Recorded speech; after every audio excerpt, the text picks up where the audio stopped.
watch there. See if these top 10 teams can start to right the ship a little bit. Fun episode today, folks. Thanks so much for joining us. For Bridget, I'm Eric. Enjoy the games this weekend, and we'll keep carrying on here as we cover Hockey East. Thanks so much for joining us for This Week in Hockey East on NESN.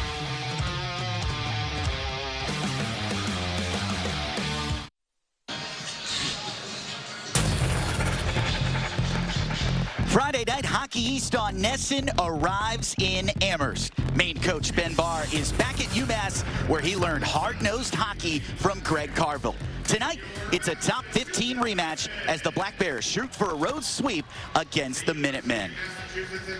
Great to be back with you on NESN alongside the former Minuteman Johnny Lazarus. I'm Kevin Gale. Maine is the top-ranked team in Hockey East. The Black Bears score more goals than any team in the league while embracing their blue-collar heritage. How's Ben Barr demanding even more from his defending Hockey East champs? Ben Barr is one of the most intense coaches in all of college hockey, but if you asked him what the identity of the Maine Black Bears is, he'd show you a game film from last night. The Black Bears were crisp on their breakouts. They had a lot of speed through the middle of the ice, and on their forecheck, they were incredibly aggressive.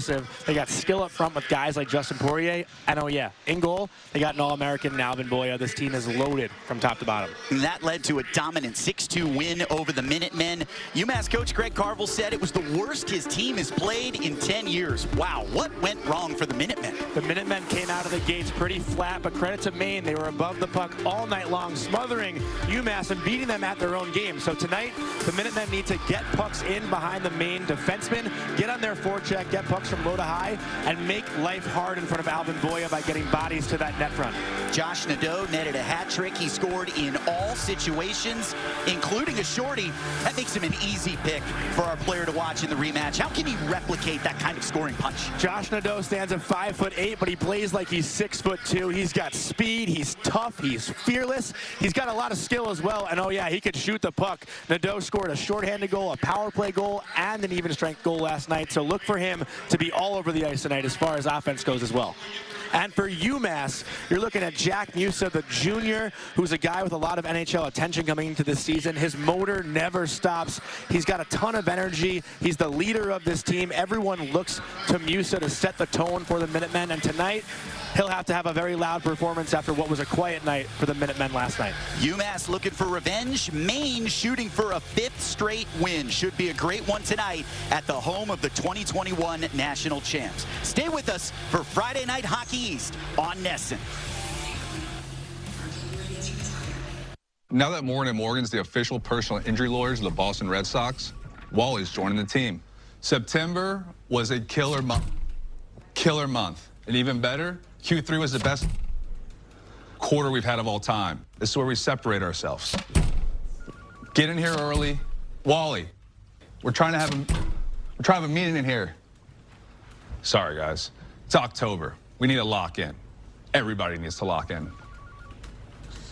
Everybody. At Health New England, your health is our priority. Whether you're just starting out, planning a family, or getting ready to retire, or if you're somewhere in between. We offer a variety of health plans with the benefits and extras you need for any stage of your life. We've been here for more than 35 years, and we're here for you now. Where you live, where you work, where you grow. Health New England, where you matter.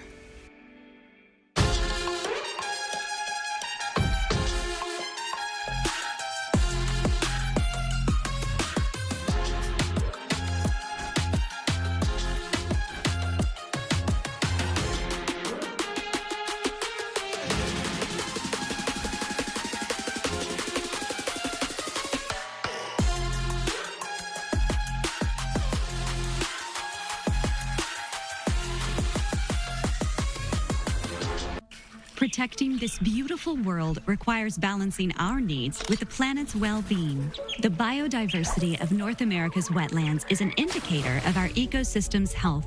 More diverse wetlands with hundreds of species mean richer soil, cleaner water, and abundant pollination, all vital to our basic needs and creature comforts. Join Ducks Unlimited to shape a sustainable future that benefits wildlife habitats and our communities. A public service from Ducks Unlimited.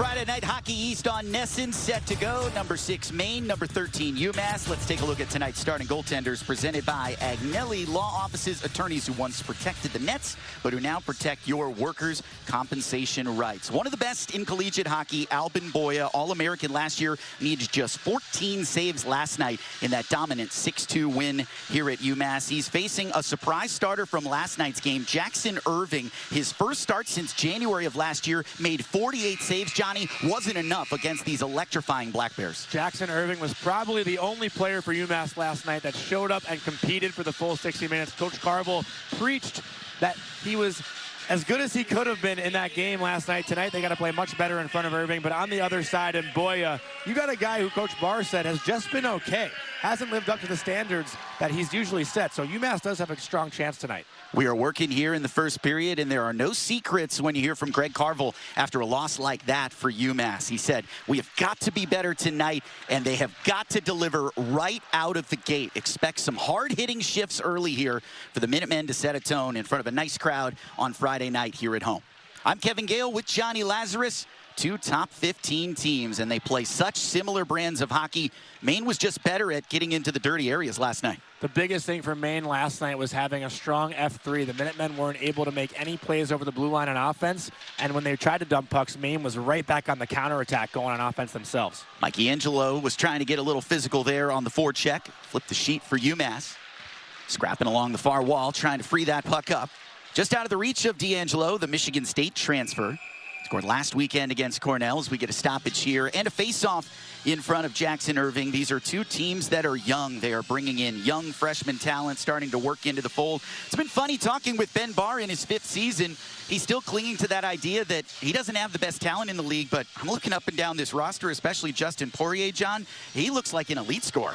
Ben Barr gets the most out of his players. He's done that at every stop he's been to at Union, Providence, here at UMass. Benny has always been a demanding coach, and guys want to work hard for him. So it's no surprise to me that Maine's been as successful as they have been so far this year. Ben Barr, an outstanding recruiter, and recruited you to UMass, one of his better finds. That's the one knock.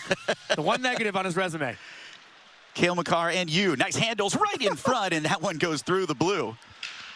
Minutemen all the same. There's a trip and a fall. Russell gets right back up to his feet. And we'll get the first penalty of the game, a trip against the Minutemen. This is not the way to bounce back in the rematch. Especially with a stick penalty. Coaches never want to see a stick penalty in the D zone. That's what coaches say is lazy. And to start a game like that in the first minute and 10 seconds to go shorthanded after Maine went 2 for 4 on their power play last night. Not the ideal start here at home for the Minutemen. Get another look at it right here in the middle of your screen. Keenan just trying to get stick on puck with Charlie Russell, but gets right in between the skates. Russell goes down, and that's an easy 2-minute call. Keenan, one of 4 freshmen on D last year for Greg Carvel. Developed well. 4th-round pick by Detroit, but costly mistake there, and a face-off win for UMass to kill some time on the PK. Black Bears 2 for 4 on the man advantage last night. Really helped the average, just 18.9% conversion rate this season. 9th best out of 11 teams in Hockey East. Still early days and plenty more to come on that sample size. UMass flips it back down the sheet. Stopped by Boya. He'll tee it up for Holt. Good retrievals early for UMass. Guys on the walls, capturing pucks off the wall. Sometimes it's tough to caress a bouncing puck, but well done there by Lucas Olvestad, the captain for the Minutemen. Saw some great looks from the first power play unit for Maine as that one goes bounding in front off Jackson Irving. Maine getting some looks for the first time. 5-on-4. Nadeau. Cross ice. Perfect feed. How did Irving stop that? Wow. Absolutely stoned Max Scott. Crowd catching their breath, Johnny. Down low. Refeed to Nadeau, and he missed it wide. These are grade A's right in front of number 1 in net. Huge for Irving off the bat here to get his confidence too. Led in 6 goals last night, but that doesn't tell the story because he was unbelievable with 48 saves. But for him to make a save like that, pushing from right to left and a wide open one-timer for Max Scott, that's going to get the bench fired up too here on this PK. Irving replacing the every night starter Michael Harabel, who is day-to-day with an injury, missing for the 2nd straight game. Peterson flips it middle. Shot pass went off the stick of Russell. Good start to the power play here for Maine, though they're getting good looks. That one deflected in front. Some big bodies going to battle there, including Frank Jurasevich. Time ticking down on the Black Bears. Cross seam pass. Peterson wants it again up high. Fowler pointing his way, goes through the wash. Keenan getting set to rejoin. Fowler, one last gasp. That one's wide. Bounding in front. That was deflected out of the air as Keenan steps right back onto the sheet and then onto the bench. 5-on-5 hockey here. Russell looking for options. Peterson clanked it. Now a chance for Musar, player to watch for UMass. Pushes it out toward neutral ice. And a successful kill from UMass, but it really belongs to Jackson Irving in net. You never want to take a penalty to start a game, but this is actually something that could be a positive for the Minutemen. They let up 2 goals last night shorthanded, and to start off at 100%, that's going to get the bench going and get the guys a little bit excited to get back on the ice now for their first shift. Hard hit applied in the corner by James Dewar. Sophomore from Chicago trying to set a tone for the Minutemen. Maine already out to a 6-0 shot advantage lead, similar to last night. Nobes tries to scrape that out of the corner. Picked up behind the cage by Owen Murray, one of the captains for UMass. Determines most games with Olvestad. That one knocked down in front again. Lots of good traffic created in front by the Black Bears. That one took a funny hop off the back wall. Murray gets around to check and works it up ice. High into the Mullins center sky. And Maine backs it up. Not sure if it's on continuing to apply purpose. the pressure. Not sure if it's on purpose right now, but Maine is using the backboards behind Irving to get those strong bounces in front. They've had 2 good looks, just throwing pucks off the backboards and seeing how it bounces. Looking for those lively bounces here in Amherst. This is a larger sheet than what you see across the league, including at Alphond up in Orono, Maine.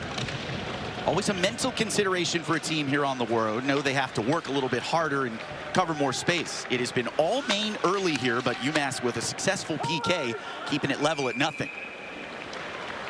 Whistle here, 14:57 to go in the opening period. And Greg Carville, oh boy, that was quite a 2 minutes and 30 seconds of his press conference last night. Greg Carville is as straightforward as coaches come in college hockey. He'll tell you exactly how it is. And last night, I know there was actually a players-only meeting after the game. Carv went in and spoke for a little bit, but it was amongst the guys themselves to figure out how they wanted to come out tonight, because last night was one of the most underperforming games you've seen in Greg Carville's tenure. As a former player, how did you typically respond to a players-only gathering like that? It's tough, right? Because everyone wants to speak up and say something and have their voice be heard, but it's just words. You got to go out and show it the next night that you care. UMass has been a little bit inconsistent so far this year, so tonight they needed to have a strong start, and it hasn't been that way so far. Jenshko trying to flip the script now. 2-on-1 chance developing. D'Angelo crashing in front. Pass never came through. Pretty good idea, though, from Jenshko. I like the fake shot and try to slip it back door. Swept in from the point. That's off target behind Albin Boya, who has yet to face a shot on goal in this game. Rasevich plays it through center ice. Onto the stick of Jeremy Langlois. 3rd-round pick by Arizona, now Utah in the NHL. One of 10 freshmen getting better for the Black Bears every day. Sky's the limit for this team. Already ranked number 6 in the country and unblemished in league play. Holt got hit hard by Musa. The junior from Florida, hockey's player of the month in October. Maine goes offsides.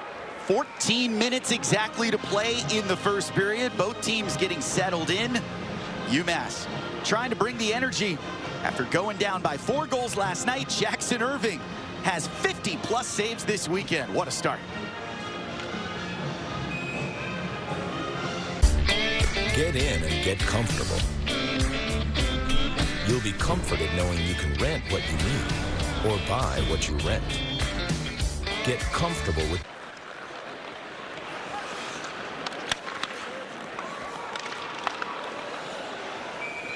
Right back to action at the Mullins Center. And now let's step aside. 13:50 to go in the first. Still no score between Maine and UMass.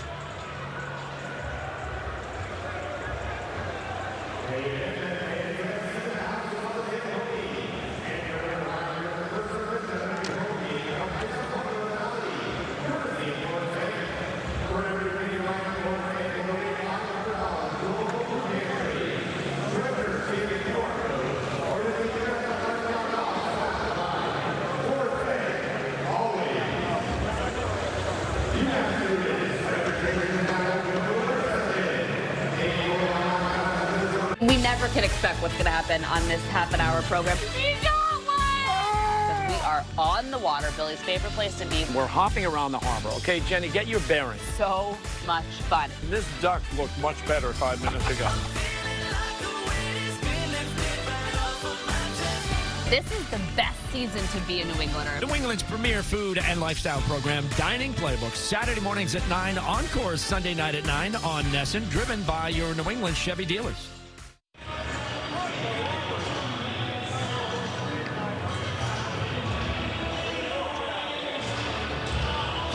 13:50 to go in the first period. UMass and UMaine knotted up at nothing apiece. I'm Kevin Gale with the former Minuteman, Johnny Lazarus, and we take a closer look at Jack Musa, co-leads all Hockey East players in points. He's got 14, matched only by Justin Poirier on the other side for Maine.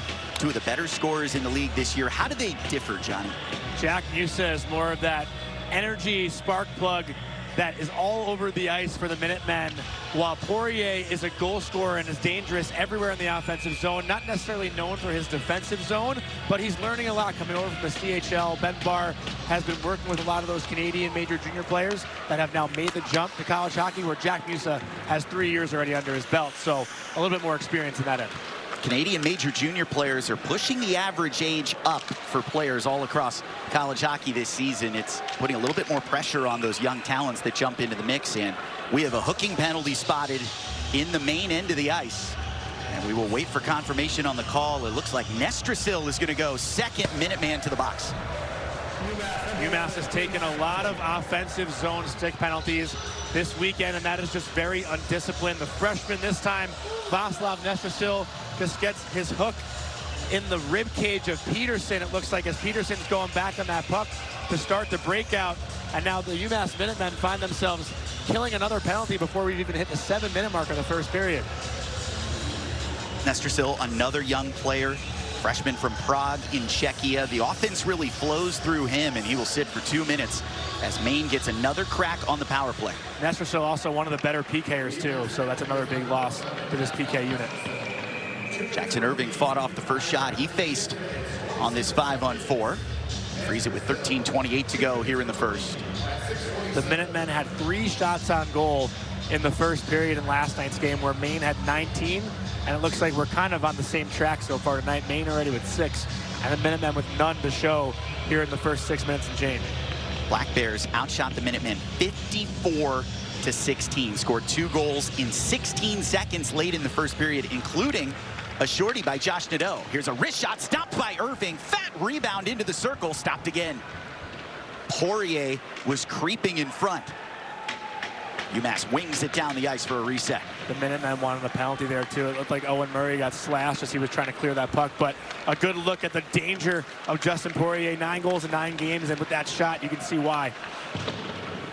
First unit offensively on the power play has been good for Maine as that puck flutters out of play. Ben Barr said, we're just looking to solidify a second unit. Who's going to be that next man up for Maine as they creep toward 20% on the power play?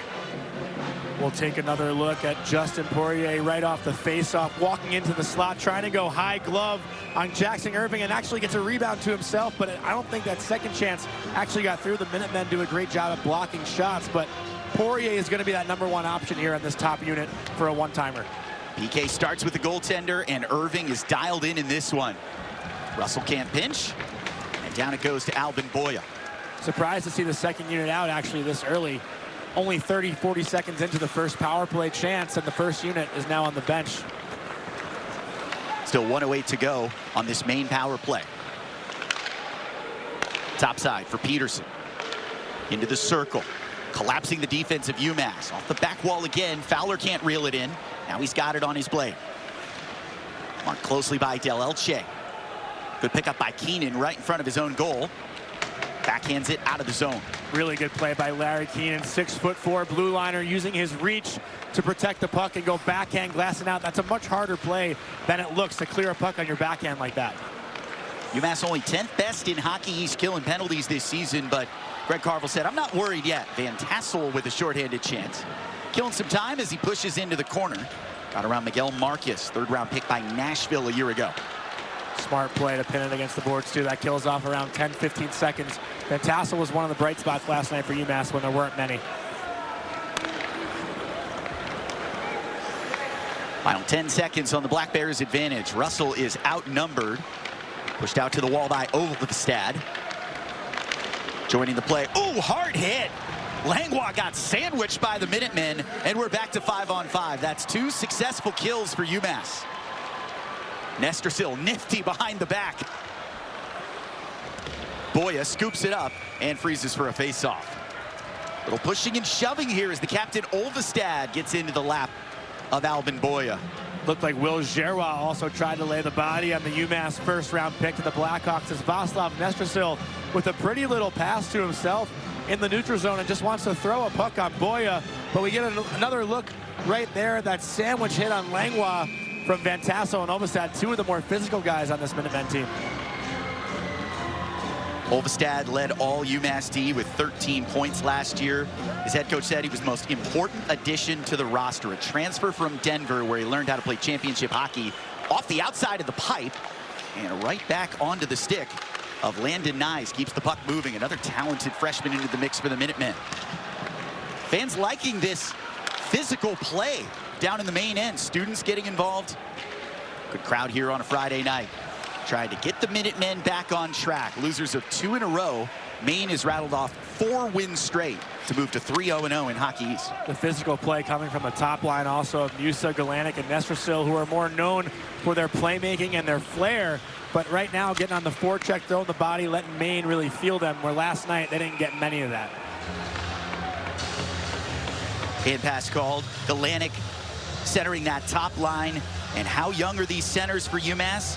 2 freshmen, 2 sophomores, lines 1 through 4. That can make things tough, not just at the face-off dot, but maintaining the advantage throughout the game. They actually shifted things too. Last night they had 3 freshmen down the middle. AJ Lacroix was playing center last night too, so Coach Carville maybe made that adjustment between last night's game and tonight, putting 2 sophomores instead of 3 freshmen. Face-off win for UMass. Looking for a first quality chance in this game. Wrap around. Boya got to the pipe. Good idea on the wrap. That was Matthew Wild, called out by his head coach earlier this week, making things happen on this shift. UMass keeps it in, buzzing now, 5-on-5. Wild trying to fight through Black Bears down low. Marcus, touch pass, can't clear the zone. Flipped up out of the air, nice grab by Kerr. Jurasevich bumped off Kerr. His cage is open. Hard around, and a deflection to Yenchko. Delayed penalty coming against Maine. Yenchko, nice handles on the half wall. Hanrahan wants it. Goes to the front, shot off the crossbar. Best chance of the game by Van Tassel. And the puck finally leaves the zone. 6-on-5 advantage for UMass with Irving out of the net. What a rip by Van Tassel, and a really nice exchange on the blue line between him and Keenan. Oh, a great feed by Van Tassel, but Boya made a stop. Best chances of the game for UMass, and now the Minutemen go 5-on-4. And you can feel the energy shift now in this building a little bit. The crowd is into it. They built momentum off their PK, and now they're going to get their chance on the power play. As you get another look at that beautiful move by Van Tassel to set up Dewar driving to the back. Human speed. Keeping pace with a guy like Austin, his skill set, that's a tall task. For my money, this is the real AL Cy Young. This is a guy who is top 3 when it comes to running up assists. It felt so good for this team to finally show up. That will has to pay off at some point. Buckle up, Buttercup, because here we go again. Oh, yeah.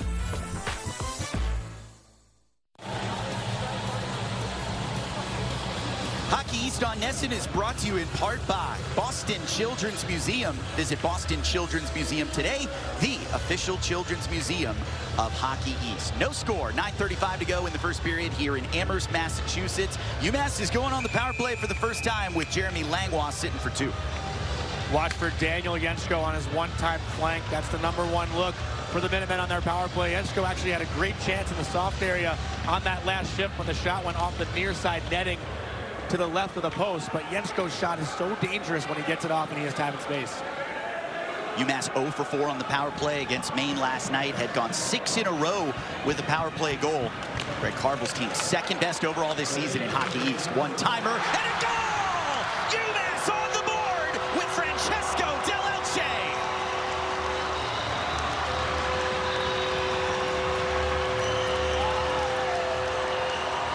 First power play reason for Del Elche. What an answer by the Minutemen. It starts with the clean face-off win. They execute the play off the draw exactly how they wanted to. Jack Galenic bearing down at the dot, wins it right back to Nestersil, and Del Elche was teed up and ready to go, but it actually takes a funny bounce off of Thomas Friel, the captain for Maine on the PK, loses an edge as he's trying to block the shot, and Boya goes down to make the save, and it goes right over him. A lucky and fortunate bounce for the Minutemen to get this thing started. UMass will take it however it comes in the back end of this double dip. Maine dominated the opening minutes of this game, had a 7-0 shots on goal advantage, but it's UMass finding the back of the net first, and nothing Boya could do on the funny hop. And that's the momentum that you get from your PK. They go 2 for 2, and then a couple of shifts later, the Minutemen start to buzz. They get offensive pressure. Nick Van Tassel hits the crossbar, and you just build on the positives that you see from the bench. Benny Barr not looking too happy on the bench for UMaine right now, but the Minutemen catch a lucky break, and now they can play with the lead. Ben Barr turning red for the first time here at UMass. He said, we've got to work harder. Defensive zone, loose pucks in the corner.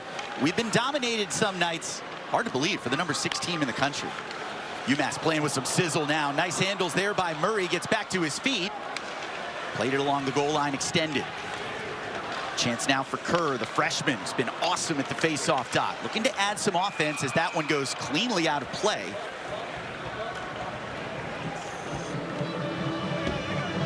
So both teams catching their breath here, John. Little souvenir in the stands as UMass delivers on the promise from Greg Carville that they were going to have to burst out of the gate a whole lot faster tonight than last night. And a big thing for the Minutemen, too, is bearing down on face-offs. Face-offs have been a big problem for this team so far this year, and it's very encouraging to see a freshman in Jack Galenic win that draw clean to set up that beautiful power play goal. Galenic also had his first NCAA goal last night, even though it came late in the game. Galenic looking like a Don Slush-Mellis, the type of player you need to win in collegiate hockey. That was high praise from Greg Carville earlier this week, calling back to one of his faves. Galenic and Nestersil also come into UMass as freshmen together after winning a Clark Cup championship together last year with the Muskegon Lumberjacks. It's funny, I actually referenced Game 5 in that series a lot because Jack Galenic actually attempted the Michigan. To have the swagger to do that in a winner-take-all Game 5, you can just tell how much confidence Galenic brings to his freshman year and to this UMass squad. Good example of the differences you learned going from USHL to Hockey East. That's not going to fly most nights in this league. I told him right after that game, if you try that with Coach Carville on the bench, it won't end pretty. Shot stayed in the rink, high off the glass. UMass controlling the last 5 minutes of action now. Stepping over the goal, Klečka behind the cage. Freshman from Bratislava in Slovakia. One of 6 Europeans on the roster for the Minutemen. Back out through neutral ice. Francesco Del Elche, fresh off his goal. Great feet, good blue line play at BU a couple weeks back. 3rd round pick by Colorado. Galenic wanted it up top. Instead, it's Keenan. Played it through. Kicked by Boya into the corner. Touch pass all the way around for Del Elche. Backhand feed right behind the cage. Nestersil to Keenan. Fake the big shot. Heads back up to the blue line. Marked closely by Poirier. Keenan changes direction into the corner. Cross ice. Galenic up high. Del Elche.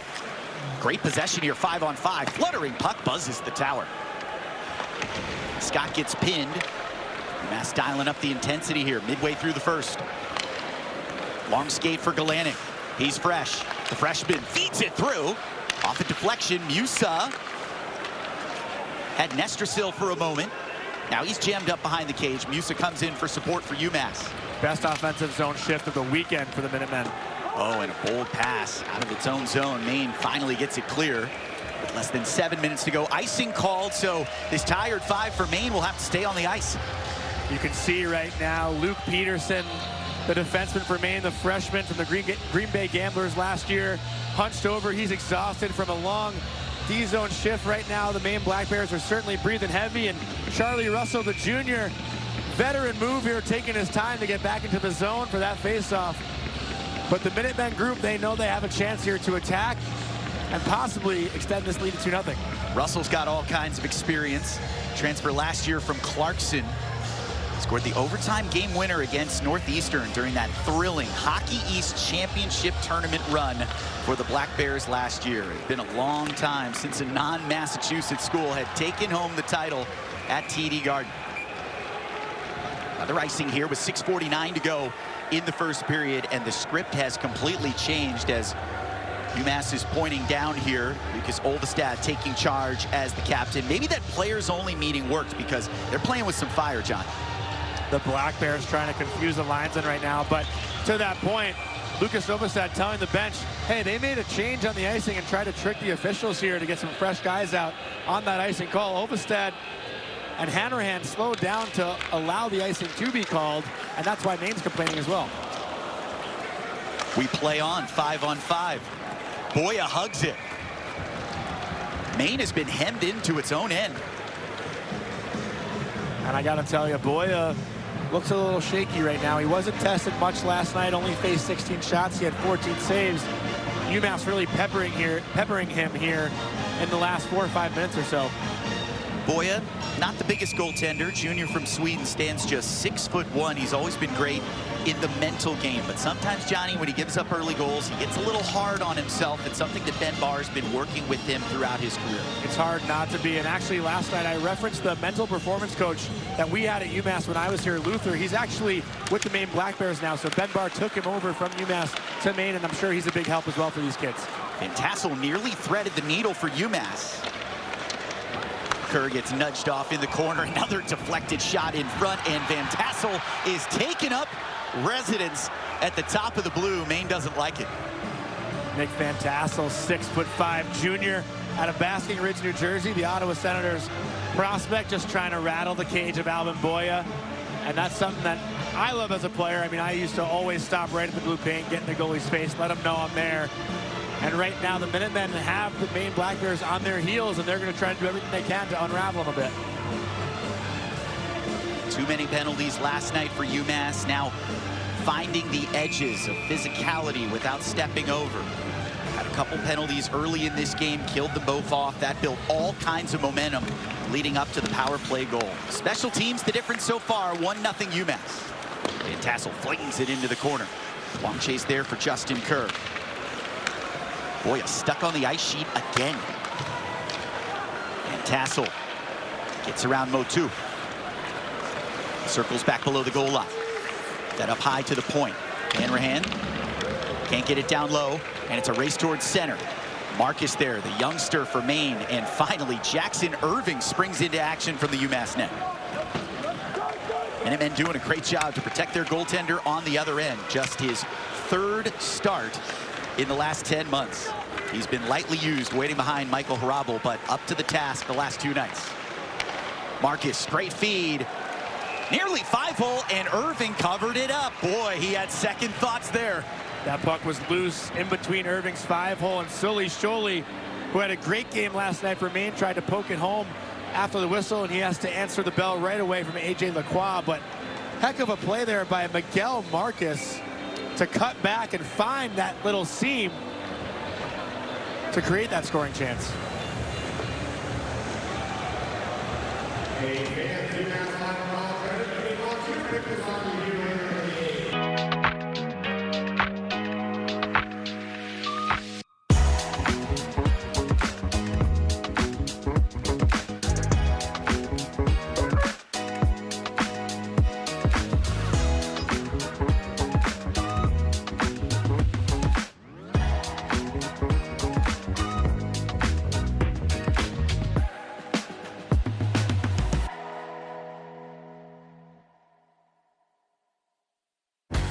Consumer Reports ranks car brands on more than 50 road tests, reliability surveys, owner satisfaction surveys, and safety ratings from IIHS.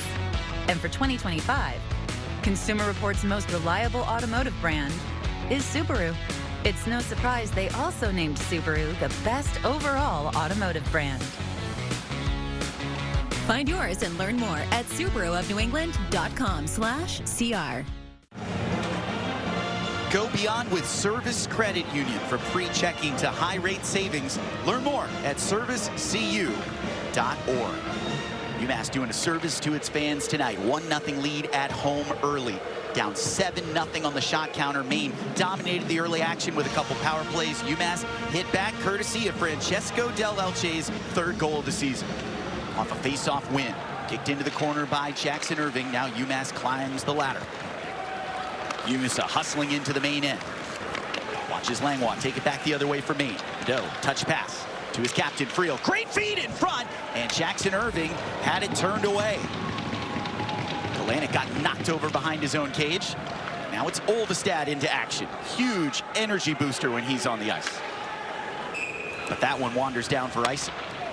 Nestrasil didn't want to throw the puck into the middle and turn it over. Tries to give a bank pass to Kalanick, and now Nestrasil actually having some words with Thomas Friel, the captain of Maine.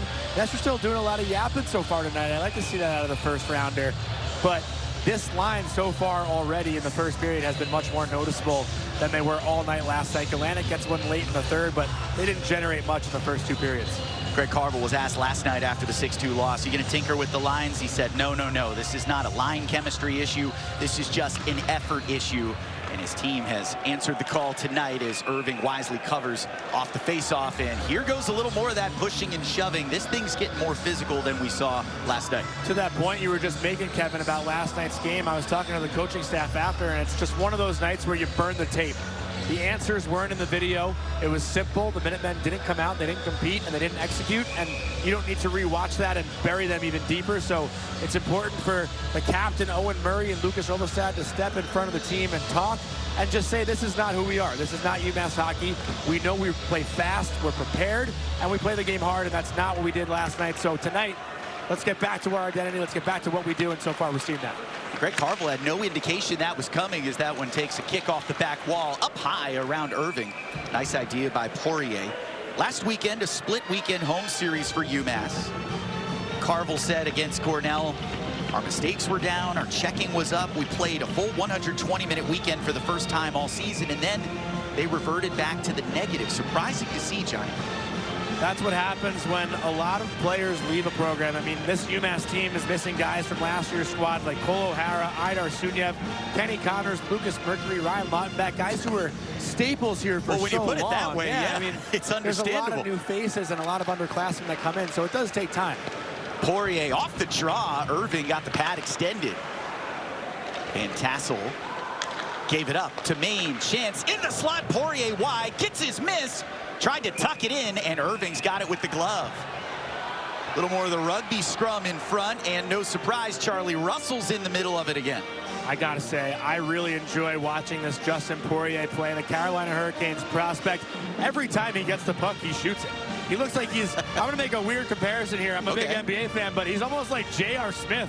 There's no such thing as a bad shot. I'm a Knicks fan. I watched a lot of J.R. Smith, and I feel like every time he touched the ball behind the three-point line, he was shooting. But Justin Poirier tonight, he's got at least 6 shot attempts in this game. Maine has 9 shots on goal. I feel like Poirier's got at least 5. He's been on fire, and every chance he's getting, he's letting Jackson Irving feel it. Just like JR, he's got the green light in his own mind. You get what every I'm saying, time right? down. He is a natural scorer, 5th-round pick by Carolina a year ago. They like what they've seen so far. I know there's Boston Celtics fans listening right now on Nesson. Give away to Maine off the goal line. It's Irving scrambling for the puck, and what did he get there? Yeah, he scooped it up with his glove. Boy, he has felt the pressure here in the first period. Whole lot of Black Bears in the dirty areas, and that is Ben Bar hockey picked up from Greg Carvel when he was the associate head coach here. Another note to add about Ben Bar's coaching staff, Rick Bennett, who runs the defense corps. Bennett was the head coach of Union when they won the national championship back in 2014, and Ben Bar actually worked with Bennett on that staff. So to bring Rick Bennett over here to run the blue line for the Black Bears, it's funny how things go full circle sometimes in college hockey. Rick Bennett's experience is key, coaching that D-corps for the Black Bears. Jurcevic tries to feed one wide side. Maine there first in the corner again. Changing the momentum of this first period. Down a goal with 4:20 to go before the first intermission. UMass has it back. Nice pass to Klechka. A strong start this season, 4 goals in his first 6 games. Angelo crisscrosses with Yenchko, who gives it up in neutral ice. Rooting out for the Black Bears, but teams playing catch back and forth. I think Larry Keenan, the Red Wings prospect, has been the best player on the ice so far tonight. Number 18 in white, 6'4", really strong, smooth skating defenseman, but just making all the right reads and the right plays and passes. He looks really sharp so far. Lieberman got bowled over by Will Gerrois. That's going to be a tough one to say throughout the season, but it's got a nice ring to it for the Halifax native. Gerrois. It's a fun one to say, that's for sure. Take a deep breath here. That's right. Del Elche, the goal scorer, showing great growth in the weight room and in his mindset, playing physical D, trying to match what Larry Keenan has done defensively in the first. Boya scrambling back into position. Marcus patiently gets it off his own end. 3:10 to go before the first break. Nyes, long skate out of his own zone. Still with it, into the main end. He's got it again, little self-pass out of the corner. It's deflected in front and wiggles back to the blue line where Murray hammers the brakes. Pinch there by Lacroix. Plays it down deep. Langlois, bumping bodies for Maine. 50-50 puck out of the corner. Belongs to the Black Bears. Off the stick, Sully Sholey. Broke through for his first points of the season last weekend against BU. That was a shootout up in Maine and a sweep for the Black Bears. Flipped back out. Delayed penalty coming here. And it's a hold call against Maine. UMass is going to go back on the power play for the second time. Motu can't believe it either. That's a really strong power forward move, though, by Justin Kerr, the freshman out of Youngstown in the USHL, using his body to protect the puck and drive that net. Coaches love to see a player just lower their shoulder and get to that net. That's exactly how you draw a penalty, and sometimes those pucks even go in. So a big opportunity now for the Minutemen on their second power play to get another one. I like that idea from Justin Kerr. He is big and strong, 6'5", 220 pounds as a freshman, still looking for his first collegiate goal. Galenic goes to the dot on the power play. Same exact setup as how their first goal was scored. Del Elche for the one-time. Nestor still lined up behind Galenic, and they make it a break here with a whistle on the draw. Violation called on Maine.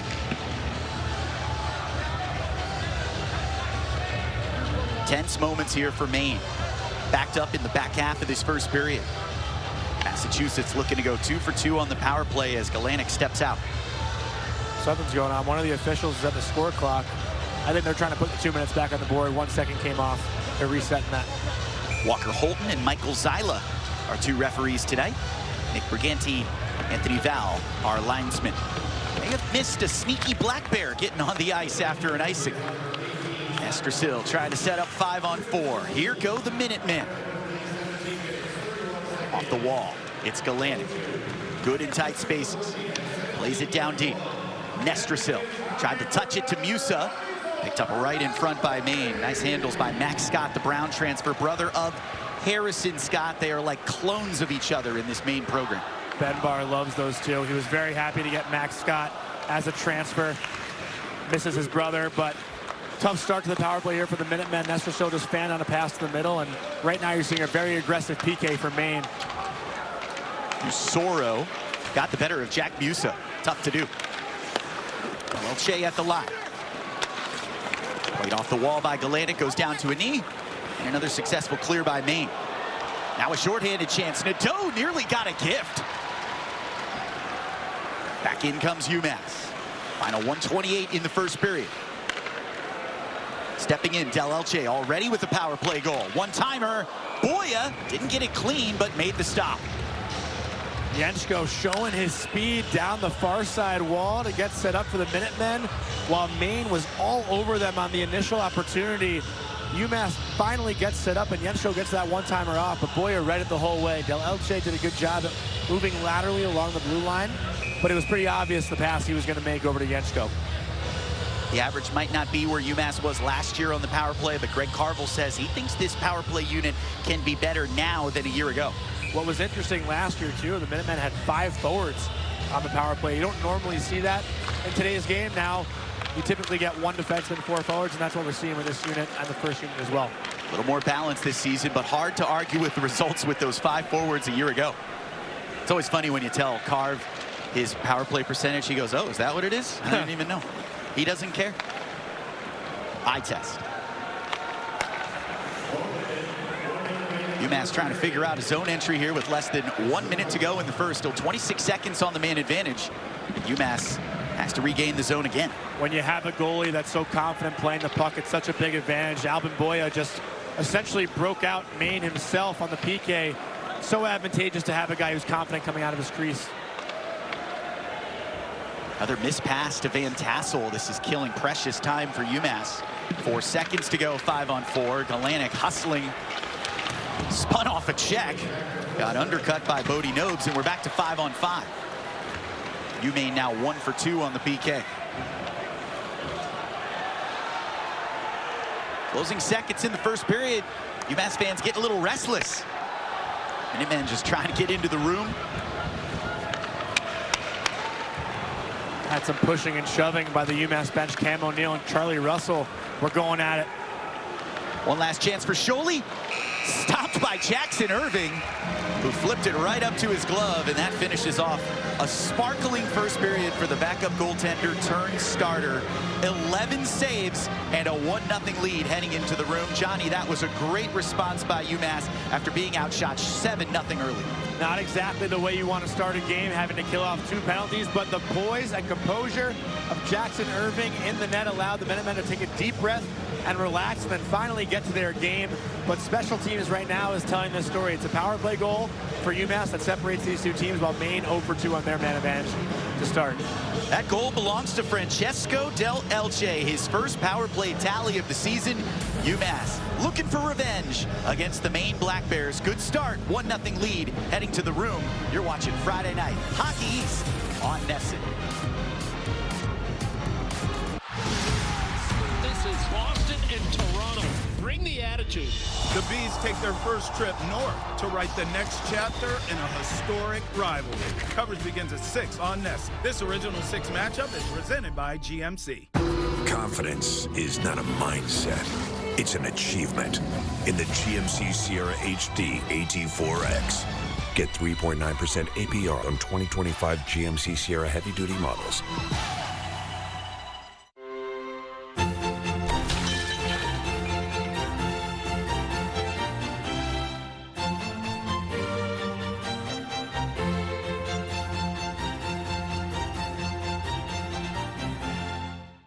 Dupixent continuously works to help prevent asthma attacks. So game days are better. Girls' days are better. Even Mondays are better. Dupixent's an add-on treatment for specific types of moderate to severe asthma. It's not for sudden breathing problems. Some people felt their asthma symptoms improve in as little as 3 days. Severe allergic reactions, including skin reactions, can occur. Get help right away for face, mouth, tongue, or throat swelling, wheezing, or trouble breathing. Tell your doctor right away if signs of inflamed blood vessels like rash, chest pain, worsening shortness of breath, brown or dark-colored urine, tingling or numbness in limbs. Tell your doctor of new or worsening skin symptoms, joint aches and pain, or a parasitic infection. Don't change or stop other treatments without talking to your doctor. Ask your doctor.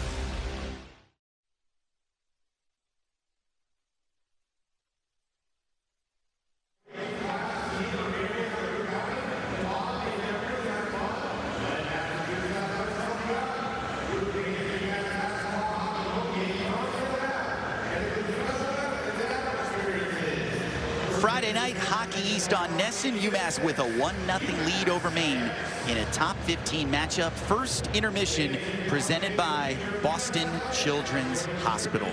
Well, some big news on campus here at UMass earlier this week as Thor Bjorn, UMass alum, joined the UMass athletics staff as Senior Deputy Athletic Director. Here's more from the introductory presser.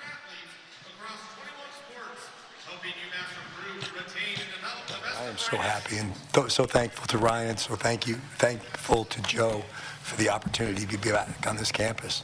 I got here a little bit early and took a walk on that football stadium, and yes, it's a little different than it was in 1986, but my memories just came flooding back to me. It was just amazing. It's a special place. Football is really important to me. When I think about the impacts that it's had on my life and my personal development, this entire institution has made such a significant difference for me. And so when Ryan reached out and shared his vision, again, we've been friends for a long time. That's important. But to be honest with you, the reason I'm here is because of the vision he shared. I've known Joe, too. I think Joe is a great coach. Watching him coach at Maine and getting to know him while he was there and then following his career both at Minnesota and Rutgers. He's not a good coach. He's a great coach. And that excites me. But then the difference being, and it can't be understated, this move to the MAC was a significant decision by this university that's going to put this football program in position to be competitive, to go win championships, get to bowl games. I know that seems, maybe a little bit off in the future.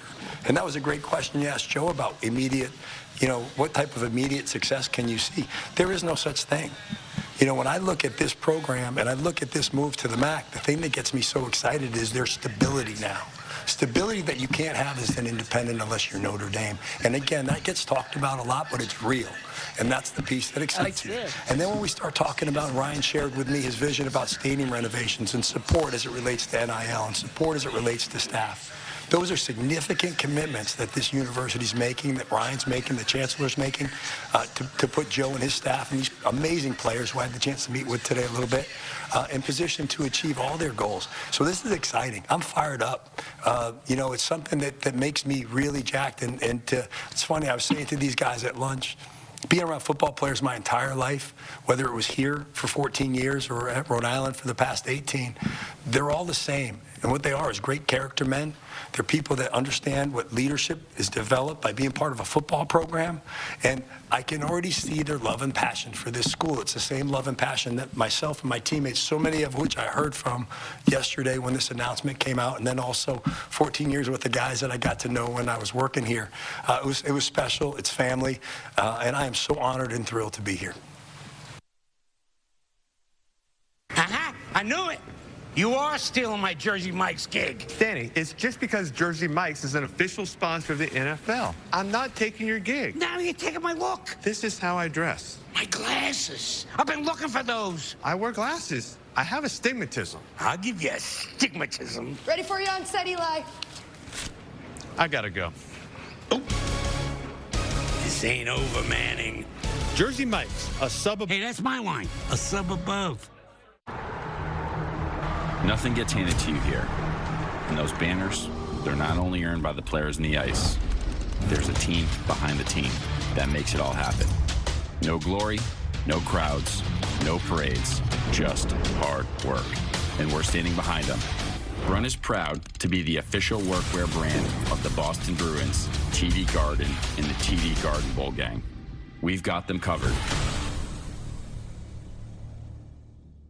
Now that Morgan & Morgan's the official personal injury lawyers of the Boston Red Sox, Wally's joining the team.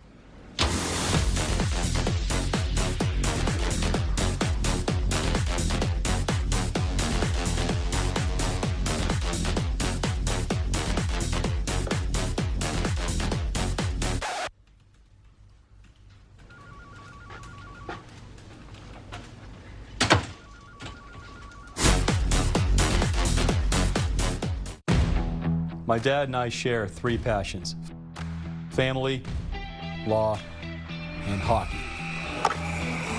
Throughout high school and college, we were goaltenders fighting to protect the net. Today, we passionately fight for clients with personal injury and workers' compensation claims.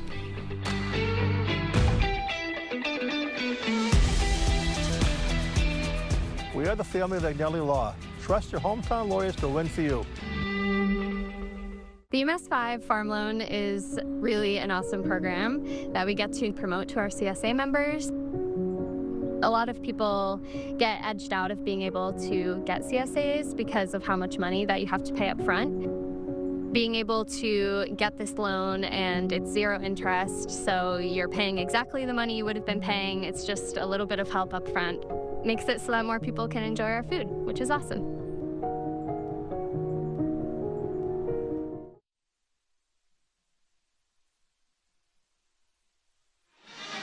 Welcome back to the Boston Children's Hospital intermission inside the Mullins Center in Amherst, Massachusetts. Tonight, homestanding UMass has a 1-0 lead after the first 20 minutes over number 6 Maine. Let's look back at the highlights from the first period. Maine dominated the opening action. 7 shots on goal to none.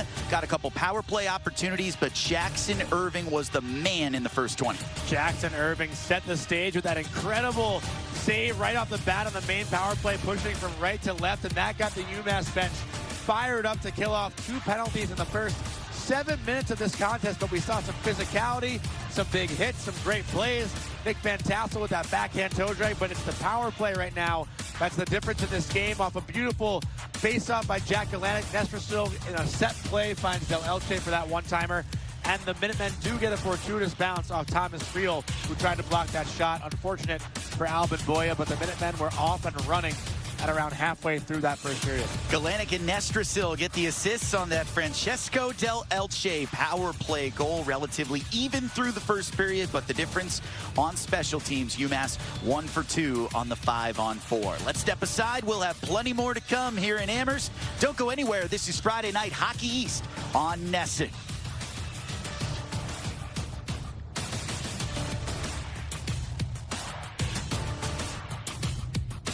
For over 100 years, Boston Children's Museum has been serving families in our community. And now, we're excited to announce our partnership with Hockey East. Let's celebrate the power of play together. Connect, explore, and discover at Boston Children's Museum, the official children's museum of Hockey East. Learn more and get tickets at bostonchildrensmuseum.org. There are moments in life that mean something more. Moments that will impact everything. At the Eisenberg School of Management, they're all around you. In every on-campus and online class, in every passing conversation, in every shared idea. The opportunity to change the future, whether it's yours or all of ours, is always just a moment away. Are you sick of tire dressings that start out greasy, then quickly fade and brown over time? Introducing Cerakote's Rapid Ceramic Tire Coat. Cerakote's true ceramic technology has just the right amount of shine and lasts up to 10 times longer than traditional dressings. Just wipe it on to get professional showroom shine without the greasy mess that slings on your vehicle. You can trust Cerakote's #1 selling family of products with over 60,000 5-star reviews. This is the best tire coat and protectant you'll ever use, guaranteed. Buy today for under $20. I need to sell my house. Now, there are a lot of places that claim to know how much it's worth, but they don't really know my house or my neighborhood, and they definitely don't show me all my options. That's where HomeLight comes in. I just answer a few questions, and HomeLight gives me a side-by-side comparison of my options, personalized for my needs. And they'll show me what verified buyers will pay for my house right now. It's easy, and it's free. No matter how you choose to sell your home, selling starts at HomeLight. Get started today at HomeLight.com. We never can expect what's going to happen on this half-an-hour program. So much fun. New England's premier food and lifestyle program, Dining Playbooks, Saturday mornings at 9, Encores Sunday night at 9 on NESN, driven by your New England Chevy dealers. You know, Jenny, between TV shoots and road trips, we're always on the go. Well, that's why we count on Chevy. The Silverado, the Equinox, the Trax. Dependable, stylish, and built for busy lives. From city streets to weekend escapes, Chevy has us covered. Spacious, sporty, and packed with features we love. Chevy together. For the start of the second period here in Amherst, the homestanding UMass Minutemen have a 1-0 lead over Maine as we wrap up the Boston Children's Hospital intermission report here on Friday Night Hockey East on NESN. Good one brewing here. Top 15 matchup. I'm Kevin Gale, joined by Johnny Lazarus, and Jackson Irving in net for UMass has done everything he's been asked over the last 2 nights. Michael Hrabel, one of the seemingly irreplaceable players in Hockey East day-to-day with an injury in net for UMass. Jackson Irving, credit to him, in an era where players are bouncing around, he's committed to the program, he's waited patiently, and the Newbury, Mass native is showing off in his home state. Jackson Irving is a junior, and until last night had only started in 4 games, but in those 4 games, he put up some incredible numbers. He had a 1.50 goals against and a 9.43 save percentage until last night, and now his career numbers, you look at that beautiful save he made in the first period, but now his numbers are at a 2.24 goals against and a .929 save percentage for his career. So still putting up incredible numbers, and I'm sure he's learned a lot from that second-round pick in Michael Hrabal, who has actually played every game of the season up until last night. So that's a big hit in goal, but Jackson Irving is the perfect rebound, I guess, to have a backup netminder that you could be confident in Irving. Hrabal is in the building, but not dressed tonight. The Minutemen follow number 1 out of the tunnel, back out onto the ice. He faced 56 shots here last night. He was peppered from all angles. Talk about a way to knock the cobwebs off, and Max Scott is still scratching his head. How did I not score back in the first period? He had a gaping goal mouth, but Irving was fleet of foot side to side and covers a lot of space at just 6 feet tall. You get a sense for his athleticism, and goalies like that, even if they're not always positionally sound, he's so incredibly quick in his feet and his footwork that he's never out of a play. So Irving, who likes to be aggressive at the top of his blue paint, sometimes it seems like you have the angle to beat him, but he'll recover quickly and he'll get to his second or third opportunity. So Maine now, they got to try to continue to test him with those cross-seam passes and try to get him moving a little bit more. But I got to tell you, he let in 6 last night. There's no way he's letting in nearly close to that tonight with how he's looked in the first period. Irving working hard and working behind one of the youngest D-cores in the country. 6 in the lineup tonight. 4 of them underclassmen on the blue line for UMass. Start of the second period. Here we go. 1-0 lead for the Minutemen. Great to have you tuned in on Nesson. I'm Kevin Gale with Johnny Lazarus. Always fun to be in Mullins on Friday night. We get a quick stoppage. And Johnny, you can feel the momentum for UMass. Started slow in this game, started brutally slow last night, but they have shown some fight, they have shown some physicality, and the youngsters are understanding the assignment after Greg Carville called them out last night. Well, they look like themselves, and one of the hardest things to do when you're playing against Maine and you're on UMass, it's like essentially playing against yourselves. It's like those September scrimmages, because Maine plays such a similar style to UMass. They stay above the puck, they chip pucks in, and they generate a lot off their forecheck, but both teams also do have a pretty good amount of skill up front as well. Carville and Barr coach together. They've coached against each other. Barr's 5th season now at Maine. There are no secrets between these two teams. Whoever works harder and gets in the dirty areas tends to win. Olvestad looking to tee up a shot from his fellow captain through traffic, and that one went out of play. Maine did a great job of getting bodies in front of Irving in the first period. Maine trying to take a page out of that book here in the second. Last night, especially on that hat-trick goal for Josh Nadeau, Irving didn't even see the puck. There was a great screen in front by Thomas Friel, and the puck went right through Irving's 5-hole. Right now in the second period, UMass already coming out flying. Jack Musa with a nice little move under the triangle of a Maine defenseman, setting up the offense, but Owen Murray's shot was blocked and went out of play, setting up this offensive zone draw. Face-off win for the Minutemen. Keenan wants it, gets it outside the circle.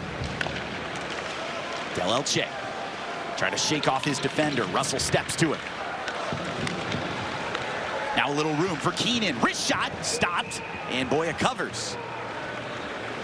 Nice puck movement there by UMass, and showing some good angles in on Boya, who hasn't been as good this season in net, hasn't looked as settled compared to his All-American season last year. He's bobbled some pucks. He's been a little bit hard on himself, but you get the feeling as the season goes, he's going to start turning this up another notch any day now. Well, you're not used to seeing a goalie like Boya have a sub-900 save percentage. His career number is at a .921, and this season so far at an .893. So a game like this can hopefully get that stat up a little bit more. Russell takes it up ice, plays it ahead to the leading scorer in the league. Aurier tried the impossible angle, stays in the zone. Maine with a chance, Jurasevich wrists it from a tough angle, and that one goes into the stands as we have a couple players tied up in front. That's Charlie Russell again. He's got his hands full. Charlie Russell, the junior, has been in the mix all night. In the first period by the bench, he was yapping away at the Minutemen bench. Now he goes to the blue paint and he attacks the blue paint hard, trying to get right in the face of Jackson Irving. And Francesco Del Elche will take none of that. Both guys cross-checking each other a little bit, not giving either guy an ounce of room to fight with. Ben Barr likes what he's seen from Charlie Russell. Got lot of players who are similar to Russell in this lineup. Just 5'11", but they're scrappers. They go in the dirty areas, and it's made it very easy for Ben Barr to play with his line combos because he has a lot of interchangeable players who do a lot of things well. Think of them like Swiss Army knives. While you want to be physical, you also got to be smart, especially knowing how UMass's power play has looked in this game. So I'm sure Coach Barr is telling them to continue getting to the blue paint, but stay disciplined and do not take a penalty, especially in the offensive zone. Maine trying to climb up ice here. UMass has it right back. Van Tassel hops around the check of Langlois. Out of the corner, Van Tassel. Loose puck. Now a chance for Kerr. Backhand. Interrupted by Langlois, and a kick saved by Boya. Puck dropped right down into the blue paint. Nyes off his own end, has the puck on an edge. Line change coming here for Maine, down 1-0 in the second period, trying to make it 5 wins in a row and stay unblemished in Hockey East. Here's a takeaway at center ice for Miguel Marcus. Chance now for the Black Bears as Irving closes up the 5-hole. Marcus out there again, scratched against Colgate a couple weeks back. Unbelievable kid, according to his head coach, and pushing the envelope here. Holt into the corner. Long chase now for Lucas Peterson. USHL product, looking for his first collegiate goal. The freshman gathers it off the half wall. Goes outside. That's Brandon Holt, the captain. Peterson deferred the one-timer. Through the middle, Irving was down, lost his stick, somehow got back into position. Now he's got a hold of that stick, and he's bailed out. Boy, that could have been scary for UMass. That whole shift started for Maine, too, off a Landon Nyes turnover in the neutral zone. Landon Nyes, just an 18-year-old defenseman, turned 18 earlier this season, but Coach Carvel's been working with him on limiting those mistakes. He understands that there's going to be some growing pains with a young kid, but Nyes is so good and so talented, he shouldn't be making those mistakes at this point. And Carvel says he always bounces back on the next shift. Shot from outside, another stop by Irving. Scholey went down, and UMass has the puck again.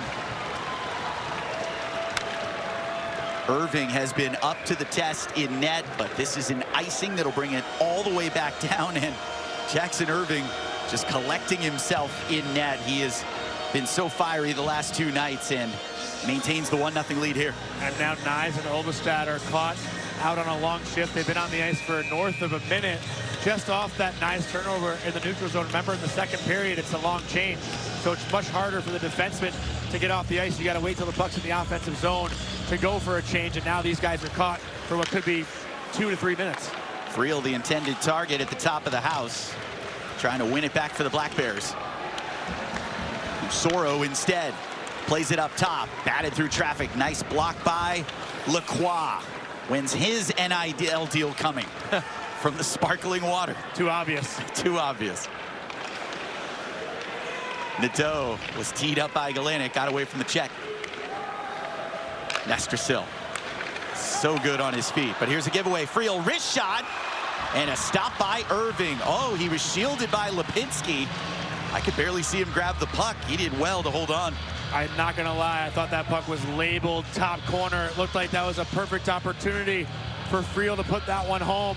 Irving, I don't know how he saw it, like you said, Kevin, with that big screen in front, 41 in blue. And Jaden Lipinski, the Calgary Flames prospect, took away the eyes of Irving, at least from our angle. But now that Irving settles the play down a little bit with that glove save, Olvestad and Nyes are finally able to go for that change. And now UMass has some fresh bodies out for the first time in a couple minutes. Lipinski, that second line center, stands 6'4". Ben Barr has asked a lot of the freshmen and nearly helped get this game level. He had a great game last night as well. Lipinski was in the mix. He was making plays happen. He was strong defensively, doing it all. Maine now peppering Irving from all angles. Poirier shoots from anywhere. Green light every time. Kerr dancing around defenders. Maine's got it right back.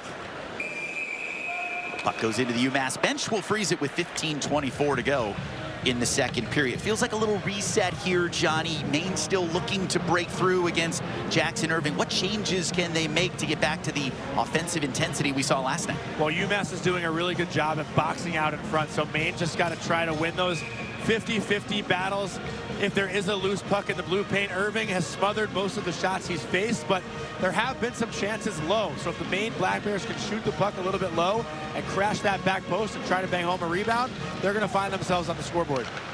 Ben Barr knows what it takes to get wins here at UMass. He said the Minutemen kicked our butts here last year. Teams are built the same. We have to be willing to go into those dirty areas on the larger rink and win the battles. It is so tough to sweep on the road in this league. 3-on-2 chance here for the Black Bears. That one whizzes to the near side, and now UMass has some jump.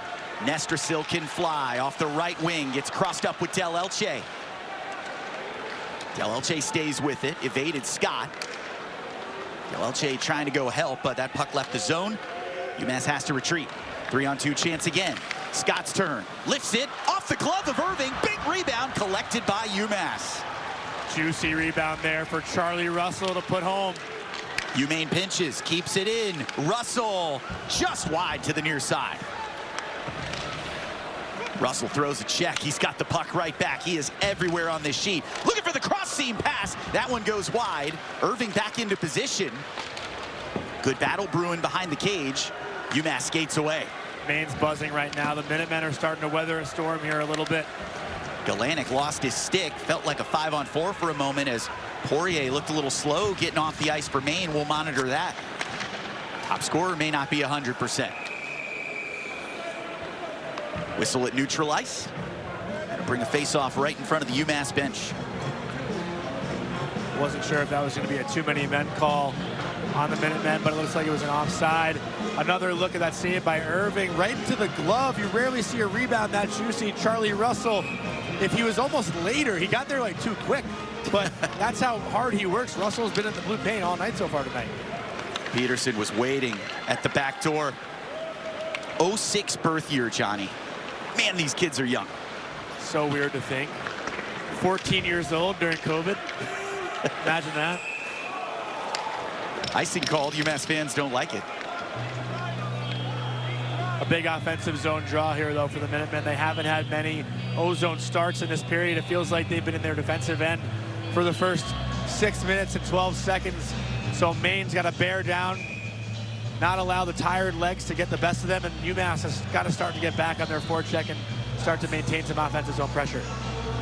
Maine trying to make it back-to-back sweeps in Hockey East against BU and UMass. Very tough to do, especially when you have to outscore the electrifying BU offense like they did up at Alphon last weekend. Kyle Yegorov just doesn't quite look settled in net for BU this season. Surprising development. He was pulled in that series. Maine will do that to you. They'll wear you down and they'll keep coming in waves. Good joust near center ice. Offsides. Let's step aside. 13:20 to go in the second period. UMass still hanging on to that 1-0 lead over number 6 Maine. Being a member of UMass 5 and walking into the Springfield branch and having that really heartwarming welcome, hey Nicole, how are you today? Having the tellers want to know how you're doing, checking in with you, even before is, what are you here for today? They want to know how your weekend was. I love that feeling of knowing that, oh, they really know who I am. You just can't go wrong with Gwen, Angela, and Michelle over there at the Springfield branch. They are just wonderful. At Service Credit Union, we believe that your life is a story. And like most stories, every chapter brings something different. A new adventure, a new calling, a new hero, and even a new beginning. No matter what page you're on, we'll be with you. Service Credit Union.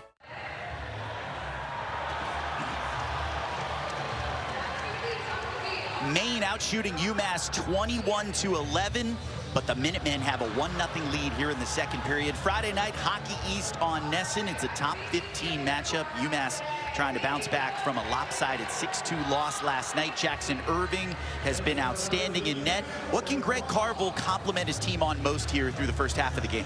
UMass has done a much better job at not allowing any odd man chances against. Last night, Maine had a couple of 2-on-1 opportunities. They were just outskating the Minutemen all over the ice, but UMass has done a much better job with their F3 and just playing a more responsible game with angling and staying above the puck, and that's something that's such an important detail in college hockey. You got to be above the puck, and when I say that, I mean having guys not dive bomb and have the other players go past them for a 3-on-2, 4-on-3, those kind of rushes. Such a young team for UMass.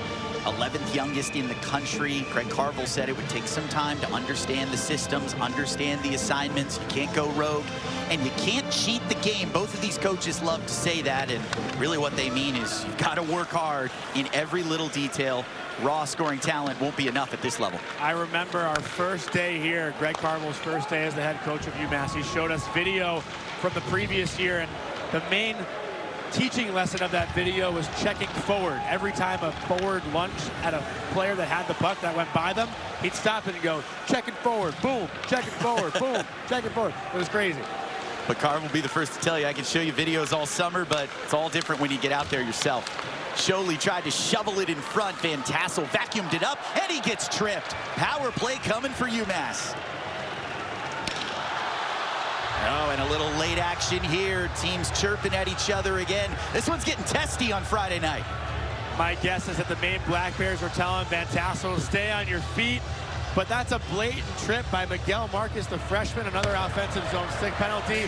Van Tassel trying to get around him and start the breakout, and he's not afraid to yap away either. Nick Van Tassel is one of those Jersey guys that could really let the opponent hear it, but that's a blatant call. You'll see another look. Van Tassel trying to go outside, inside, and Marcus gets his skate on Van Tassel's skate. So it's not one of those stick penalties. It's just an unfortunate tangle up between two skates. But nonetheless, still a call, and you could kind of hear Marcus in the background having a little word for the officials. Not going to say what he was saying. Ben Barr said years ago he may have worried about a kid like that adjusting at this level. He has full faith in him now as Del Elche gets stoned, nearly his second power play goal of the game.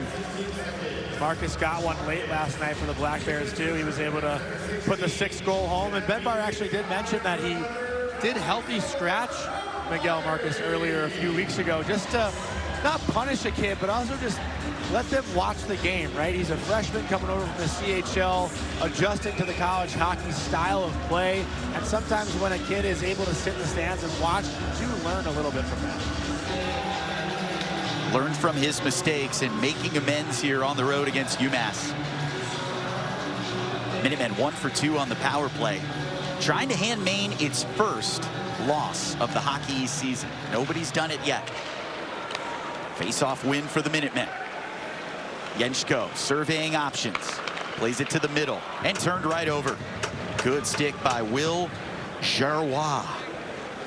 Did I do it right? Read. Yeah, as good as you're going to do, Kev. No parlez-vous français. Back in come the Minutemen. Jack Kalanick already with an assist in this game. Scored his first goal last night, the Hopkinton Mass native.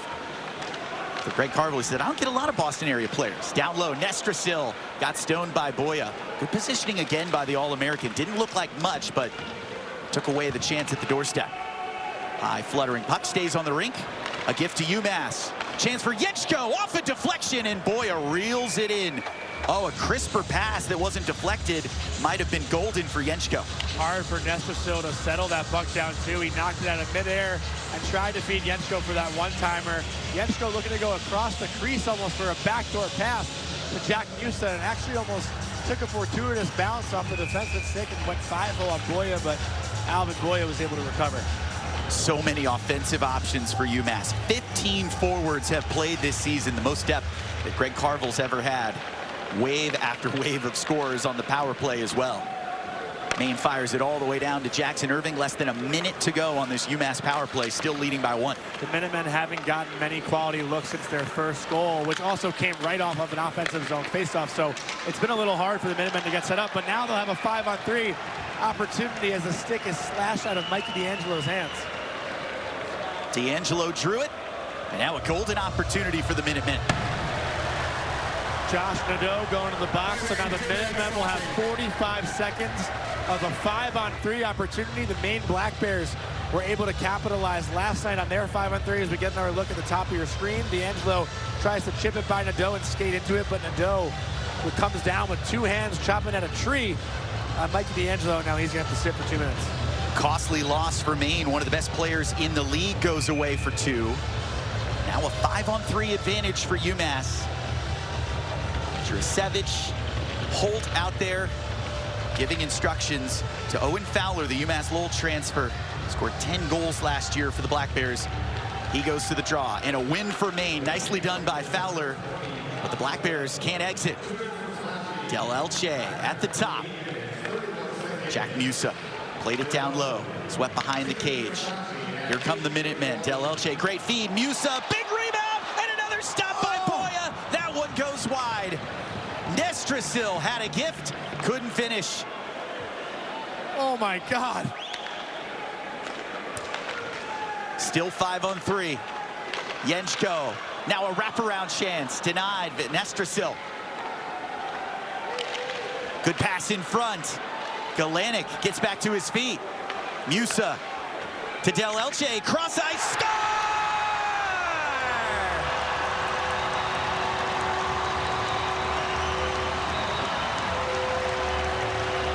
Daniel Yenchko, another power play goal for UMass. 2-0 Minutemen.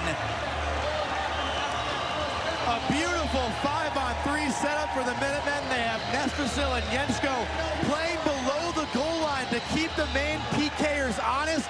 Yenchko finds a chance to then step above the goal line once the puck movement is so quick and so crisp, and a perfect backdoor pass from Del Elche. Yenchko doesn't get a whole lot on it, but he's able to beat the sprawling Boya upstairs. What a beautiful tic-tac-toe passing play by the Minutemen. The call on the ice is a good goal. We're going to check to see if the puck went in before the penalty expired. On the ice, we had it 5-on-4. We're going to go confirm that right now. All right, so this is a key development to see if the power play time will continue for UMass. This could be bad luck if the goal was scored 5-on-4. That means we'd go back to 5-on-5. And if it was scored at 5-on-3, the Minutemen will have the Black Bears completely on their heels. I mean, that power play setup was beautiful. You could tell the Minutemen work on 5-on-3 a lot. To have the movement up top between Musa and Del Elche, and then down low you have Galanic right in the back door. You have Nestrasil and Yenchko below the goal line. Galanic also had a wide open net just seconds before that. Then Nestrasil on the rebound puts it right above the crossbar. But we're getting another look at the timing, and it looks like there will be 1 second left on the 5-on-3. So the Minutemen will have 1:16 left of 5-on-4 after the officials make this announcement. That's according to the bug on the TV, at least. The in-arena clock, maybe it's different, but I think trust it is our crew, Johnny. Do you? I agree. But they're checking every source here. This would be a best case scenario for UMass. Oh, yeah. Still 1:16 showing on the power play clock. And here is Walker Holton with the call. After review, there's 1 second remaining on the penalty. Play will be 5-on-4. More power play time for UMass. After Daniel Yenchko nets his 2nd of the season, he has been such a good weapon on the power play this season. What a feed by Francesco Del Elche as well. And a big thing too, Kevin, while the officials are reviewing that, the top power play unit gets a minute of rest as we get another look from left to right. Del Elche, who's got a dangerous shot, so that keeps the Black Bears PK honest, right? You don't want to just step out of the way of Del Elche shooting, but that opens up Yenchko wide open back door. Del Elche and Musa get the assists.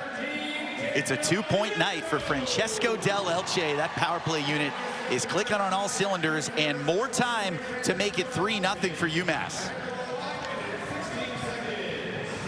Now the Minutemen got to get set up and hurry up for this 5-on-4. They only got a minute to go, and a 3-0 lead would be huge here in the second period.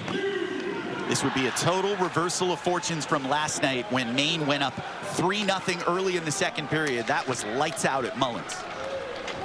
This old barn is rocking tonight. Really great impressed. Atmosphere on Friday. Really impressed with the crowd. I'm really impressed by that 5-on-3. That puck movement was gorgeous. Covered up by Boya. We've hit the halfway mark in regulation. 32 seconds to go on the UMass man advantage, and 7 of the last 8 games, UMass has found the back of the net on the power play. Now you can see why Greg Carville said, I think this unit might be better than last year. Also 10 minutes remaining in the second period. It feels like a lot more time has gone by in this middle frame. There's a lot of hockey left here for Maine to turn the tides. Another face-off win for the Minutemen. Van Tassel. Crisscrossing with O'Neal. Second unit out there. Keenan feeds him. That's wide. Hard kick all the way around and down. Keenan has to chase. That's most likely going to do it for this power play. So UMass, if they get a chance, they got to get another defenseman on the ice. They got 10 seconds left. Look for the change right here. Tassel sweeps it in on the backhand. Holt with it for Maine. We're back to 5-on-5. Mission accomplished for UMass. Now 2 for 4 on the man advantage. Bouncing puck back behind the cage. Russell, hardest worker on the ice for Maine. Nadeau lost out. Tried to deke around Lechka. The UMass youngster had his number. Nadeau was trying to dance at the blue line. Out of the zone. UMass still has it. Good puck possession in the second period for UMass. This is where you ask yourselves, where was this last night? We're seeing a completely different UMass team right now on Friday night, where last night they had none of this to show. In UMass's defense, they stuck around through much of the first period, but a withering blow, back-to-back, a goal and then a shorty, put them down 2-0 going into the room, and then Maine skated away. Sholey got paddled away by Jackson Irving, who's been protected well after that 5-on-3 time. Down deep for Sholey, trying to outwork Justin Kerr. Popped up toward the blue line and out. A giveaway. Up comes Owen Murray, the captain. Blocked. Nice back check there by Usoro, freshman from Quebec. Skating in just his 4th career game. Van Tassel, the junior, showing some of his upperclassmen experience tonight. His confidence has grown so much from sophomore to junior year. He's got a much better opportunity playing top 6 minutes tonight. He's on the 3rd line, but he's really been plugged anywhere in the lineup so far this year. 3rd line right wing, centered by another freshman. So much youth up the middle for UMass this season. Puck whizzes out of play. We'll freeze it with 7:37 to go in the second period. UMass has doubled up the lead on the man advantage. 2-0 cushion for the Minutemen. This is picture perfect. Teeing up Daniel Yenchko. .org. Eastern Propane and Oil is proud to partner with Hockey East to support youth hockey throughout New England. Visit HockeyEastOnline.com to get your youth team feature on social media and a chance to win Hockey East tickets. They are gassing up the Minutemen tonight here at the Mullen Center. 2-0 lead over number 6 Maine, unblemished in Hockey East play this season. It is always great to see. Couple former teammates on the bench face off in league play. Greg Carville from UMass joked with us earlier this week, Johnny, I don't have much of a coaching tree, but Ben Barr is the key branch on that tree. I love what he's done at Maine. I just wish he wasn't in our league. It's always fun to coach against a guy that you have mutual respect for, and got to shout out Jared DeMichael as well, the assistant coach at Michigan State, who will one day be a head coach in college hockey, and James Marcoux. They were all here when I was here that freshman year when the new coaching staff came in. James Marcoux is now with Harvard as an assistant coach. So Greg Carville's staff does continue to grow. Obviously the staff here, Nolan Bukowski and Tommy Upton also doing an incredible job stepping in. Ben Barr, 5 years an associate head coach under Greg Carville from 2016 to 2021. They went to back-to-back Frozen Fours and national championship games together. Won it all in 2021, and that's the legacy that remains here with the banner hanging from the Mullen Center ceiling. Ben Barr trying to hang his own banner, a 3rd for Maine. A couple titles for the Black Bears back in the 90s. Has put that program back on top of Hockey East, defending tournament champs. Now Poirier, one of the best young explorers in the sport, ran out of space, nearly threaded it in. Oh, Irving made the save without looking. Better lucky than good. And Poirier missed a cross-ice pass. How did Langlois miss that? Maine can't believe it. Poirier through traffic right back at him. Good battle in front between Russell and Keenan. Irving was completely turned around as Boya has to settle his own puck. Irving never saw it. He's looking back at the student section, tapping the pipes, thanking his lucky stars. First of all, the 5'8" Justin Poirier to get the puck on goal with Larry Keenan at 6'4", right on his back. Another look at this chance. The puck is sitting right in the blue paint, and Langlois tries to toe drag around the leg of Irving and somehow isn't able to squeeze it by. That puck is just sitting there, and it hits the blocker as Irving's butt is to Langlois. And now we're having a review. Our officials think a puck may have crossed the goal line. I don't think so. From the angles we saw, it seems like that puck just hits the blocker of Irving. Langlois, I understand why he's trying to caress it and get it around Irving, but you got to just jam that home. It's sitting right there.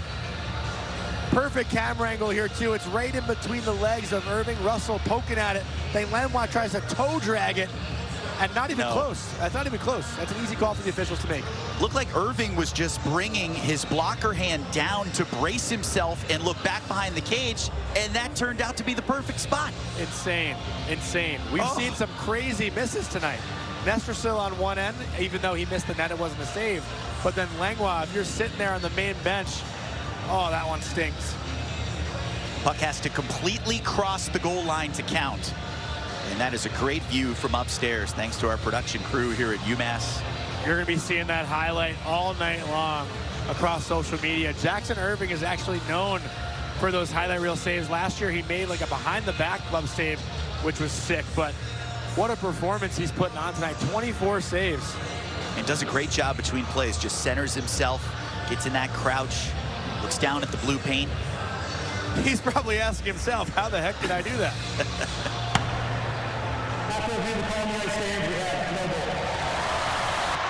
Have a night, Jackson Irving. You can feel Maine starting to push, though. They've gotten some great chances. Poirier, with the amount of chances he's had tonight, you got to think he's due for one also. Justin Poirier is as advertised. A guy who has 9 goals in 9 games, not including this one tonight. This is the 10th game, but he's dangerous everywhere. Poirier is not just a sniper either. He's undersized. He goes down in the dirty areas. He finds a way to create chances no matter what. He's a bulldog. Perfect Maine Black Bear. That's why Ben Barr brought him up north.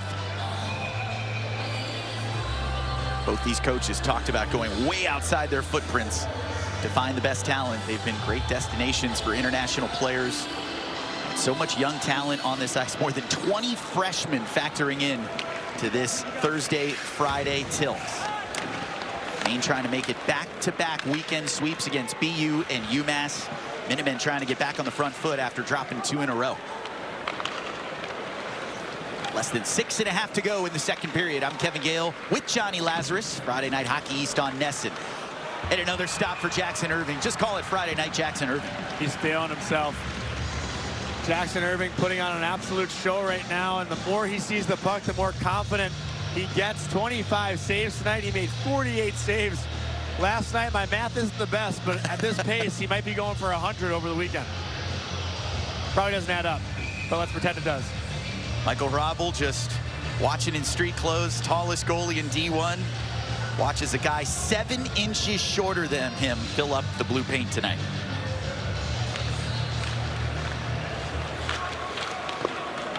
Maine's got it off the face-off. Excuse me, UMass has it off the face-off. Sent up high by Klechka. Trying to leg it out around Jurasevich. Frank Jurasevich, part of this D-corps, blocks leader for Maine. Does a lot of the dirty work for the Black Bears. Puck wedged up against the back wall. Klechka bumping with Jurasevich. Owen Fowler's got it out of there clean. Pesky player, missed all of the 23-24 season after surgery at UMass Lowell. Found a new lease on the game. Tewksbury, Mass native, now playing for Maine. But his Black Bears are down 2-0 on the road here at UMass. What a bounce back by the Minutemen. Dropped one at home. 6-2 against Maine last night. They have control in the second period on Friday Night Hockey East.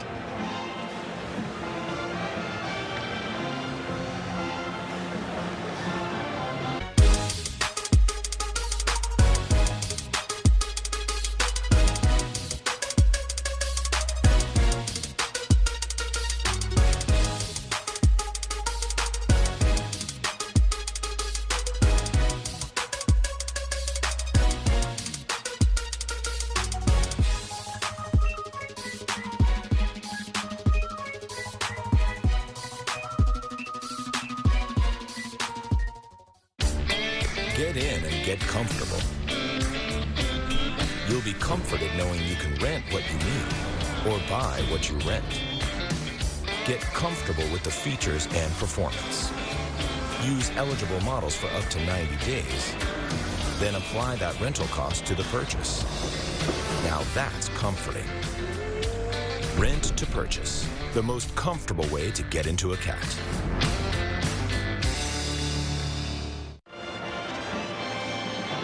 Stay up to date on the latest news and scores from across the league by following @hockey_east on X and Instagram. Plus, you can visit hockeyeastonline.com for scores, stats, watch links, and ticket information for all Hockey East games. We are into the month of November, a long winter season ahead in Hockey East. Tons of parity across this league. We've got a top 15 matchup that's been tightly contested tonight. 2-0 advantage for UMass at home against Maine. Throw out the rankings early in the season, Johnny. It's hard to tell who's doing what, but the key is on any given night in Hockey East, it's going to be a war and it's going to be close. The hardest thing to do in Hockey East as well is sweep the weekend. We saw Maine with a controlling, dominating win last night, and now the script has flipped here tonight, although there is still plenty of time to play here in this game. See another great example of that tonight. Merrimack has a 2-1 lead at Aganis on the road at BU. The struggles continue for the Terriers as Boya punches that one into the corner. BC near the bottom of the league and upstart Northeastern near the top. They are flipping the standings here through the first month plus of the season. Van Tassel now with a chance. Lost out and a follow-up goal! Olvestad!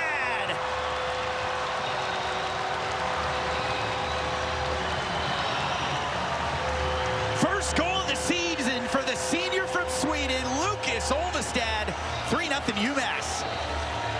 And he throws the monkey off his back as he makes his way down the line. Lucas Olvestad starts this whole entire play, actually making the defensive play, breaking up a 2-on-1, and then he follows up Nick Van Tassel's one-on-one attempt and wastes no time. As soon as he touches it in the slot, a rolling puck, he doesn't try to settle it. He just catches Boya off guard and fires it high above the glove, but Olvestad doing it on both ends of the ice, and that's what he's known for. The responsible defensive play, following it up offensively, and that's a huge 3-0 lead for the Minutemen. Great poke check by Loic Usoro. Popped the puck free, went to the body, and then out of nowhere, Olvestad came crashing through for a wide open look.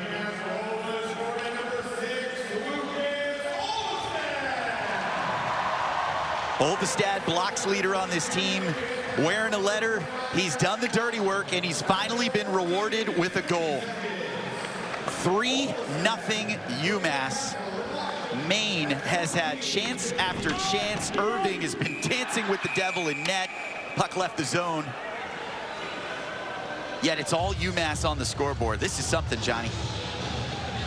Václav Nestrasil also looks like he's limping a bit. He just got slashed in the back of the leg by Jeremy Langlois. Nestrasil has kind of been, after the whistles, getting in the mix a little bit tonight. Nestrasil, excellent hockey sense, plays in all 3 zones. He's not afraid to mix it up. Can't blame him. He's 6'6", he can handle himself. Somehow, some way, Greg Carville says his stick skills and his reach actually sneak up on opponents. Book's not out on him yet.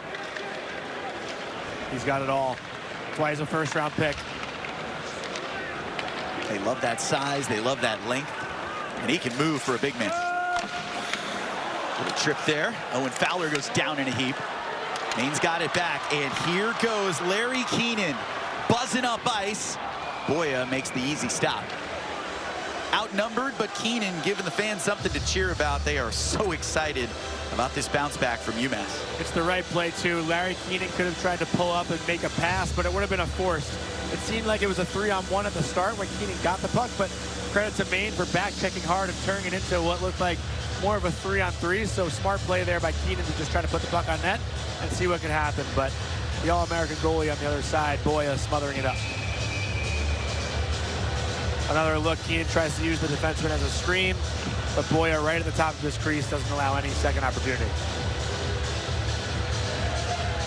Boya backing up his young D-core, earned his first career shutout here back in February of 2024. Not the case here tonight. UMaine has a long uphill climb, trying to start with a goal. Poirier stopped by Irving. Scattered again on the ice. Hand pass, that freezes it. Maine denied again.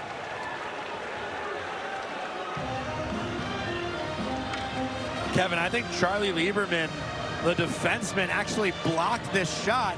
He sacrificed his body right in front of his netminder with the most dangerous goal scorer on the ice, and Justin Poirier coming right down Broadway untouched. A perfect 3-on-2 rush for the Black Bears. But look at UMass just boxing out, throwing their body on the line to make sure that puck doesn't go anywhere near Jackson Irving.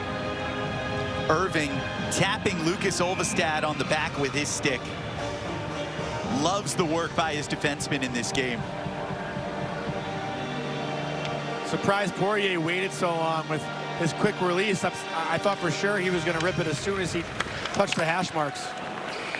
That one looked destined for the back of the net. Poirier with 9 goals this season. Leader in Hockey East, stymied tonight. Hockey East Rookie of the Month in October. That was an easy selection. Co-led the entire league with 7 goals through the first month. Nestrasil frees up Musa. Nice pull around the cage. Drop pass, backside, and Galanic couldn't bury it. That was really good by Musa. Kucherov-esque play by Jack Musa, trying to go across the body behind the net on the short side. Nearly the second time in this period, Maine's been caught napping with a trailer as Russell gets bowled over by Musa. Spengler Cup invite, first ever time a UMass player is going to represent Team USA in Davos, Switzerland. A great reward for an undrafted player, and nice to see UMass allowing it. Now, he won't miss any UMass games, but there's some teams, some good ones, Johnny, in the Midwest who are not sending their players overseas for Team USA. What an awesome showcase that'll be. And we actually asked Greg Carville about it earlier this week during his media availability. Carville raved about the opportunity for some of these kids to showcase themselves. The kids who weren't drafted in the NHL now get that exposure that the World Junior kids get. And if I may, I'd like to take a second just to talk about what Carville said, that there's so many good players in college hockey. You can make 5, 6, or even 7 of these teams because there's so much talent. But for a kid like Jack Musa to get this chance, it's awesome to see. Maine looking for an answer here. Another scrum in front of the net. Irving out of position. Puck still loose. Tries to cover. And finally the whistle. Look at all those bodies stacked up in the crease. The Minutemen left Jackson Irving out to dry last night, and I promise you, that was talked about going into tonight's game. We got to do everything to protect our goaltender, and just look how tight they are to the net. 4 white jerseys around the net, not letting Maine get the upper hand. As much as Gerrois trying to dig at it, you got 5 guys in the picture, 5 white players, all in the blue paint. You love to see that if you're Coach Carville. Irving doing everything he can to pick up just his 3rd career win in his 3rd season with UMass. Face-off victory for the Minutemen, taking advantage at the draw, 31-24 advantage. Waning minutes of the second period, it's been all UMass. Tassel pushed by Lipinski. Tries to press it back out to the point, leaves the zone. I'll tell you, it doesn't feel like a 3-0 game. Maine's played really solid. The power play is the big difference right now. 5-on-5, though, this game's only 1-0. UMass has scored twice in the second period. Maine's left a couple goals out there and a penalty coming. Van Tassel down in a heap. Lucas Peterson had to be separated for Maine. That's another penalty drawn by Nick Van Tassel, a guy who just gets the puck in deep and goes to work. Lucas Peterson almost takes his legs out, it looks like, as Van Tassel's trying to forecheck. It's hard to stop a guy like Nick Van Tassel, who's 6'5", but Peterson at 5'10", just doing whatever he can to slow him down.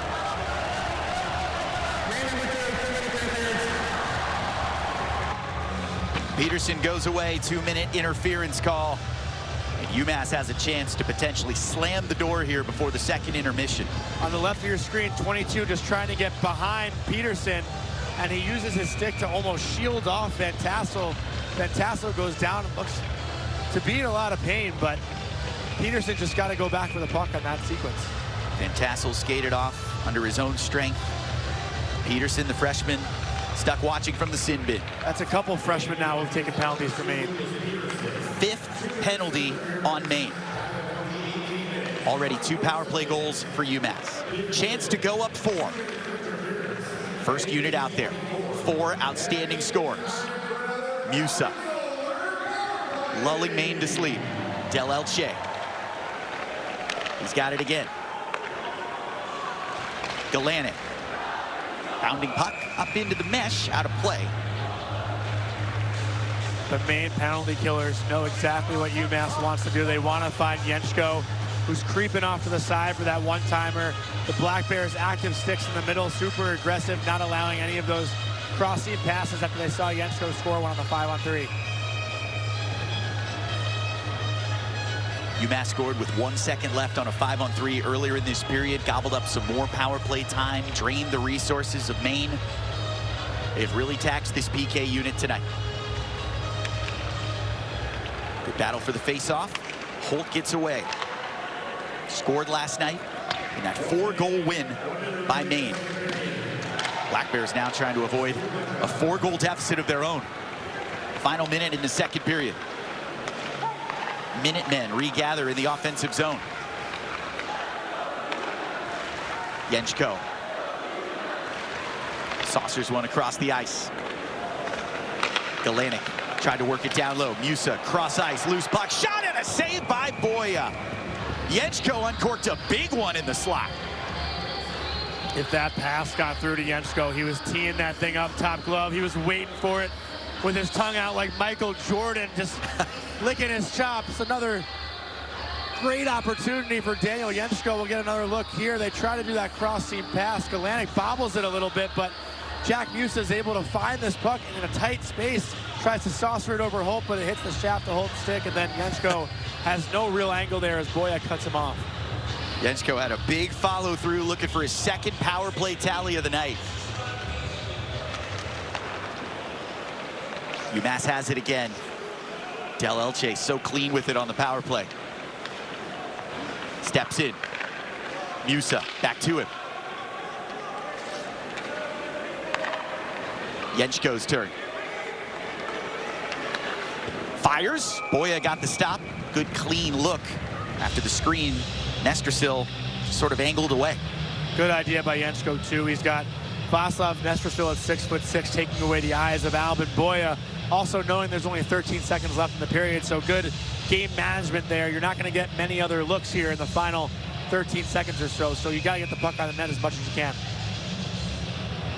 Boya knows what to do in this league. Played nearly 2,300 minutes last year, most among Hockey East goalies. 2nd best goals against, behind only Jacob Fowler, now in the AHL with Montreal. Maine finally wins a draw. This will kill some time on the PK. Fowler around Nestrasil. Nice handles into the zone. Bounces a pass, and Jurasevic was denied. Blocker stopped by Jackson Irving.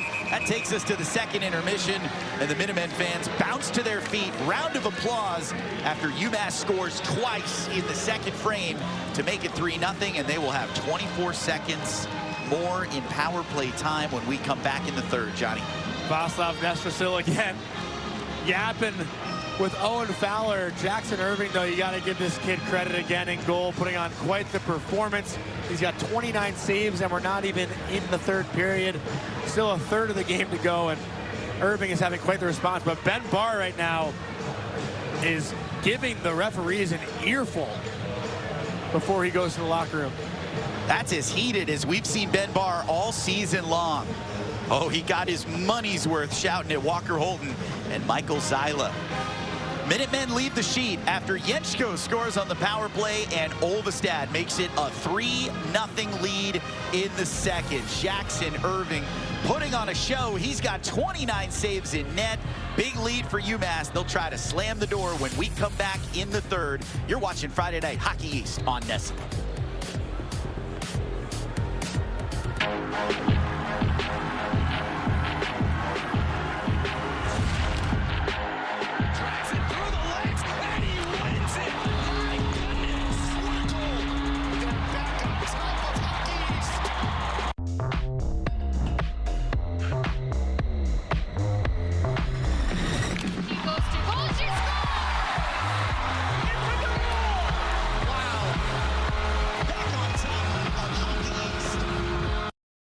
seem like a small thing.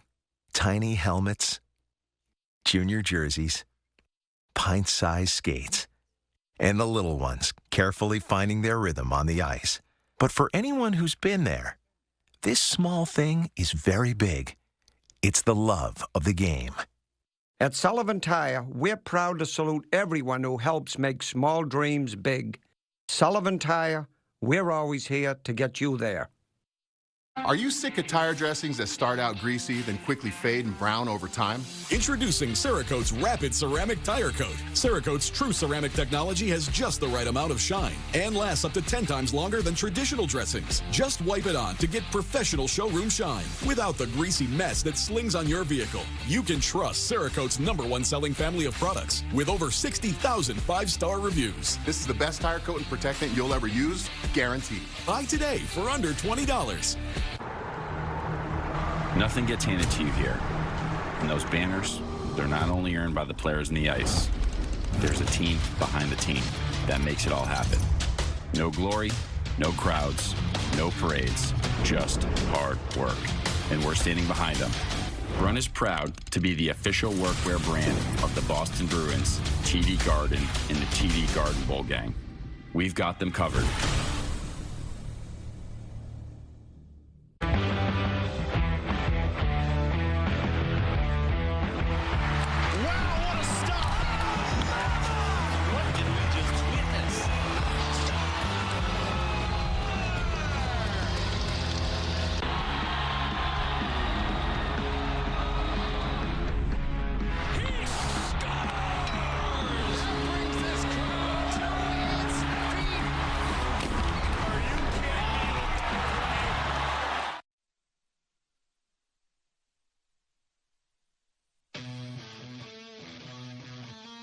Welcome to the Boston Children's Hospital intermission. Friday Night Hockey East on Nesson. It is all UMass, the number 13 team in the country, with a 3-0 lead over number 6 Maine as we get set for the start of the third period. Time to learn more about UMass alum Thor Bjorn, who made the jump from Rhode Island to UMass earlier this week to assume sport oversight duties over UMass football. Here's more from the introductory press conference.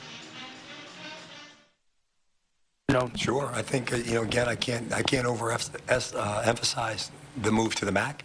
I mean, that's a big move, and that's a big statement. And that's a statement that says football is important. That's a football move.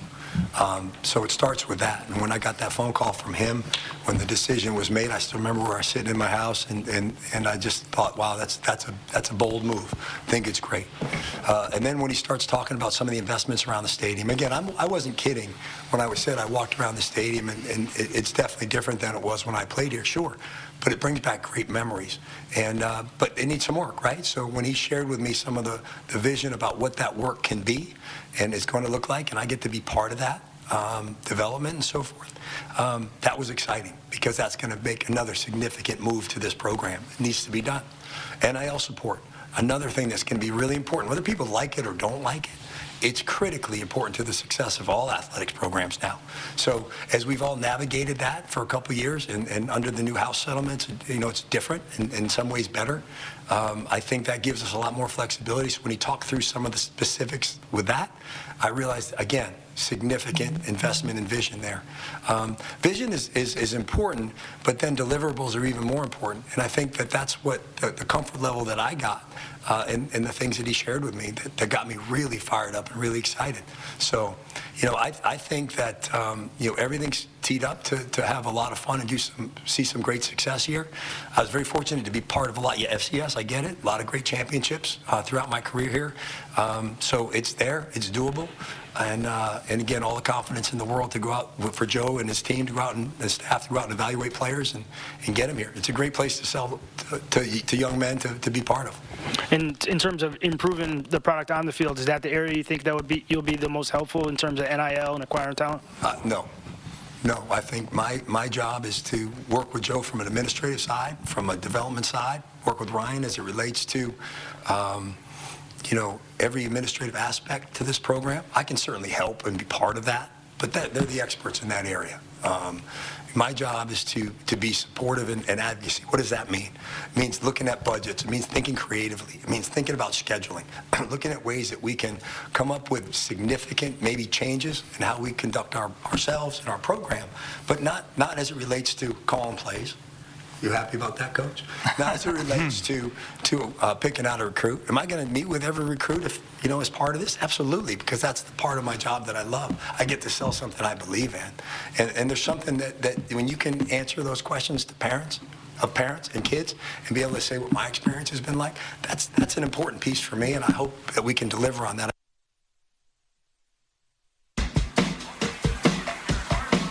Half protection is not enough. Using just an antivirus online is also not enough. Get better protection online with NordVPN. Save 77% and get 3 months extra. So you're going to the game and you want to save money on tickets. You learn a trumpet, you're in the marching band. Bam, you're in. Or we use Game Time. Zone deals literally show you the best value sections. Swipe, tap, ticket, go. Game Time. Force Factor Creatine Gummies build muscle and strength, improve recovery, and boost cognitive function. Why? Force Factor Creatine Gummies contain 5 grams of clinically studied creatine monohydrate in each delicious serving. Search Amazon now for Force Factor Creatine Gummies.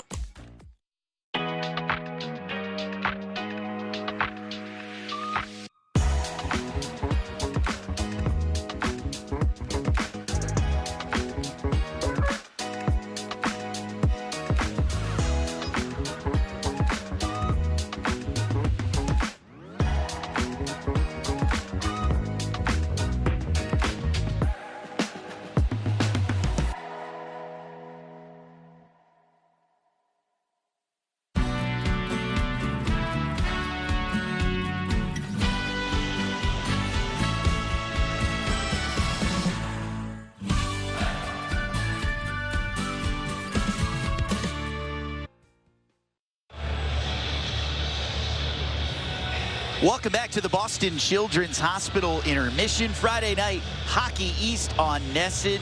UMass with a 3-0 lead over Maine in a top 15 matchup. It was a 1-0 lead after the first, and then UMass went wild in the second. It started with Daniel Yenchko on the power play. Minutemen have looked sharp on the man advantage.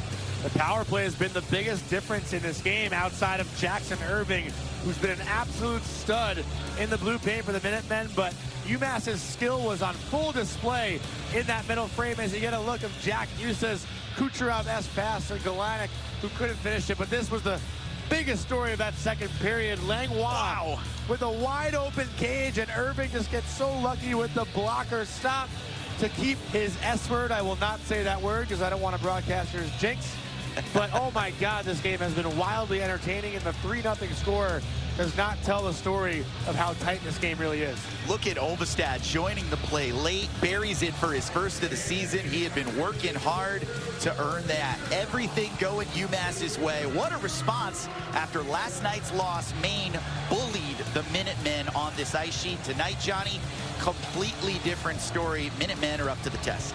Well, UMass has had 5 power play opportunities, and it's weird because the first 2 power plays of this game came in the first 10 minutes, and that was for Maine. UMass has had the last 5 straight opportunities on the man advantage, so Ben Barr was giving the officials an earful before he went to the dressing room for the second intermission. You got to imagine that Maine will have at least one more look at the man advantage, but they have not been able to capitalize so far tonight. Frustration boiling over for the normally reserved Maine Black Bears head coach. That's how tough it is on Friday night in Hockey East. UMass with a 3-0 lead, trying to take it home in the third when we come back to Amherst.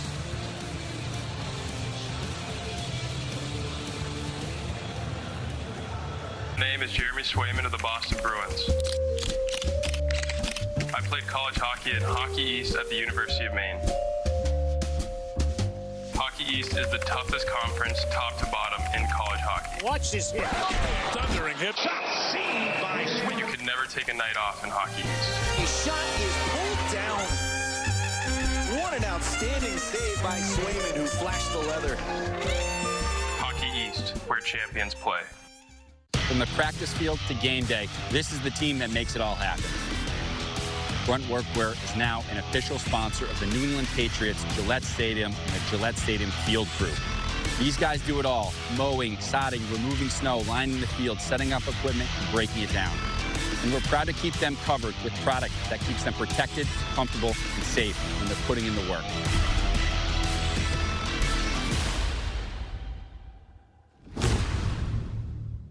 More rain is expected today. More snow is being reported. When conditions get more severe, you can feel safe driving any one of Toyota's 23 all-wheel drive or four-wheel drive models, which is more than Honda, Subaru, or Jeep. Like the styled-to-be-wild turbocharged Tacoma with a ruggedly refined interior and advanced technology. Toyota gives you more all-wheel drive choices, giving you more reason to see your New England Toyota dealer. Your all-wheel drive headquarters. Toyota, let's go places. When we sat down with UMass 5 to discuss the possibility of taking out a mortgage, we immediately felt they shared the enthusiasm and vision of this organization. It always felt very personal in nature. It always felt as though everyone we were talking to took a personal interest in what was happening at the Music Center. And to know that we have a permanent home for generations to come, there are no words.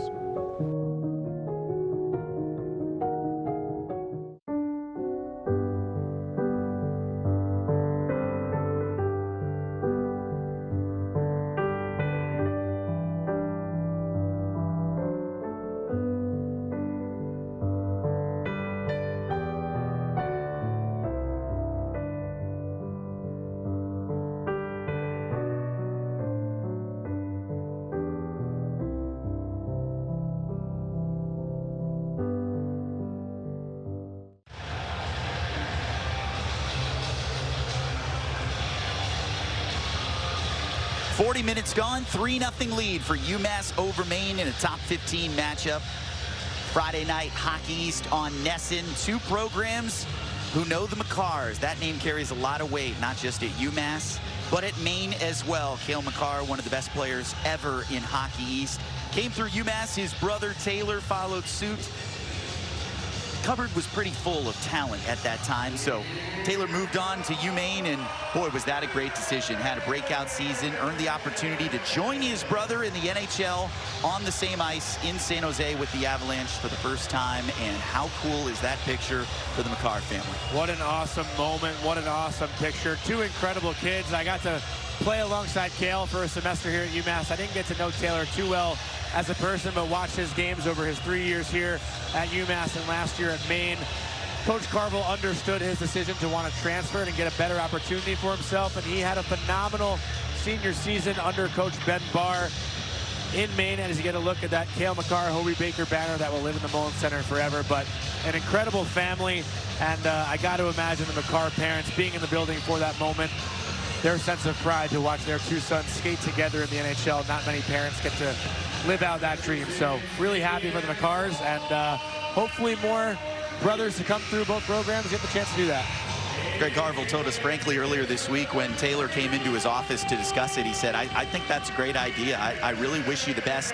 And maybe most emotionally for Carv, he said after that NHL debut, Taylor responded to his text, said thank you for everything, appreciated his time at UMass, and helped him get to the highest level of the sport, where his brother Cale, by the way, has quickly become one of the greatest defensemen of all time. A couple Norris trophies already in his cupboard.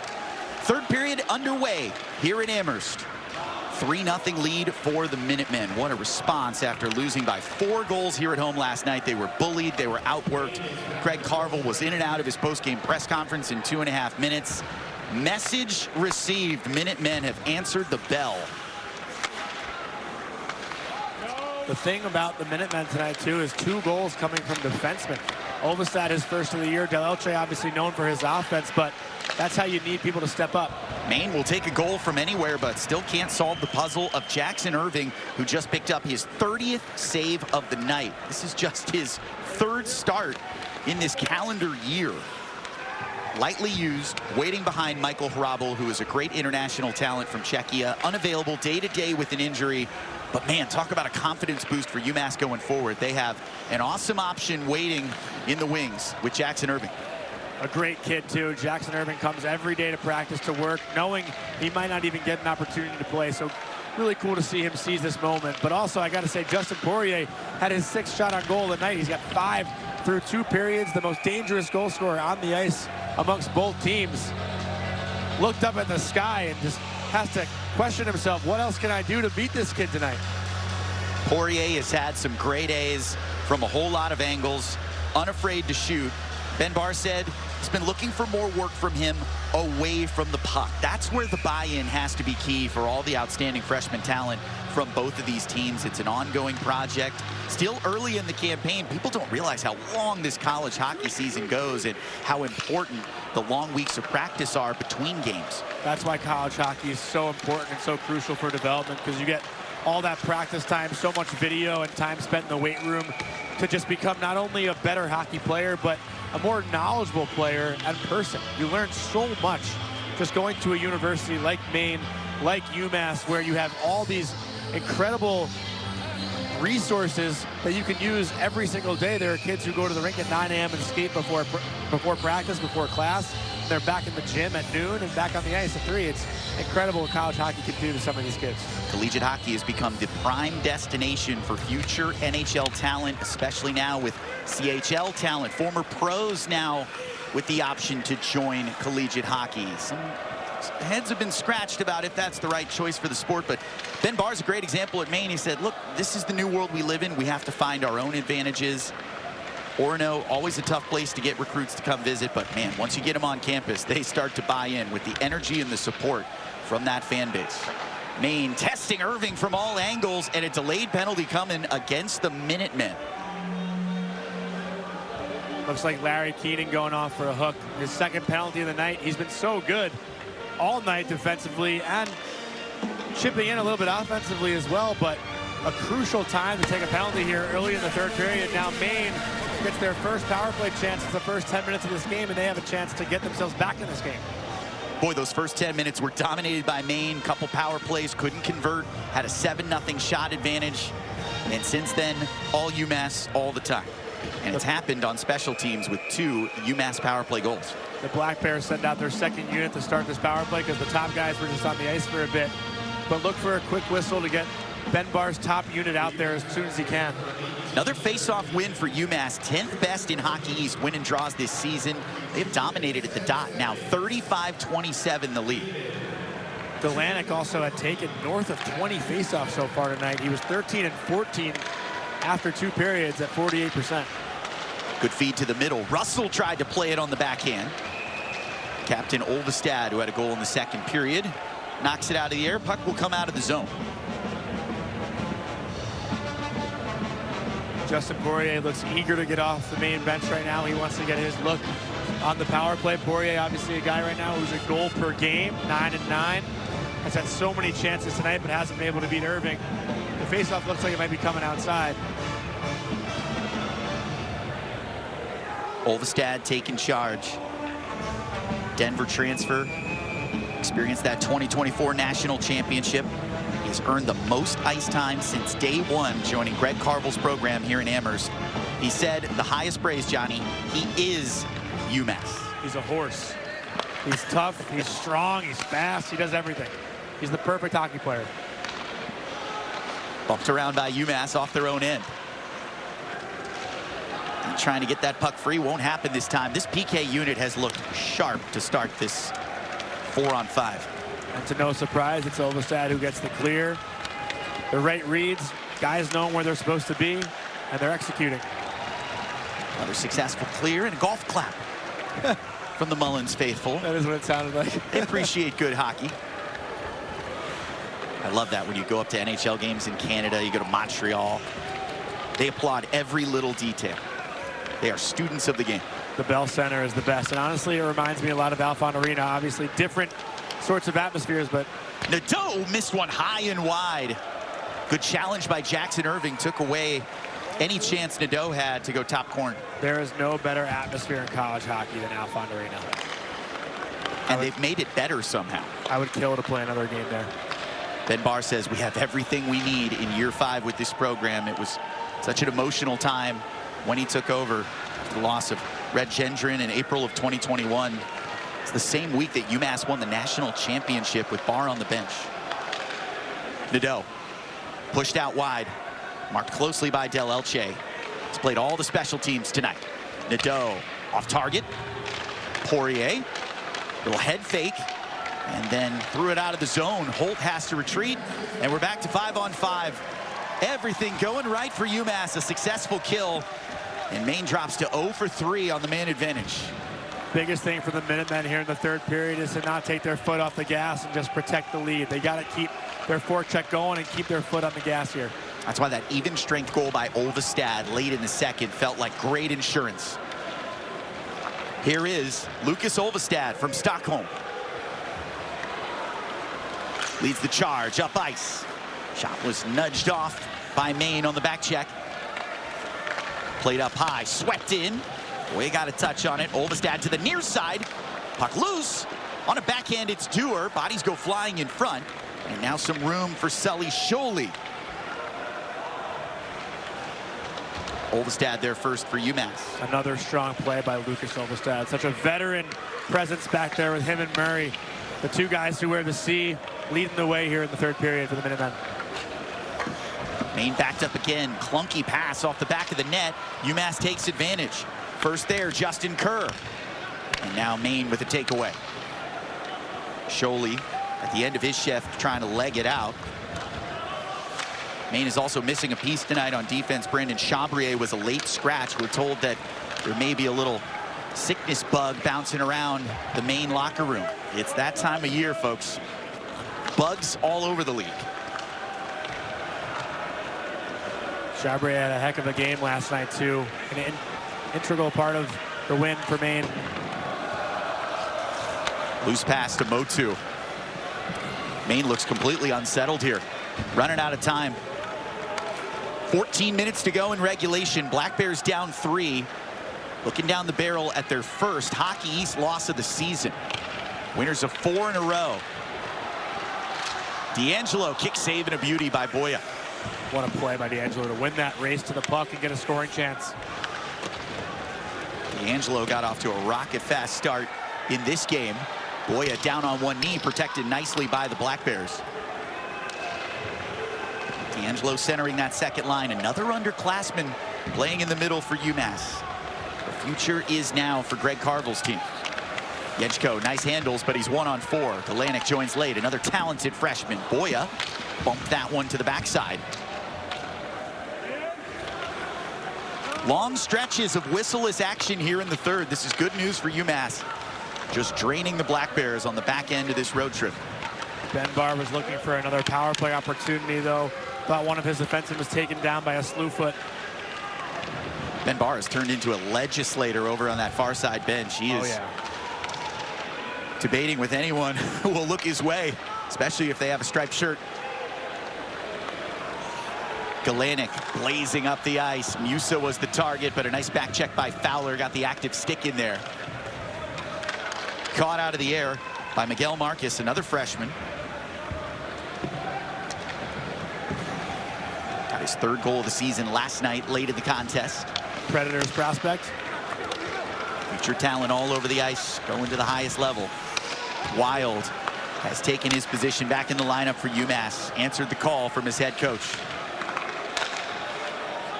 Bumped away by the assistant captain, Jurasevich, back out there. Kept in by UMass. Good, relentless pressure. Took a funny hop off the back wall. We have 2 sticks down on the ice. It's a yard sale out there. That one hits a loose stick. Van Tassel gets around his mark. Great handles, and then finally lost the zone. Tap pass to Nadeau. Trying to get his offense going. Punched away with the blocker. That's Jackson Irving again. Faking the one-timer. Dumped in down low. Friel tapped it to Nadeau. Irving in good position again. No threat there from the Black Bears. Motu drives it in. Nadeau running out of steam. Motu plays it back to Nadeau.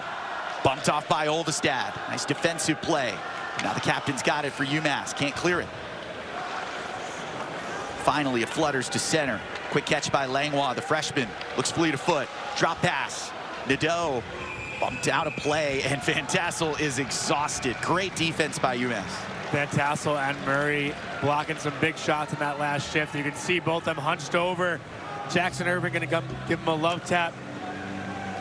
3-0 lead for UMass, working hard to stay in front. There are moments in life that mean something more. Moments that will impact everything. At the Eisenberg School of Management, they're all around you.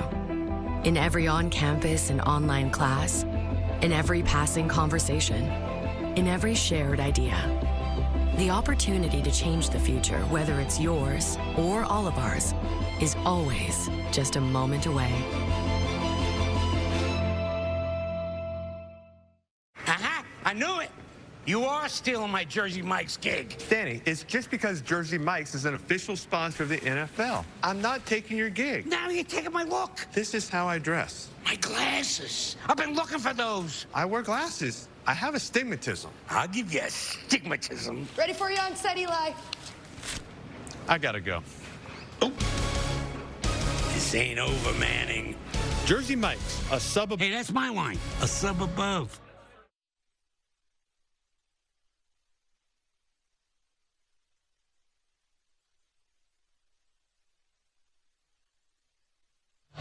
3-0 lead for UMass over Maine here in Amherst. Let's look at the out-of-town scores. BU has leveled the game at Aganis 2-2 with Merrimack. Ranked matchup at UConn Providence with the lead on the road, and Boston College bottom of the standings but still ranked in the top 20. 2-1 lead at UVM. UMass will take on Boston College next weekend for a home-and-home at Conti Forum and at the Mullen Center. But right now, I think to say the biggest surprise on the scoreboard here is BU and Merrimack tied at 2-2. You would think BU would have a big bounce back after that upsetting weekend last weekend up at Maine, but Merrimack giving it to them again tonight at Aganis. And maybe the biggest game of all in college hockey tonight, #1 Michigan State hosting #3 Penn State in Big Ten action, the first of 2 this weekend in East Lansing. Everyone has the eyes on the NIL talent that's been collected in the Big Ten. Jack Musa blaze it up the sheet, gets around 2 Black Bears, plays it back to Del Elche, rips a shot. That one bounces wide. UMass firing out of the timeout. Look at Musa changing directions. Boya stuck on the sheet. Galanic plays to Del Elche, one-timer, clicked off the heel of Scholey, and the pressure mounts. Nestrasil watches that puck bounce out of the corner. Del Elche played it with a hand. And now the captain, Holt, has it for Maine and gives it right back. What a takeaway by Nestrasil. I'm really impressed by those 3, Jack Galanic, Vaslav, Nestrasil, and Jack Musa. Big response after what was a quiet night for them last night. Even more impressive with 2 freshmen on your top line that had a big bounce back like this one. Musa's the old man as a junior, and he's still got growth ahead. Already leading the league in points with 14. Got a couple power play goals, has a shorthanded goal. He is valuable in everything he does. Less than 10 minutes to go in regulation. Still 3-0 UMass. I'm Kevin Gale with Johnny Lazarus. It's Friday Night Hockey East on NESN. And this is exactly what we weren't sure would happen. Frankly, it was a 50-50 shot going into the game, Johnny. Would UMass show up after the 6-2 loss last night? Yeah, they did. It's always the players-only meeting that gets the guys fired up. Sometimes you wonder if you pull that ripcord too early. This one was right on time. And credit to the coaching staff as well. They didn't want to harp on the guys and make them feel even worse than they did. They knew how poorly they played last night, and they wanted to just wash everything, let the guys know how important this game was going to be. A home ice game. You don't want to get swept in your own building, and they've answered the call. Quickly back to East Lansing. 2-1 victory for #1 Michigan State. That one just went final over Penn State.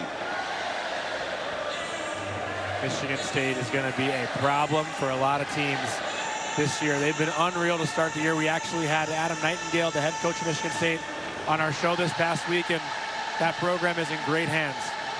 They had everything they needed to make a Frozen Four run last year, but it ended quickly in Toledo, Ohio. Timeout on the ice, 9:21 to go. Still UMass by 3.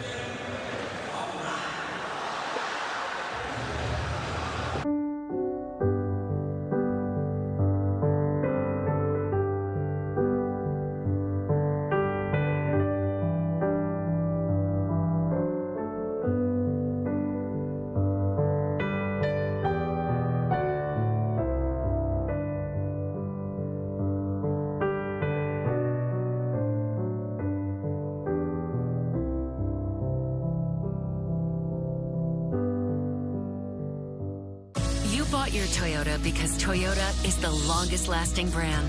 You put your trust in Toyota's reputation for quality. Now put your trust in Toyota-trained certified technicians who install genuine Toyota parts to help keep your Toyota a Toyota. Get your Toyota ready for the year's coldest and harshest weather.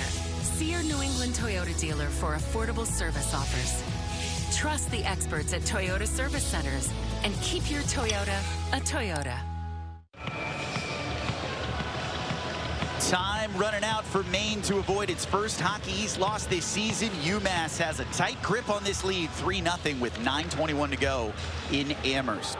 Full credit to Jackson Irving in net for UMass. He's got a clean sheet going and trying to stop the bleeding after last night when Maine fired 54 shots on him, came away with a career-high 48 saves. But, man, has he answered the call this weekend with Michael Hrabal day-to-day due to injury. James Norton forced into action as the reserve goaltender on the bench. UMass digging deep, and it's a good reminder to players in this portal era. Sometimes you'll be rewarded for sticking around, waiting for your chances, and a delayed penalty coming against UMass. This one on Justin Kerr, and the Minutemen fans aren't buying it. They can't believe it, and I don't blame the Minutemen fans because it looked like the Maine player just lost an edge. Kerr was on the forecheck, getting his stick, trying to go stick on puck.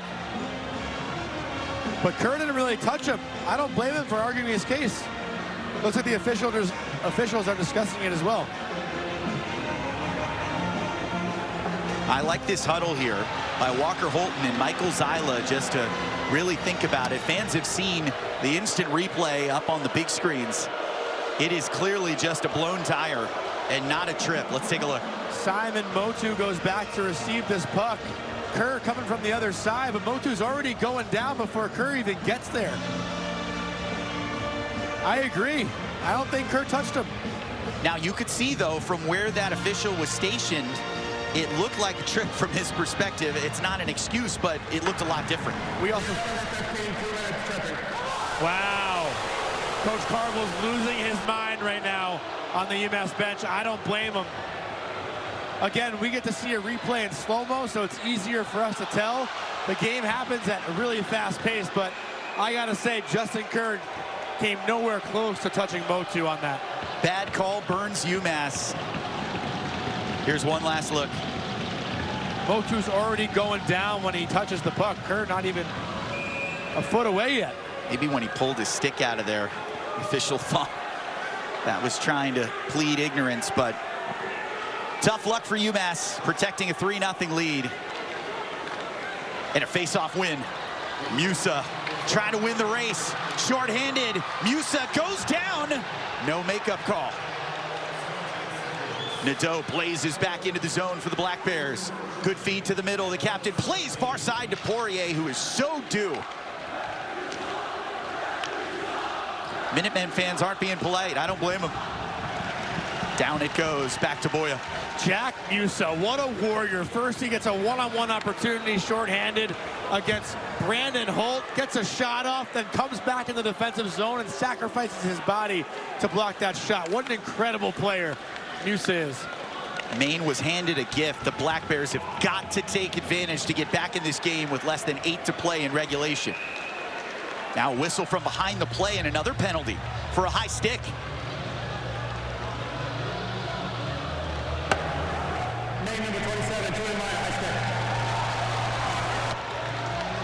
Maine can't believe it either. There's your makeup call. Max Scott has words, and he's out of there. You don't often see high sticking calls in college hockey either. This is a rare one. Max Scott on the forecheck.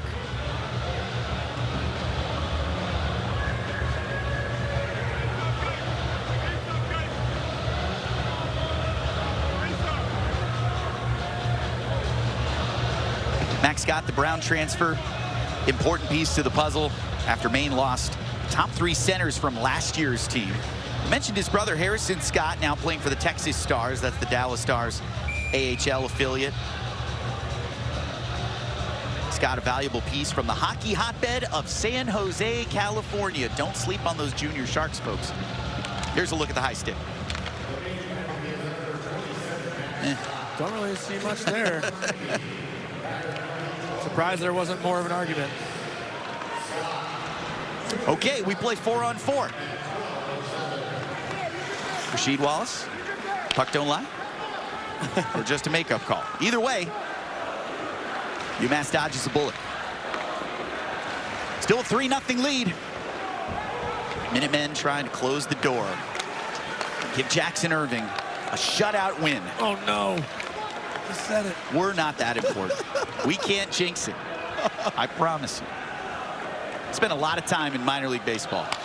And I never believed you could jinx a no-no or a shutout. Have faith, my friend. He's not superstitious, but he is a little stitious. He is a little stitious. On comes Klechka. Dodging around defenders. Langlois step to him. Del Elche hard around. Below the goal line to Klechka. Scored on the power play last Friday against Cornell. Already 4 goals in his freshman season.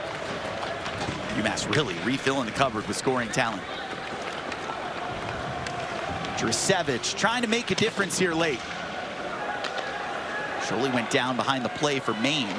Black Bears outnumbered here. Funny hop off Irving, and he's got it.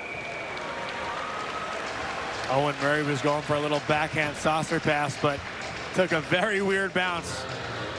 Jackson Irving very alert in his crease all night. He's having a little smile with the linesman. Looked like Owen Murray was just trying to give Galanek a little pass on his forehand, but hit Galanek's shin pad and bounced right into Jackson Irving. That's why you're so close to those pipes. Those inches make a lot of difference. And Irving had the numbers last year in his 4 starts, 1.50 goals against average. He was great when called upon. Greg Carville said the only guy who came ready to play last night here at Mullins, and the rest of the Minutemen followed his lead. Block shot. There's the Minutemen standing tall, or at least going down to the ice for a block, giving up the body in a 3-0 lead. Vaslav Nestrasil, too, the first-round pick, doing that. A guy with so much skill blocking a shot, you love to see that. Absolutely. Galanek tees up Del Elche. Off Boya. Wrap around chance. Musa holds on tight. Galanek feeds the one-timer. Del Elche burned. Boya was looking around, and Nestrasil was poking at it. Maine didn't like that too much, but can't blame him because Nestrasil just smiles and skates away. He was pointing up at the scoreboard, too, letting the Maine Black Bears know it's 3-0 right now, but Nestrasil, again, has been in the mix all night. He's still yapping right now with Charlie Russell. Those two, after the whistles all night, have been going at each other. No love lost between these teams that play hard, but it's still UMass 3-0 over Maine. SVP Yes Today. Maine down 3-0 here at UMass with 5:52 to go in regulation. Top 15 matchup. Black Bears looking at their first league loss of the season if they can't mount a huge charge late. Next week, it's back to Alphond up north. Friday and Saturday against UVM. Black Bears have Vermont's number, won the last 3 meetings, and then at Boston College, BC trying to get back on the right track. BC and UMass at the bottom of the league, 0-2-0 in the standings. Massachusetts says that O has got to go. Home and home with BC coming up, and then at Providence and at Army, a rare trip to West Point. West Point always a really fun place to play, though. The fans there are awesome. That rink feels very intimate. Got to play there a couple times in my career. It'll be a tough challenge for the Minutemen. Minutemen trying to close the show the right way here at home first. Off a face-off win. Musa goes up high on Boya, who punches it out of play. Jack Musa hasn't been able to finish one tonight, but boy, has he had a lot of chances showcasing himself here in a huge bounce-back effort from last night. And for a team that's one of the worst in Hockey East win and draws this season, UMass looks really good firing shots off the draw. All weekend, Jack Galanek, credit to him too. The Minutemen right now are winning 40 to Maine's 30 face-offs at the dot. Maine, one of the best teams in the league, winning face-offs. They've had their chances tonight against Jackson Irving, but he has slammed the door. Now 33 saves to lead UMass. looking to sew up that word. Musa flips it up to the blue line. Holt grabbed it out of the air. Chance now for Max Scott. Played it middle. Poirier just hopping through. Nestrasil got nudged off, went down to the ice. Peterson trying to make something happen as the net goes empty for Maine. 6 on 5. I don't hate the move by Coach Barr to pull Boya. You're down by 3 goals, 5 minutes left. May as well try to get one and see what can happen. Hard hit. Kerr got plugged up against the glass. Friel made him feel it. Captain tries to redirect all the way around to Langlois. Let's go UMass chant here late. UMass outnumbered with the net empty on the other end. Friel dodging Minutemen and officials. Nestrasil can't get it out. Bouncing puck off the back wall. Poirier was waiting in the circle. Jurasevich finds Poirier, the talented freshman. Stopped by UMass. Grabbed by Olvestad, the captain. UMass has it. Wild spun it out of the zone between his own legs. UMass on a change. Maine bringing fresh legs on. Pokes free. Offsides. Maine has to get out. Olvestad looking up ice. Connects a pass. Kerr off Yejko. Missed the open net. Oh, a little friendly fire for Justin Kerr there, who was looking for his first collegiate goal. Oh, those eyes get so wide for the young guys when the net is open. Great way to get the monkey off the back with no goaltender in there. Jurasevich plays it to Del Elche. Wrong team. UMass try to hold on late. Toe save by Irving, always outside the pipe. Del Elche frees it up. Van Tassel was waiting, cherry picking. Kept in by Maine. Now it's Owen Fowler. Puck knocked around in front. Oh, that was played out of the air by Del Elche. Didn't help Irving with that. Now a good chance for D'Angelo. Wide open look. He fumbled, played it off. Yetsko buries it.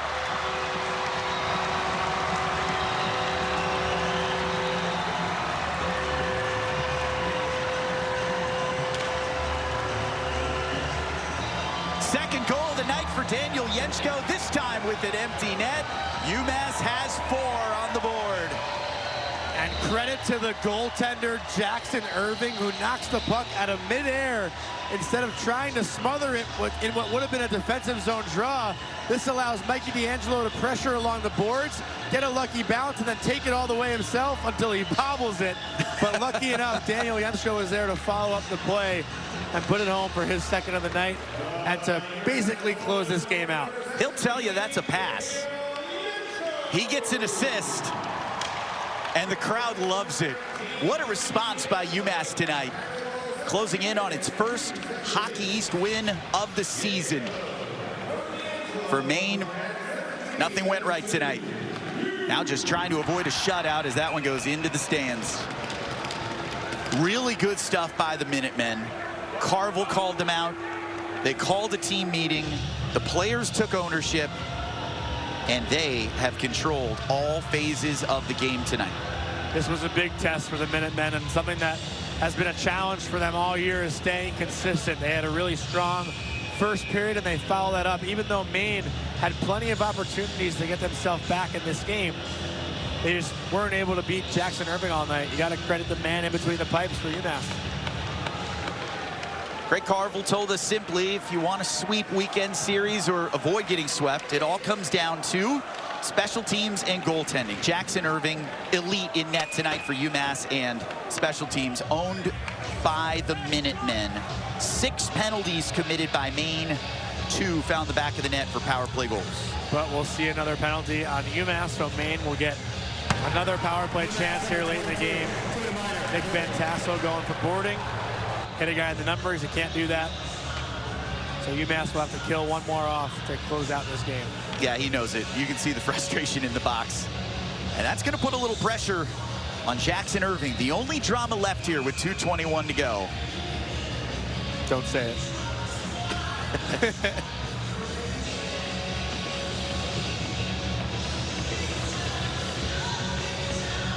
Van Tassel, will hear about that later. 7th round pick by Ottawa a couple seasons ago. 5th power play chance tonight. Boya is in there. Maine is 0 for 4 on the man advantage after going 2 for 4 last night. Big letdown on special teams. Poirier is hungry for a goal. He's had the most chances, the most shots for Maine, and he's out there on the power play. Nadeau waiting, crisscrossing in front of the net. Musa can't clear. Poirier steps in, lifts a shot. That one just missed. That puck was wiggling to the near post, but stayed out. Inches away. Great battle down low by Owen Murray. Lucas Ovestad also boxing out in front. The Minutemen have done such a better job of protecting the house tonight. Dirty areas always determine the series between Maine and UMass, two teams that do the hard work. But tonight, UMass has been grittier. Trying to finish it off for Jackson Irving. Irving had one shutout last season, looking for his 2nd career clean sheet with 1:03 to go. Final chance for Maine. Here's a shot and a save. Rebound collected. That was James Dewar.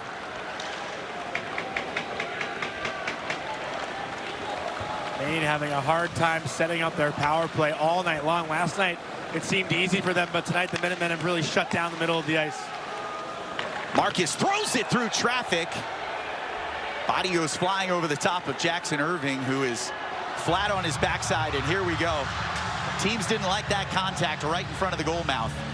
And we might see a couple guys sent here, Johnny. You're always going to get a response when you run into a goalie, and Francesco Del Elche didn't hesitate for a second to go over to Charlie Russell and let him have it. These two have been jawing at each other all night. Charlie Russell, especially in blue, has been going after all the Minutemen. But Jackson Irving has kept his composure throughout this entire game. He's made 38 saves, starting with that beauty on Maine's first power play. That was a scoring chance from Max Scott, and from there, Irving has just showcased an insane performance.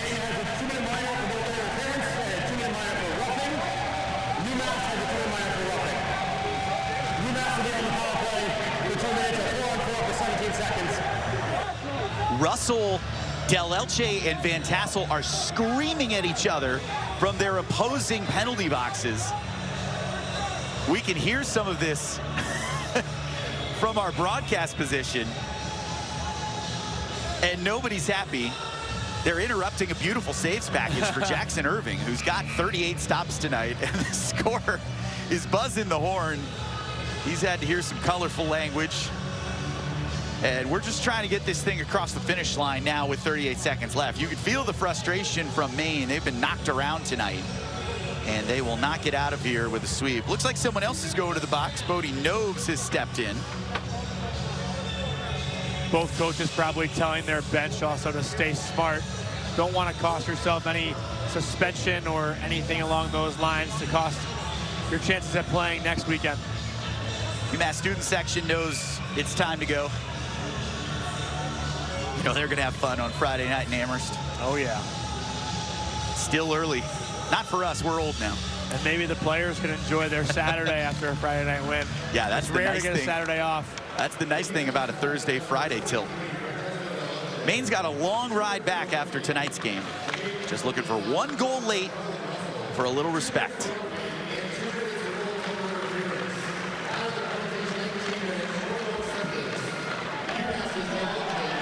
Nestrasil, fresh on the ice, breakaway chance. Boya stops him. What a lucky bounce that was for Vaslav Nestrasil, who's having a laugh. Oh my God, he's been chirping all night. This freshman from Czechia is not shy. It looked like the puck was bobbled just a little bit by Sully. Scholey and Nestrasil coming right out of the box with a pretty clean breakaway. Scholey just on his back. Nestrasil couldn't elevate that puck over a sprawling Boya. But Nestrasil has been in the mix all night. 5-on-4 time for UMass with 12.2 seconds left.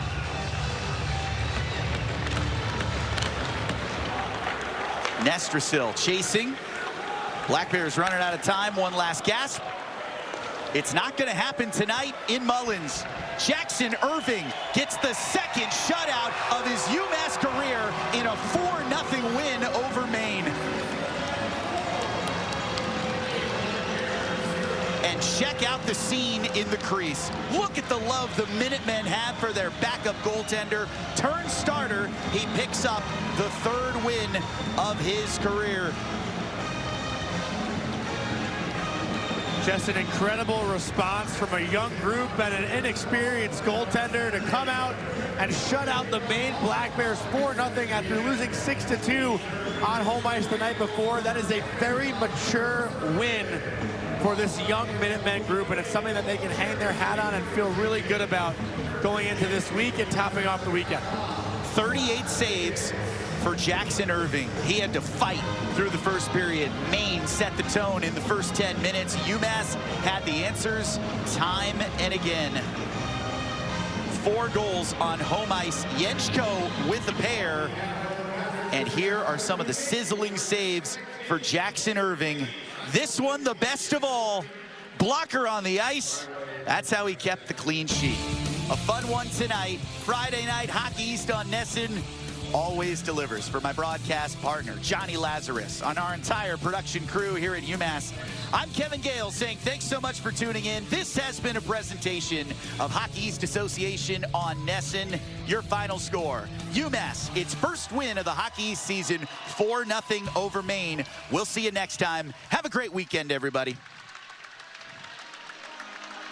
So you're going to the game, and you want to save money on tickets. You learn a trumpet, you're in the marching band. Bam, you're in. Or we use Game Time. Zone deals literally show you the best value sections. Swipe, tap, ticket, go. Game Time. You know, the zero interest loan that UMass 5 offers on our bikes is really remarkable. We had an idea that we were just looking for our customers to finance bikes. UMass 5's program of no interest on an electric bike made it possible for folks that didn't have that kind of money to spend.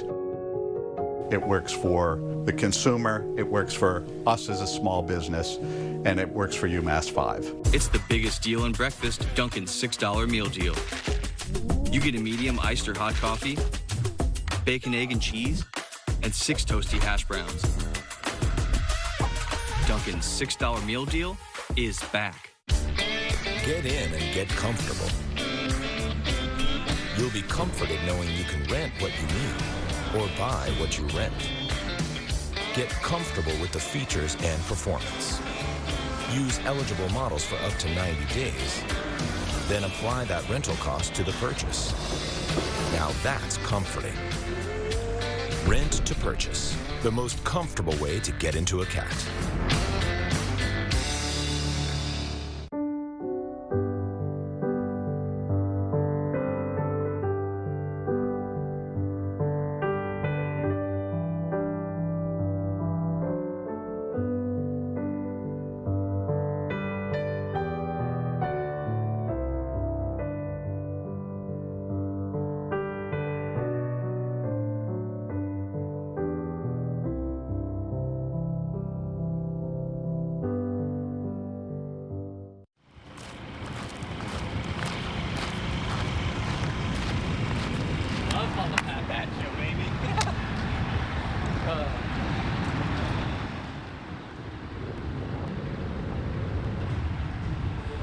My name is Pat Willett. I'm the marketing manager for Hearts of Pine, but I think like a more apt description for what I do would be social lead, and I also help with the day-to-day management of our creative network. So like the photo folks, the video folks that come in, that sort of stuff. It'll go on the Instagram, I promise. This is usually what I do, like 20 minutes before kickoff. I'll like post up somewhere in the stadium, just kind of hang out. I'll say hi to my parents. I'll get the starting 11 posted, and then I'll actually start kind of like making my rounds in the stadium. We got a bajillion people here, as always. So we're just, yeah, Gonna go do all that stuff after we post the starting 11 and let the people know that literally everybody is playing today because it's a friendly.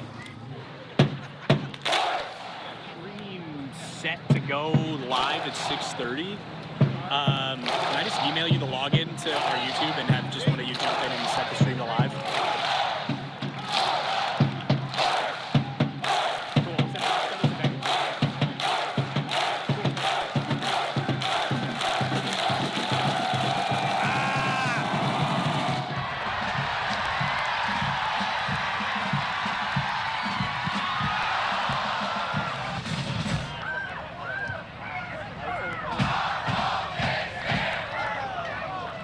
Face of the club right here, big time.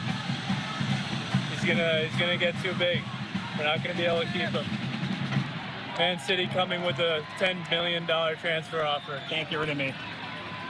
I like Hearts more than I like Man City. Good. There you go. Heard it here first.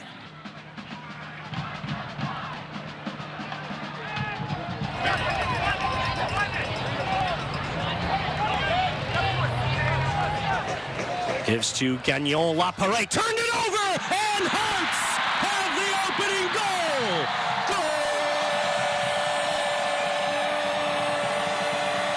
Hearts of Pine! It's Mickey Riley, who stashed it home.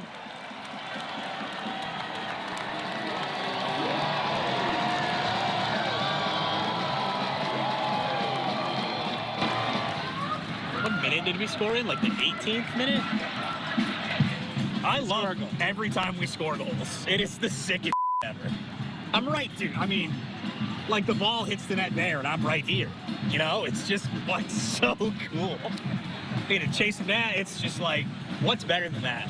You know, I get, you know, if you ever watch me during a game, like, I'm like fist pumping when we make good defensive plays. I'm celebrating with them, essentially, you know? But I'm a fan and an employee. So it's a funny duality.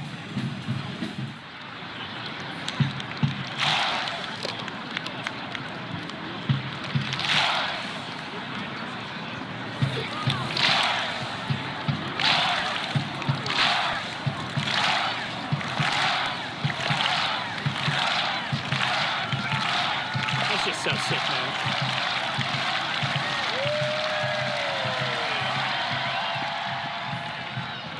JT Kamara gonna hit a left-footed in-swinger from the far flag. To the near post. It's headed way up in the air. Still loose on the line. Headed off the line and cleared away. Right strikes it. And it's a goal! Hearts of Pine! Early Wright in the second minute of second half stoppage time. And Hearts have a lead. Come on!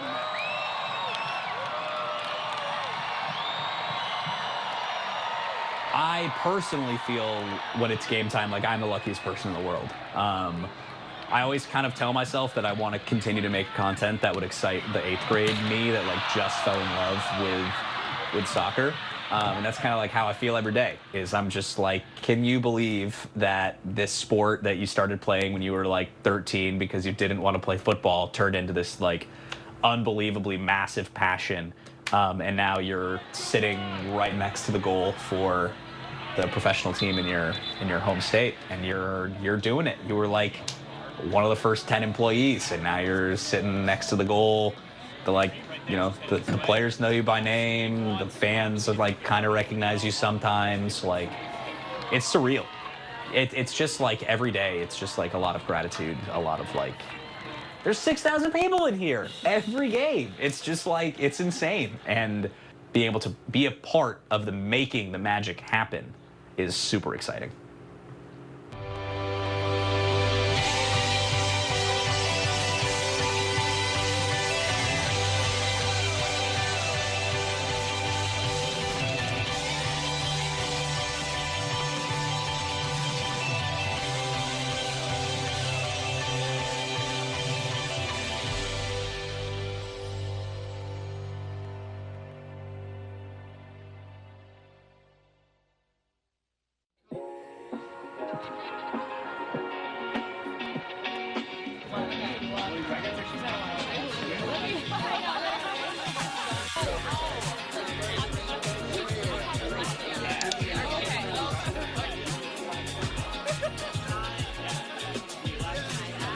Yeah, it's band practice. Every 2 weeks, we're right here at Bunker. Super, super thankful for their help. Being able to come together outside, enjoy the fresh air, play Hearts of Pine music, Dirigo Union original chants, it's really special. See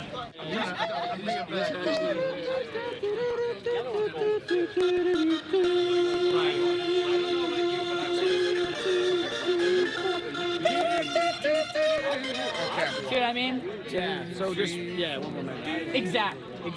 That's how Well, we're the band for the Dirigo Union that plays at the Hearts of Pine games, and like every band, we have to practice. And the brewery is a great place to do that. So every week on Wednesdays, we have band practice from 7:30 to 8:30. All different backgrounds, all different stories. Like some of us aren't really trained musicians or anything. Some of us have been playing our whole lives. It's all just people that want to come and have a good time, musical experience or not, and just make noise and just be hooligans, you know?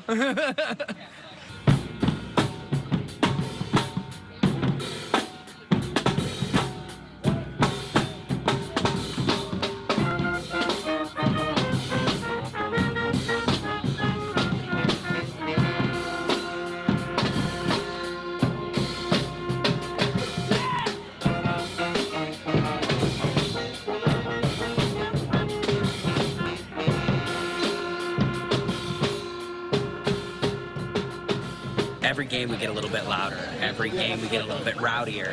And that's all a testament to what the band's been doing, the work we put in here, the work that the board does on a daily basis, and then all the general members just sharing ideas, being able to come up with original content, original songs that we're able to spin and integrate into the matchday experience. Since Hearts of Palooza last year, it's been a lot of reflection for me personally, being able to think back last year when we rented drums at Hearts of Palooza, we were using buckets, to now we have 10, 15 people wanting to play drums. We have a whole horn section. People are talking about tin whistles. We have a bagpipe now.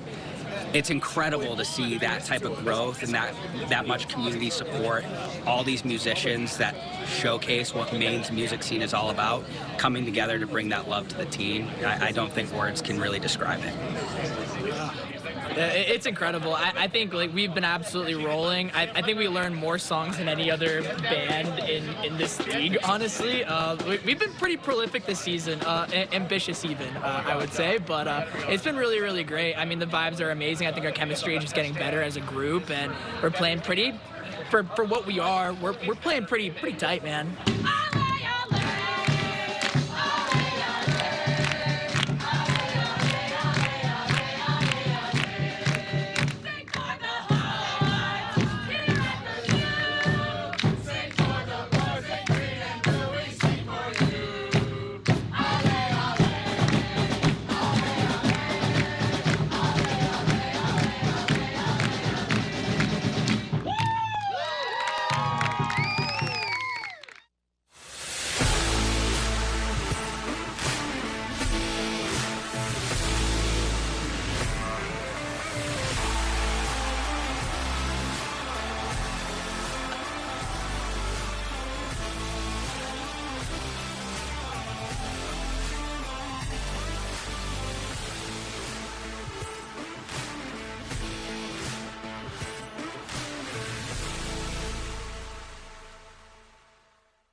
The Bees take their first trip north to write the next chapter in a historic rivalry.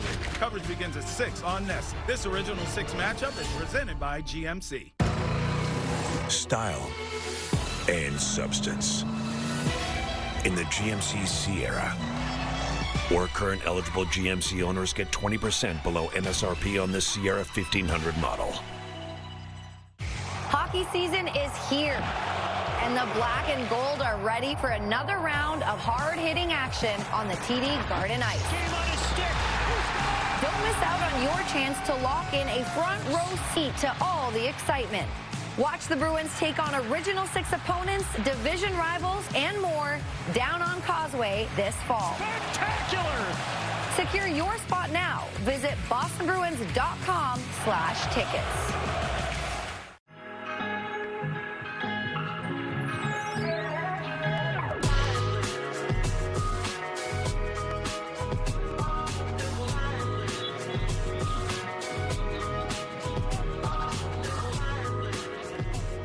My name is James Aleppo. I'm the Director of Soccer Operations at Portland Hearts of Pine. My job is every logistical thing that you could think of that the team would need, it's on me to take care of that. I do all the contracts for the players when we decide to sign them. I organize all of our travel, all of our game day logistics. If the team's got to be somewhere, it's on me to figure out how we're going to get there, how everybody's going to get fed, and not worrying about all the little details of what happens to and from. We are heading down to Westchester. That presents a very interesting challenge to us because it's a game that's not far enough away that we necessarily need to fly.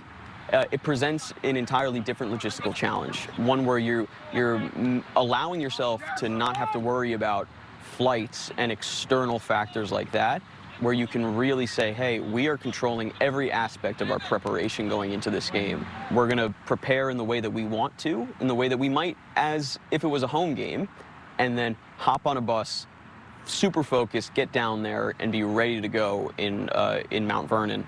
They're a good team. They have a lot of firepower in the offensive portion of the game, but at the same time, we are confident that we can defend against anybody, and we're really confident that we can attack and cause them problems going the other way. So I think all of those different logistical factors will only boost our confidence going into a game like that.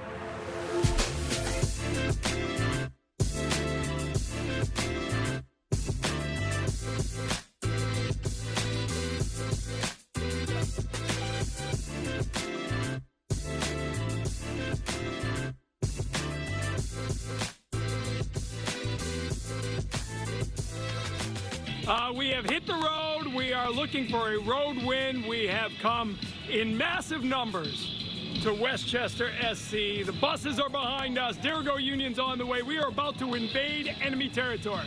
I feel we have yet to hit our stride, which is weird to say in late August, but we've had injuries. We've had new guys added. I'm looking for like a 3-week stretch where everybody's healthy, our best players are on the field, and that's going to be the momentum right into the playoffs. Well, Westchester's like a very easy drive for us, right? And so we made the trip down here. We have over 30 people here. My anticipation is that we're going to be louder than their supporter group. And I want that to show. I want people that were watching on ESPN to show that we're here supporting our team. What I'm hoping tonight is that the boys can feel that sense of we got their backs on away days and start winning these away games. And start getting that momentum. So when they come home, it's no contest. They're going to sweep people. We're going to have a party at Fitzpatrick. But when they're on the road, they can take care of business. So we're here to encourage that. I'm Mitch Barukowitz. I'm the owner of Westchester SC. I'm also the CEO and president. We actually just started in March of 2024. So this has been a 9-month ramp to get on the field. So the whole idea of the club is it's a very soccer crazy place. Our nickname is kind of Soccer County. We have 12 professional teams here. You know, every sport has basically 2 professional teams, so all the big 4. And then we have 2 MLS teams, which is unheard of other than LA. This is a sidewalk community. You wouldn't think you're 12 miles from the middle of Rome. You know, and so to do that kind of community thing in the shadow of that with a team that has built the most amazing community in year 1 is to me is literally what this is all about.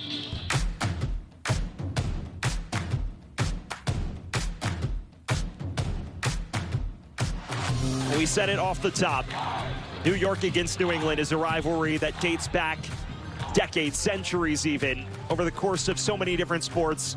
And now it is in USL League One in this rendition. Westchester and Portland for the first time. The 2 teams closest to one another geographically in the league, locking horns.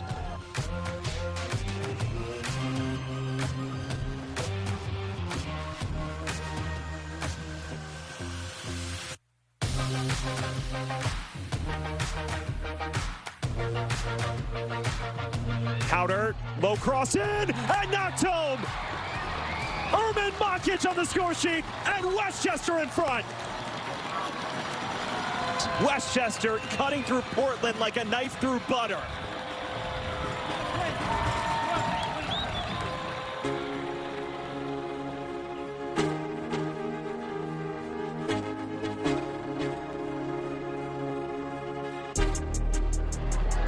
Varela plays it through, and there is an equalizer.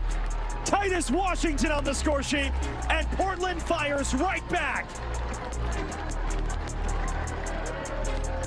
Game on then. From a glaring chance for Westchester on one end to a devastating conversion for Portland on the other.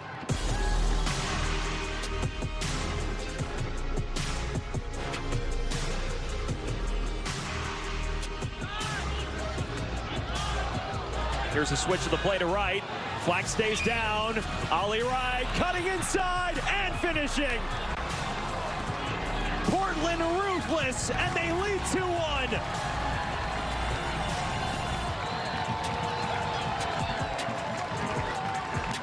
There is the final product Bobby Murphy was looking for, and Portland has flipped it on its head.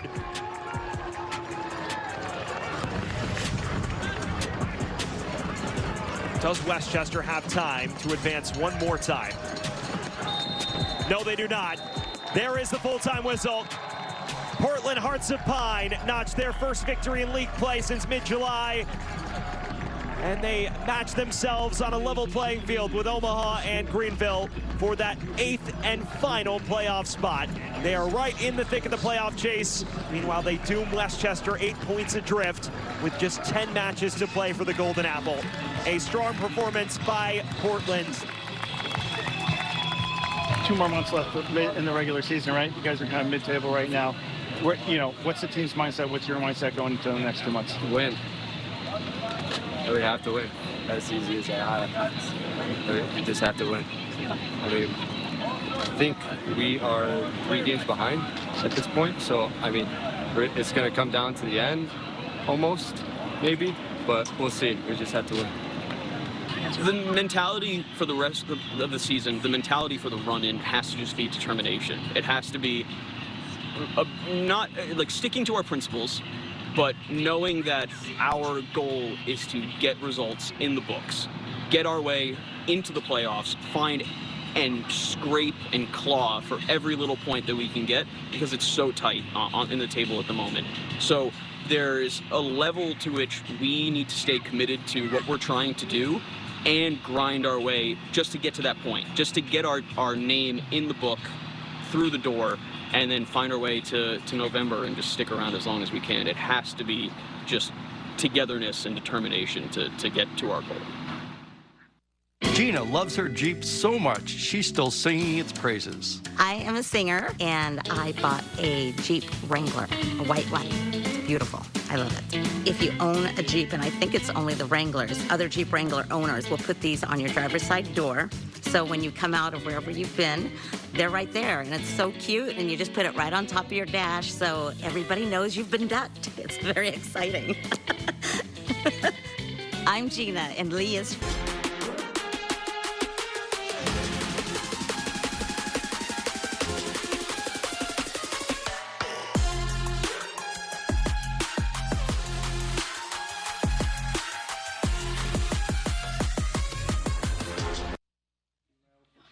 So you saw the one from the woman who was like annoyed that we didn't apply to her donation request or something? Right on that spot right there.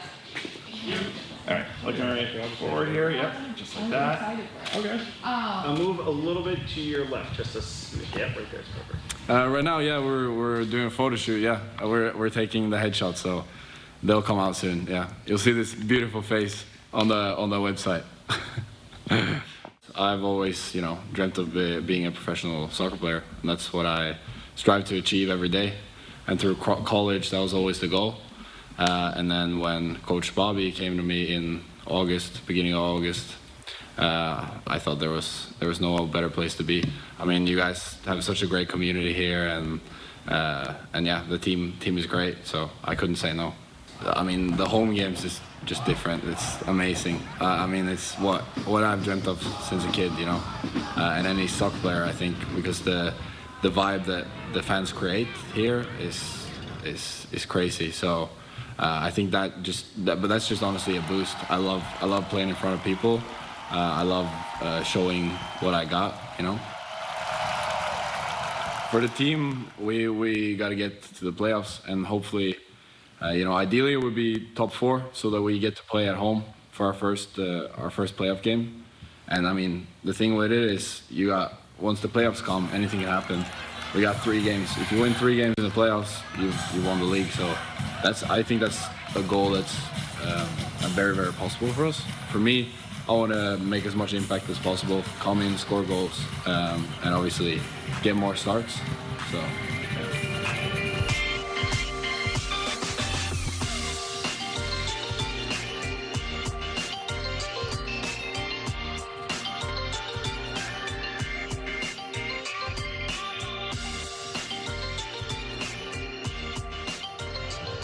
We have a coach and we have players now. I think last time we did this, none of the, I think we had like maybe 8 employees, something like that. But to be at this point now, 2/3, 3/4 of the way through our first season, and now we have a player playing music with his family.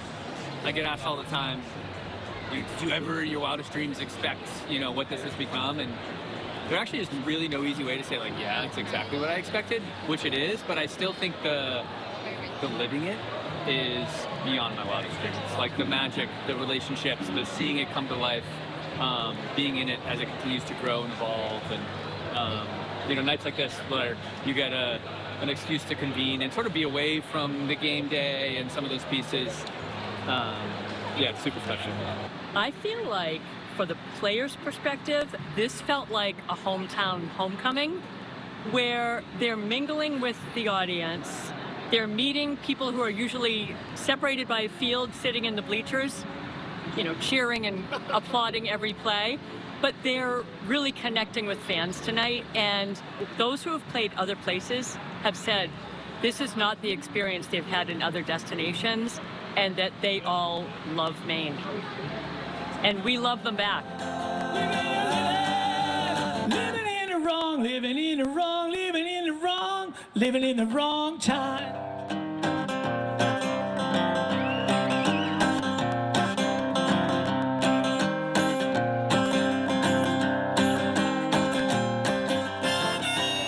The players actually asked if they could not do like a normal appearance and be behind a table autographing. They wanted to be out. They wanted to be able to dress in their street clothes, as you'll see, and just mingle with people and get time to sit down and talk and just see where people are at. So I think for them, that part of it's going to be really great, where that barrier is taken down of, oh, you're just here for an autograph, move on next. If they get to walk around and have different conversations with different people. So I think that's going to be great for them.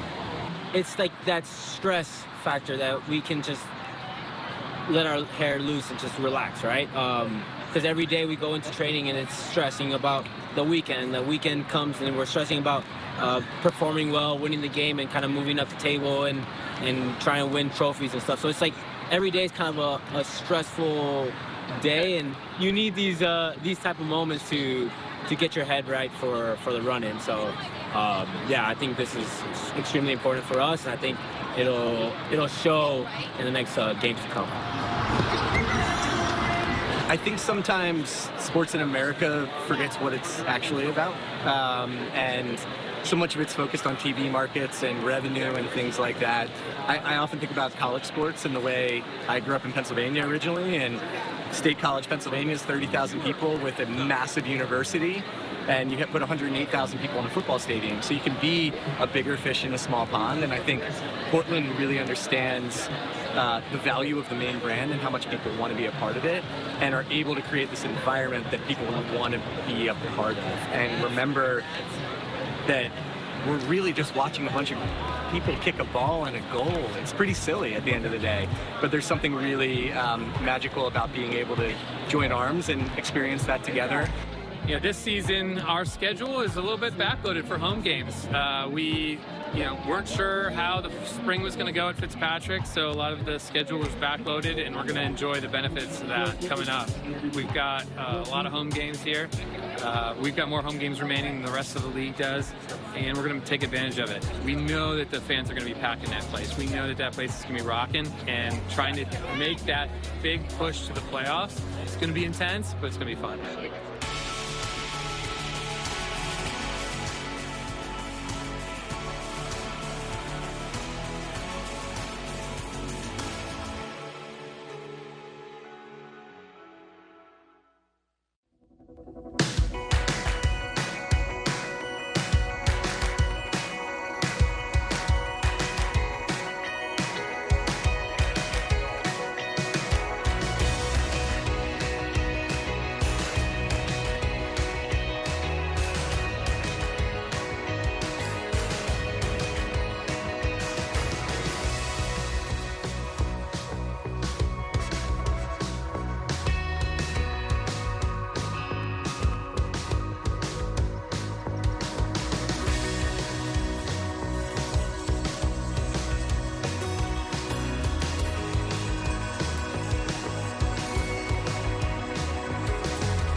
The Bees take their first trip north to write the next chapter in a historic rivalry.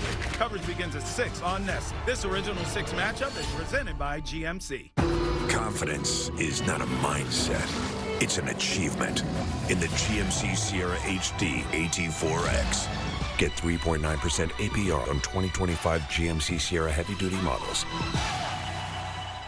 At 73, I have been looking for a product that was going to be gentle on my aging skin, yet strong enough to get the job done. I have always focused a lot of attention on my face, but once I got into my 50s, I couldn't help but notice the saggy, creepy skin on my neck. What I love about Decladerm's Neck Firming Cream, just a few weeks, my skin looks visibly smoother and more even-toned. Have you seen these videos all over social media and thought, my neck could use some cosmetic tightening? Now there's an answer. It's called Decladerm. Decladerm is clinically studied to smooth the appearance of wrinkled, sagging, crepey skin on your neck and décolleté area. I had these lines, and I look so old. And now, surprisingly, since I've used Decladerm, from the very beginning, I noticed a difference. In just 2 weeks, you'll feel your neck become smoother. And in 4 to 8 weeks, you'll see a new you. Try Decladerm this Thanksgiving for only $19.95, plus free shipping. Visit Decladerm.com, scan the code below, or call the number on your screen.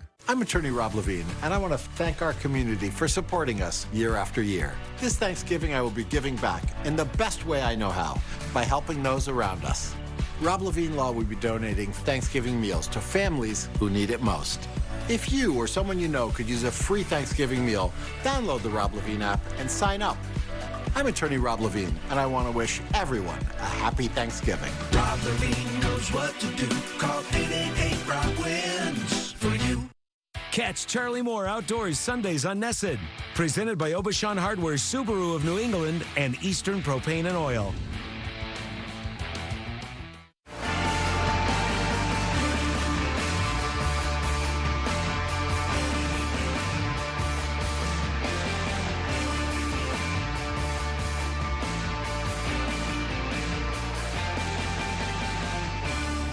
That is right. Welcome back to another episode of the UMass Sports Insider. Greetings from inside the Mullins Center, where this place is about to get very busy. Men's and women's basketball about to start first week in November, and we've already got puck dropping throughout the course of October. On this show, we'll take a look at women's basketball, be joined by head coach Mike Leffler and my broadcast partner Nathan Strauss for our Coffee with a Coach. But first, let's take a look at what's transpired over the last couple of weeks here in Amherst. And we'll start on the ice, where the Minutemen are off to a 4-1 start.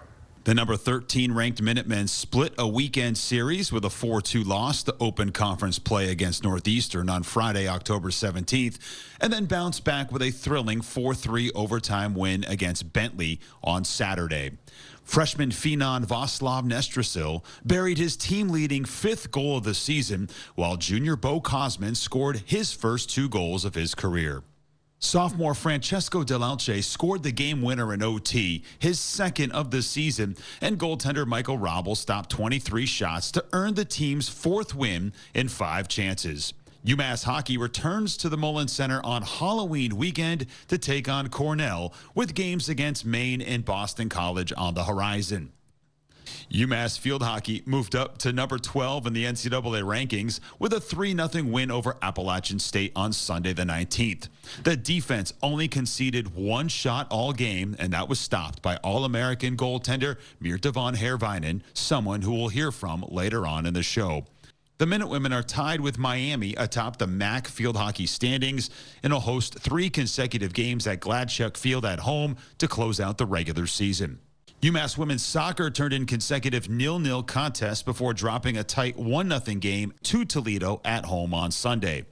The Minutewomen are 3-4-2 in MAC play, middle of the pack in the standings, and host Ohio and Bowling Green to finish the regular season schedule.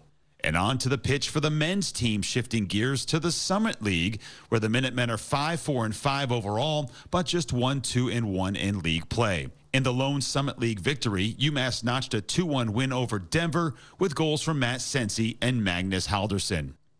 And the Mullen Center gets busier and busier with men's basketball starting here November the 3rd against Marshall. The team traveled to Brown University on the 19th for their preseason exhibition and came away with an impressive 92-74 win, with newcomer Marcus Banks Jr. going 7 of 7 from three-point range to finish with 24 points. And the Minutewomen on the hard court begin the season on the road. That is November 3rd at Old Dominion University, part of the MAC and Sun Belt Conference Challenges. And speaking of the women's basketball team, we'll talk with the man himself. Head coach Mike Leffler joins us a little bit later on here on the UMass Sports Insider. We'll take a break, come back more after this.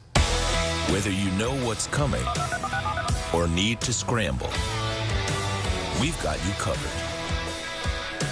Buy from the name you trust, or rent from the team you can rely on. One source for equipment, tools, and know-how. A single company dedicated to yours. With the equipment you need, when and where you need it.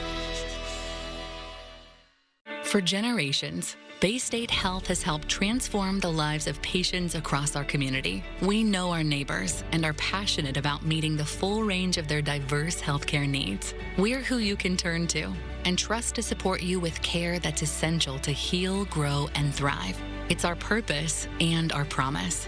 Bay State Health. We're the neighbor that knows you, and your well-being is our #1 concern.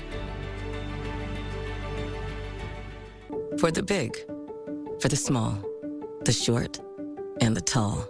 Peacemakers, risk takers. For the optimists, pessimists, exhibitionists. For long distance love. For the farsighted, nearsighted. For introverts and extroverts. For the thinkers and the doers. For old friends. Coca-Cola. For everyone. There are moments in life that mean something more. Moments that will impact everything. At the Eisenberg School of Management, they're all around you. In every on-campus and online class, in every passing conversation, in every shared idea. The opportunity to change the future, whether it's yours or all of ours, is always just a moment away.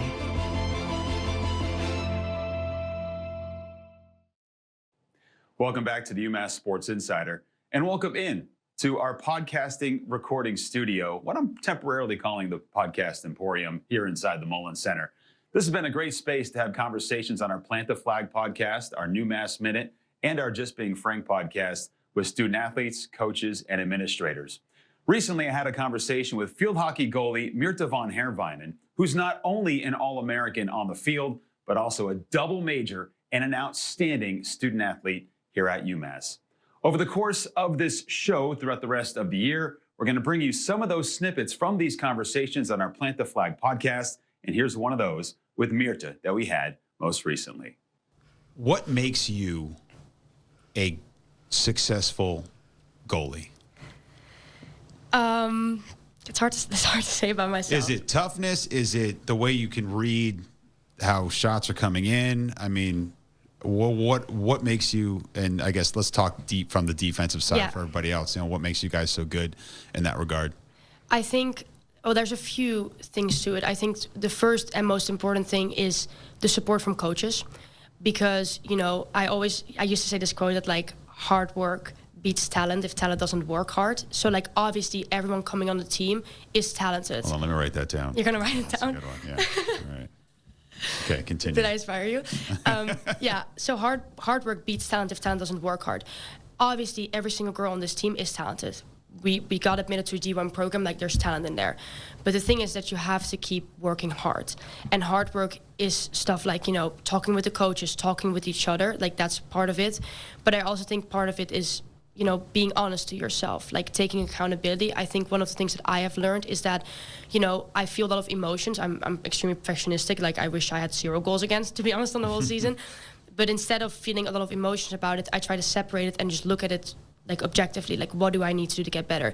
I sit down with Barb, I watch the film. Barb tells me this is what you need to work on this week. I go into practice the rest of the week and I work on that. I ask Barb, like, can we do drills that like simulate the situation for me? But I also think part of it is that I am just really competitive, and I've always been. My parents know, like I used to fight with my little sister that's 10 years younger about board games because I can't lose anything. Like I'm really competitive. How many siblings do you have? I have 2 siblings, an older sister and a younger sister. So you're in the middle. I'm in the middle. Fighting both ways. Yeah, I'm fighting both. I'm the middle child. So, but I think definitely like, I think I'm just like, I'm competitive, like I'm driven, but I'm driven not just for like myself, but I'm driven for the team. Like the one thing I would want to do in my time here is give Barb that national championship. That's like all I want. And it's not even, like I've said it before, like I would be willing to give up all my individual success if that would mean that we could win a national championship with this team, just so we can like, show the country like this is what we do. Like we're UMass, like we love each other, we work for each other. We have a great coaching staff. It's not just Barb. Simon and Holly, my 2 assistant coaches, are like awesome people, and they help us so much. Like I just want to give back to that because they mean so well. Like in all that sounds like really. No, I mean it. You're giving me goosebumps. Yeah, no, I mean it. Like that's just I'm willing to do whatever it takes. What is next for you? I mean, you're in your final season. Yes. Yeah, as a senior, you guys have had tremendous success. Yeah. I do want to talk about kind of where you guys are on the field and what you had last year. But just as you go through Eisenberg, as you go through UMass, I mean, what has this school prepared you for?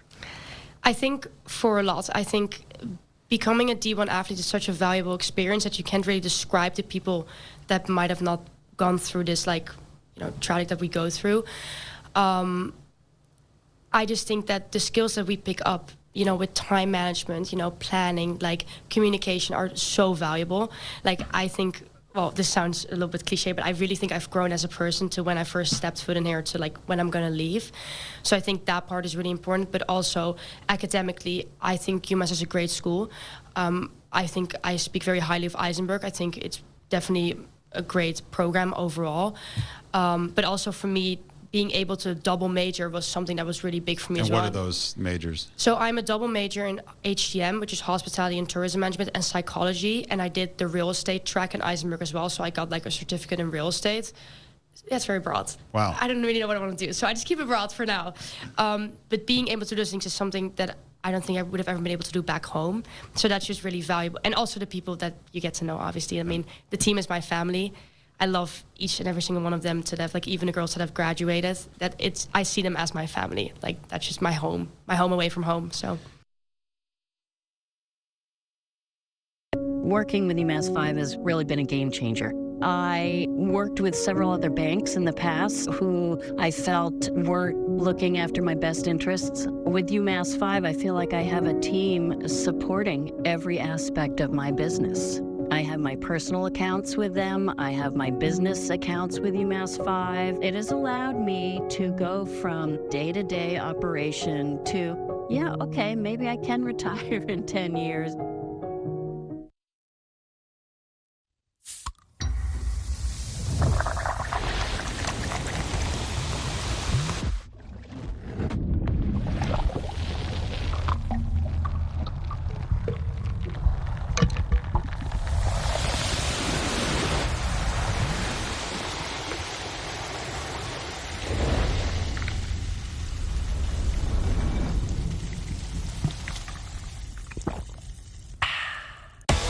Whether you know what's coming or need to scramble, we've got you covered. Buy from the name you trust or rent from the team you can rely on. One source for equipment, tools, and know-how. A single company dedicated to yours. With the equipment you need, when and where you need it.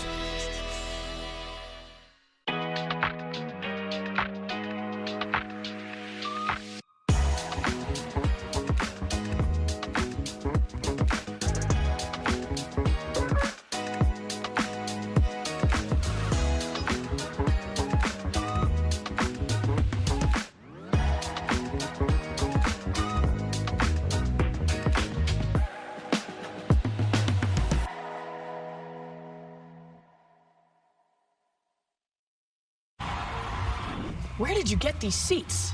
I got a guy. You've got a guy. You got to use Game Time for concert tickets. It's also the best way to guarantee you're getting the lowest price to your favorite artist, even at the last minute. Swipe, tap, ticket, go. Game Time.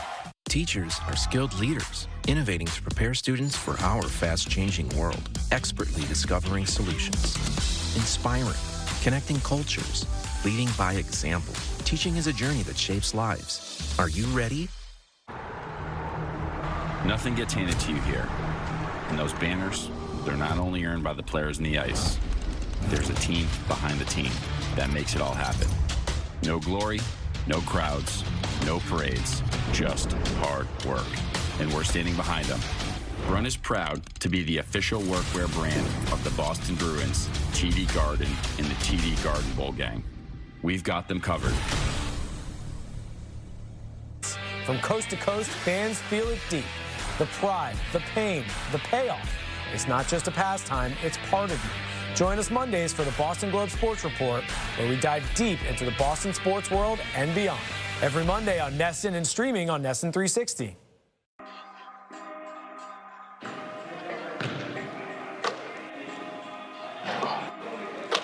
Hey! 3 words describing your Final Four experience. Unreal, long journey.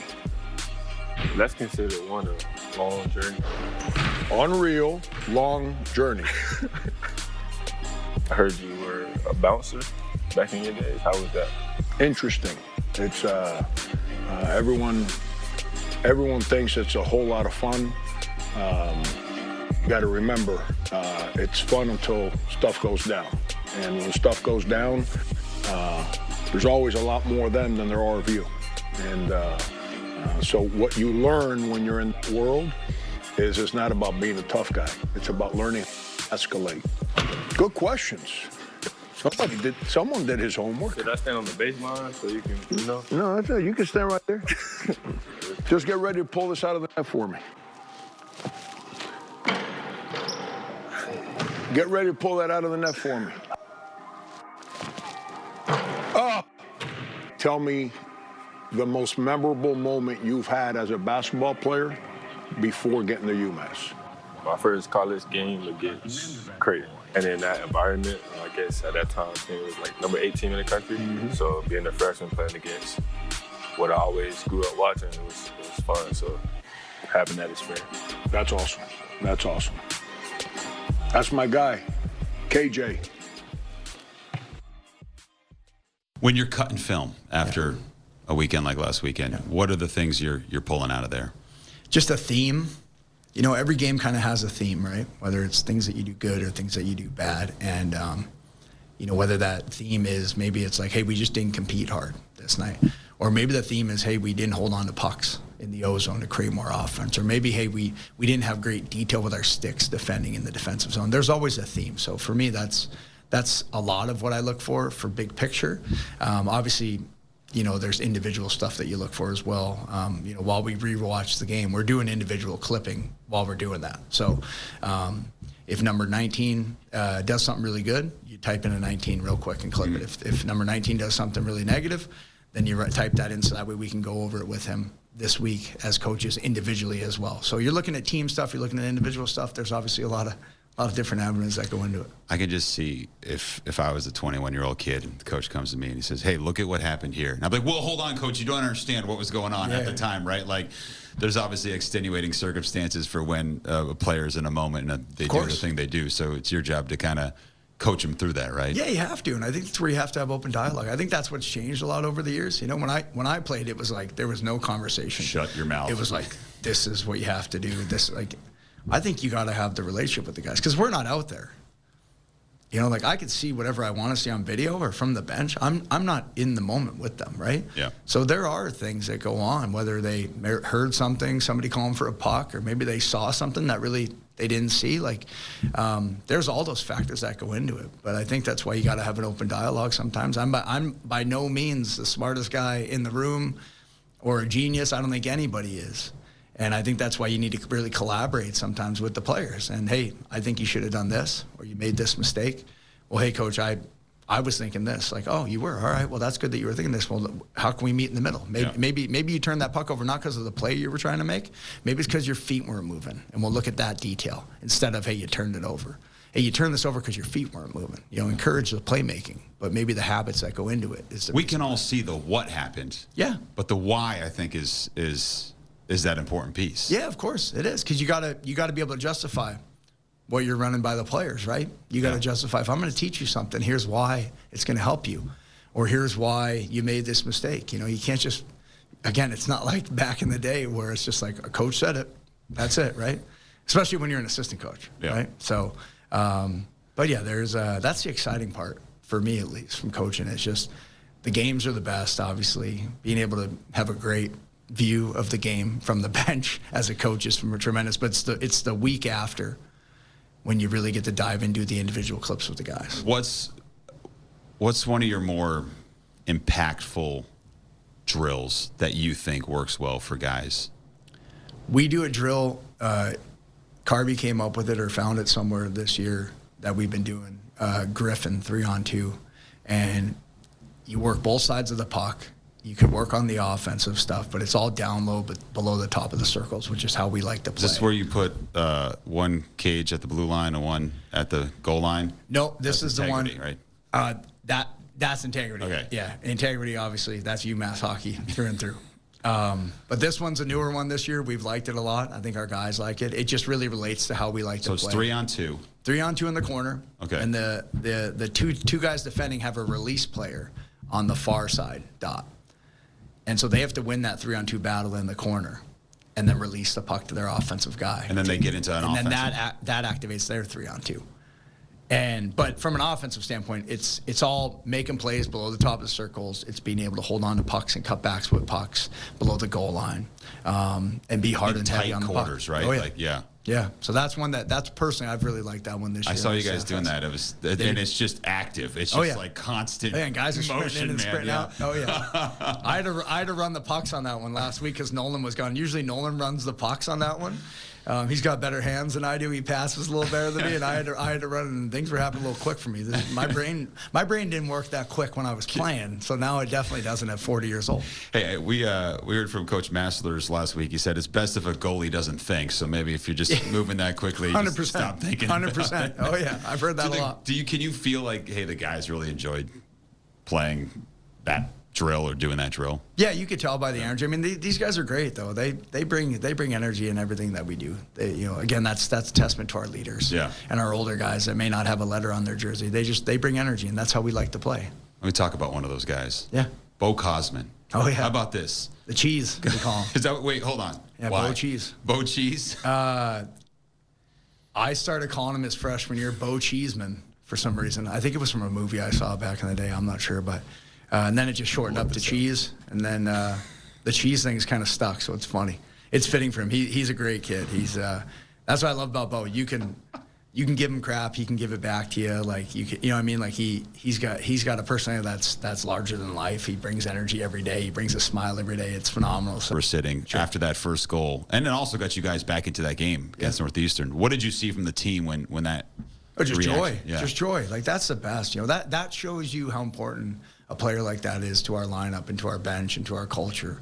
If you watch that clip, Mellenbacher, right, who was on the rush with him. Yeah. Melly's so so happy. He almost falls over, for God's sakes, when Bo scored, you know, so. And welcome back one final time to the UMass Sports Insider. It is time for our Coffee with a Coach, and we've got a man entering his 3rd season at the helm of UMass women's basketball. Coach Mike Leffler joins us now. Coach, good to see you. What are you guys feeling, thinking heading into this year for your squad? Really optimistic. I know I've said it publicly. I've said it a bunch of times. Just to be able to return 4 starters and have continuity up and down the roster really helps. And I think we have a team that understands what I want from them and what I want for them, for the experience and what I want UMass basketball to be all about. So exciting times. Before we get into the team itself, we were just talking 8 years in Amherst since you got here in 2018. Just what has this time meant to you, and how does it feel to, you know, really be established in a place like this? Yeah, I mean, when I came out here early, I thought, you know, it was a place that felt like home very easily for my family and I still feel that way. You know, then I was a renter in Amherst. Now I'm a homeowner in Leverett, you know, just a town north of Amherst. But yeah, have loved the community, the support, and certainly a place that I was looking for, and my family sure was too. You guys took a huge step forward last year in your 2nd season, and now you return. You mentioned the starters that you bring back. Yamani McHale was the freshman of the year in the A-10. Now you embark on a journey into the MAC. What can we see, I guess, for the future for her and what her next step means for this team? Yeah, I think for Yamani, so much of what we focused on during the year last year was so much team-focused and decision-making. And this offseason, it was really nice just to be able to work with her on more of the individual skills. So I know she certainly does think score first. She'll be in all those same positions, and hopefully with even some better outcomes this year for her and for our program. I think when people look at your team, they'll also be honing in on Megan Olbrys, who has a possibility of being, you know, one of the elite players in the conference this year.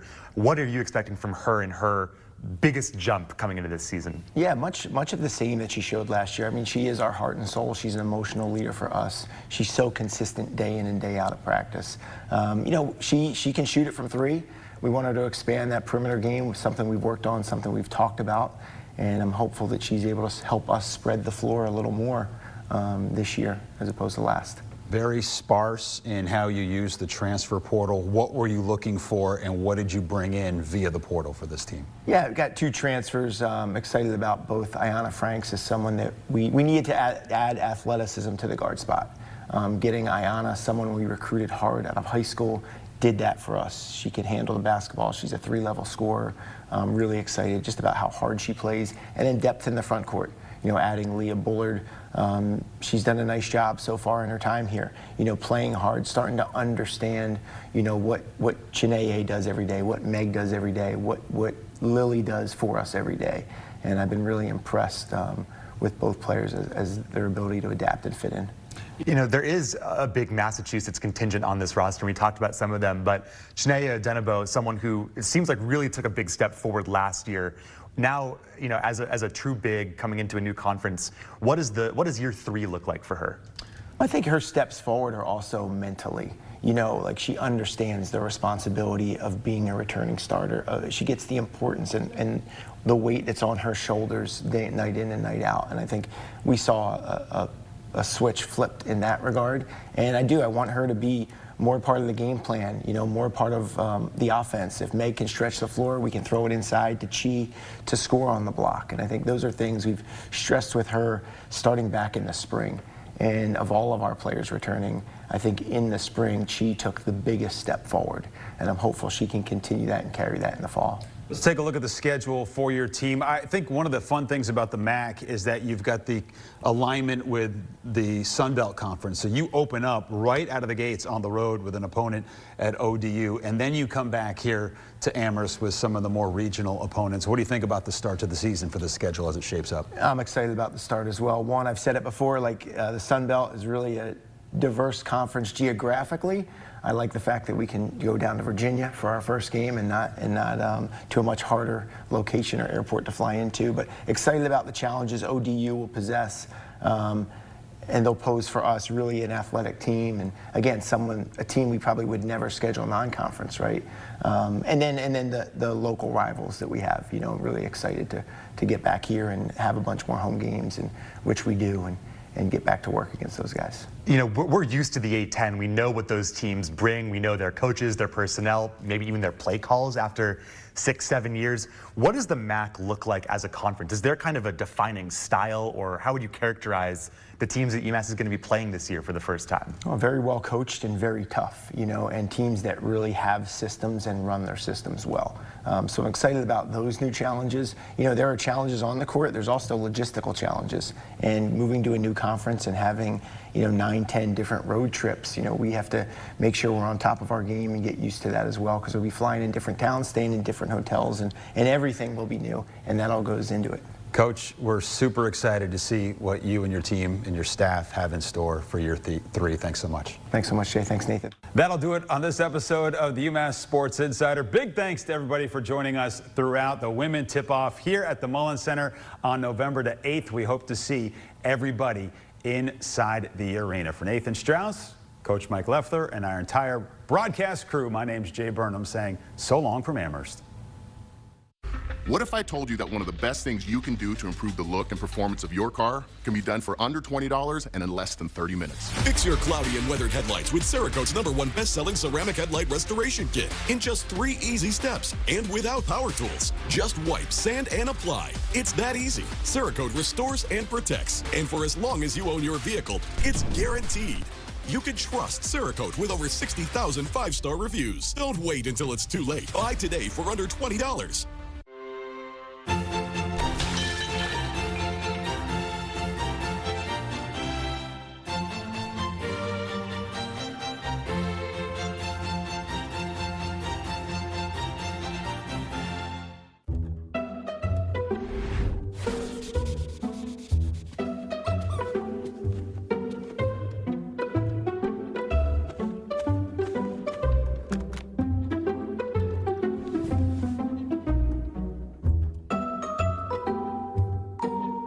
There's an easier way. From painting and cleaning to repairs and more. Taking care of your home is easy with Thumbtack. Download the Thumbtack app and start caring for your home today. Nothing gets handed to you here. And those banners, they're not only earned by the players in the ice. There's a team behind the team that makes it all happen. No glory, no crowds, no parades, just hard work. And we're standing behind them. Brunn is proud to be the official workwear brand of the Boston Bruins, TD Garden, and the TD Garden Bowl gang. We've got them covered.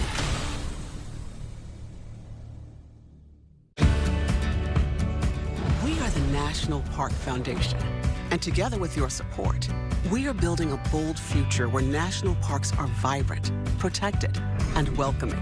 Donate at nationalparks.org/foundation. We now rejoin our regularly scheduled program already in progress. You just say where, no, you Do I don't. have to wait until he hands it off? Yeah, to show? yes, Okay. perfect. All right, that one's on.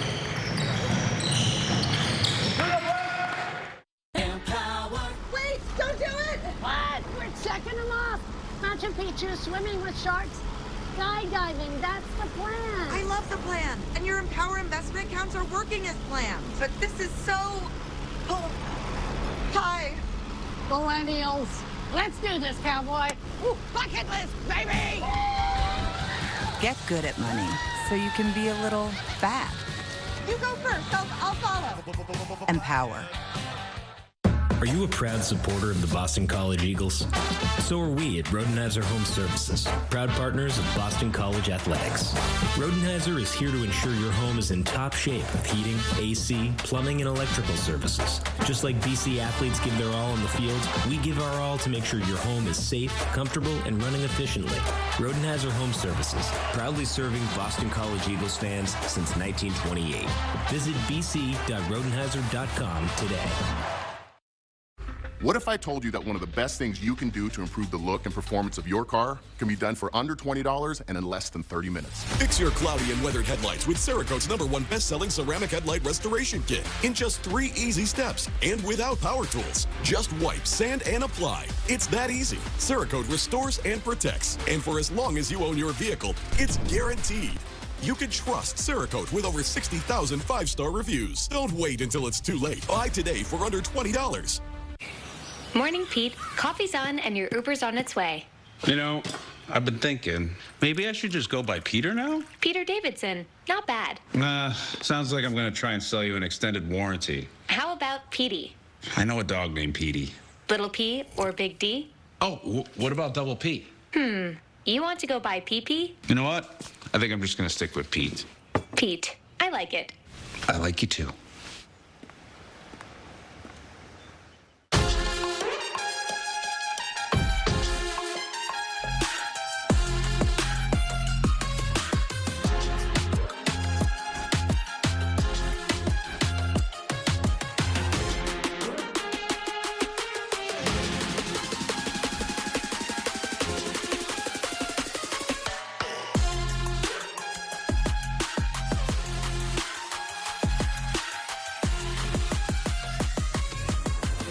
I'm Meredith Gorman from Golf Destination. Join me every week on Nesson for great courses, equipment, lessons, and so much more.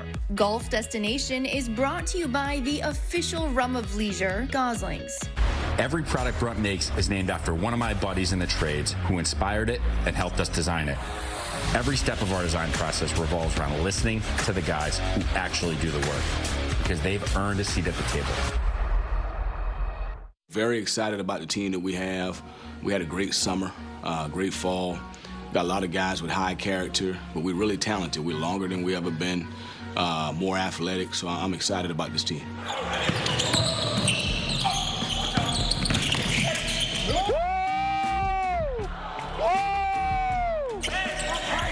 Ooh. Good pass, Jason. Good, Luka. Gap, be over in the gap. Good shot, Zach Bailey. One of the positives about dealing with a little bit of, maybe some disappointments or failures or adversity or setbacks is we had to play younger guys, specifically last year, so guys were able to establish themselves, to grow up. I thought Fred Payne and Jaden Hastings as freshmen last year, redshirt freshmen, they got minutes that really put them in position to take the next step this year. Good, that was, if you throw it to the trail, that's follow. If you want to drag it, you can just keep it on your own and take it down to the side. You go, drag it, Bo. Bo! Ah, my fault. Go through, Luke. Bo!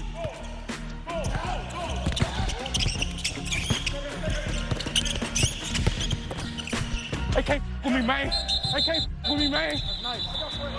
Well, guys that have been here and in this program, obviously they get better, and that's been Coach Grant's motto, is to development. We sell guys on development, and you see it firsthand with guys like DJ Hand. Don O'Han is here every morning. I haven't seen Don O'Han not being here a morning since I've been here. He is consistent as the day is long. He works on his craft, game speed every day. It's hands down, DJ Hand, Fred, those guys are in this building, in this facility every morning about 5:30, 6 o'clock in the morning. They don't leave until we make them leave. Every blessing, I tell Jaden, every blessing in your life will come through the channel of discipline. So I just challenge him, what's your discipline level? Because your daily routine is going to determine your success. So what have you done in the classroom? What do you have to get done on the court?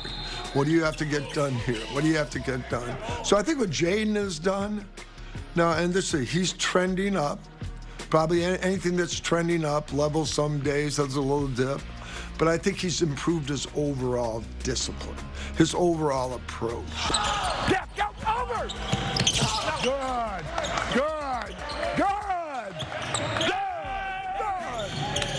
Over, stay over.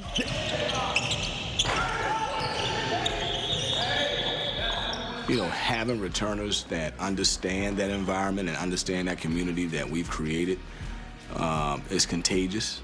So because Don O'Han he's the #1 gym rat that we have, constantly in the gym since day one.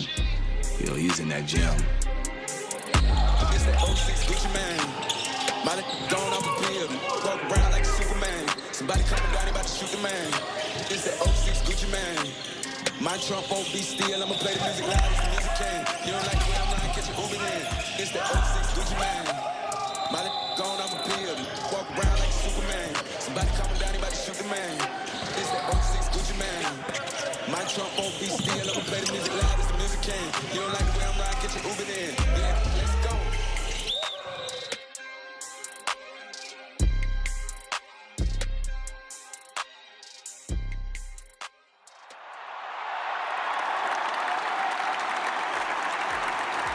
What I hope for the students, obviously we've had great experiences here.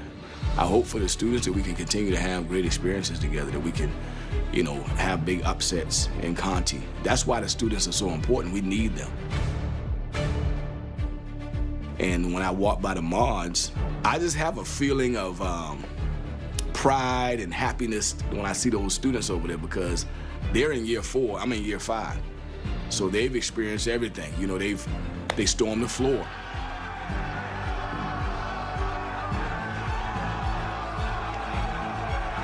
They've won on the road in the postseason in NIT.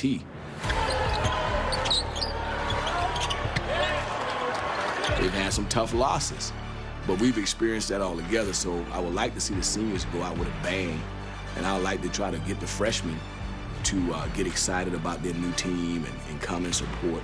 So I want to sandwich the sophomores and juniors with the seniors and the freshmen. The seniors having a lot of knowledge about the program. The freshmen are new, we got to energize them. And then hopefully in the middle, the sophomores and juniors will be able to come out and support their team as well. But I'm really excited about this year. I think we have a chance to do something special.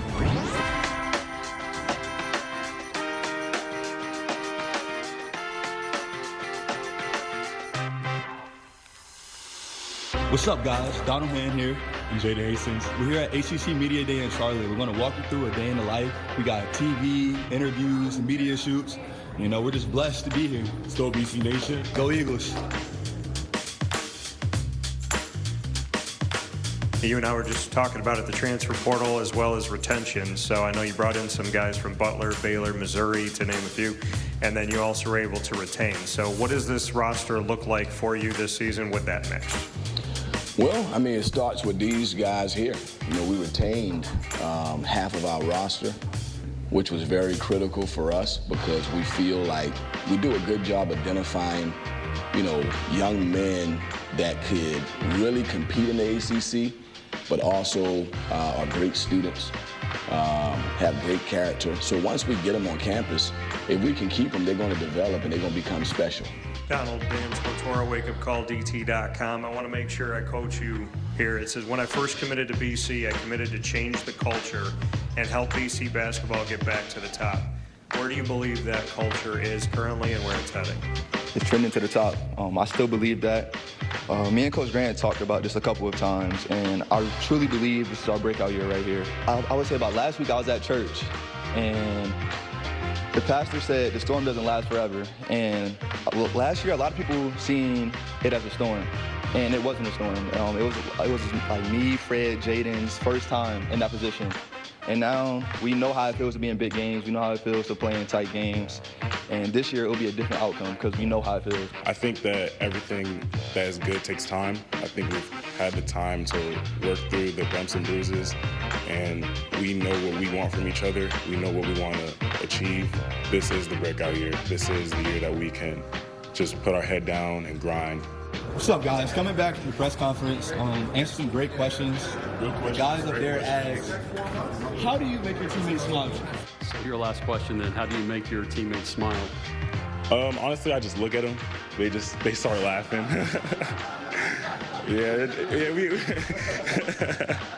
And I said, I just look at them. I don't know why they're laughing. But they look funny.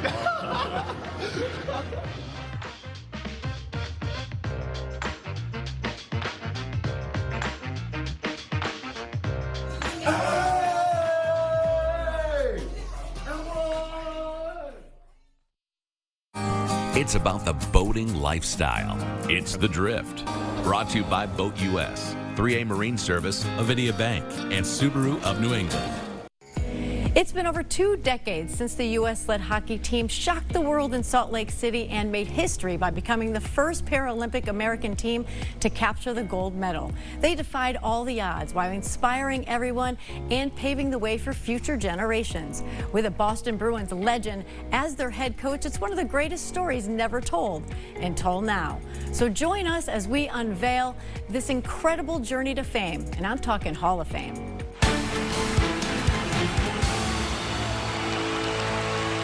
Former Boston Bruins captain Rick Middleton and assistant coach Tom Moulton were given a challenge when they were asked to guide the 2002 men's Olympic sled hockey team. Comprised of athletes with disabilities, the team's resilience and determination led to another miracle on ice story when they unexpectedly captured the gold in Salt Lake City that year. It's a story few know about, but the team's success inspired a new generation of sled hockey players and increased participation in the sport. We caught up with both Coach Middleton and Coach Moulton at UNH to hear this dramatic story of achievement. I am very honored to be in the company of two Hall of Famers. Incredible. So Rick and Tommy, I want to have you take us back to 2001. Rick, I'll start with you just to say about the call and how you actually got involved. Yeah, I was just at home in Hampton when I got a call from a good buddy of mine. The next thing out of his mouth was, you know, I heard that the U.S. national sled hockey team was looking for a coach. Their coach had quit in the World Championships, and would you be interested? And he said, you do know what sled hockey is, right? And I thought if I said no, he'd say, well, never mind. So I said, yeah, oh yeah, I had no clue. I had never seen it. But I figured hockey, Paralympics. I wanted to hear more. How did you come to choose Tommy as your assistant coach once you got the job? When they finally called me and said, you know, you're ordained as the head coach finally, I had him in the back of my mind because I told them, kind of like Herb Brooks, I wanted to choose my own assistant coach. I don't want you telling me who. And because I wanted somebody that was close to me, that loved the game, that I know the guys would love, and we could watch films, and not somebody in another city or anything. Tommy, what was your initial reaction when he asked you to be his assistant coach? I got recruited in the parking lot of the Hampton Post Office. Rick and I usually get together, and he's walking out, and I'm walking in the parking lot, and he asked me, would you like to be my assistant coach in the sled hockey team? My first answer was, what's sled hockey? Let me just check the schedule. It didn't take me long to say yes, and as a result, it's probably one of the best decisions other than my children being born, one of the greatest things I've been involved in. Talk about the learning curve, like what you knew about it once you got the coach, your assistant coach, the learning curve for both of you. We got a chance to watch some tapes, and we saw how bad they were as a team. I saw, you know, some of the guys had some good talent, but as a team, they never had the puck. So we decided to, with that really helped us come up with a plan and a system where the fellas that had the talent weren't bored doing it, and guys that had to learn from scratch pretty much could do it. So somewhere in the middle, and it turned out to be an advantage in the long run, I think, that we didn't have to play anyone. We didn't have to travel anywhere. We could just go and focus on our own game every month, 4 days in a city where the guys live. Why did you say yes, both of you? Well, I had played in international hockey before in the Canada Cup tournaments, so I understood how those tournaments worked. It was short term, and you train and you get the team together, and hopefully, you know, it wasn't a dream team. It turned out to be a dream team, but it wasn't going in. And, you know, to get these guys to play together and hopefully maybe get a bronze medal, get into the bronze medal game. That was what we talked about. One of the advantages, we had no sense of ourselves from top to bottom. And, you know, we watched tapes. I remember being in Dallas watching the tapes in the hotel room. Really opened our eyes on what we could do to just improve our odds of at least showing up better and doing a better job. We were ranked last. The only reason we were in the tournament because it was in the United States. Any other country, this team wouldn't even been invited. It went Canada, Norway, Sweden, Japan, to be determined, which was Estonia, and then the United States. Wow. So, like Rick was just saying, we were kind of in stealth mode. Nobody knew who we were. And we ran the table. We went 5-0 and beat Norway in a shootout for the gold medal. It was unbelievable. When we come back, we'll hear from players who were a big part of that inspirational team and find out more about their glory to gold. This episode of Outside the Fame is brought to you by Northeast Passage. Define, pursue, and achieve.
life is more than what you see on TV. It can have twists and turns, rough roads, and smooth sailing. Sometimes a little bit of both. At Mafre, we offer auto, home, and business coverage designed to help the Massachusetts community handle whatever comes their way. Because what matters most to you, that's what we're made for.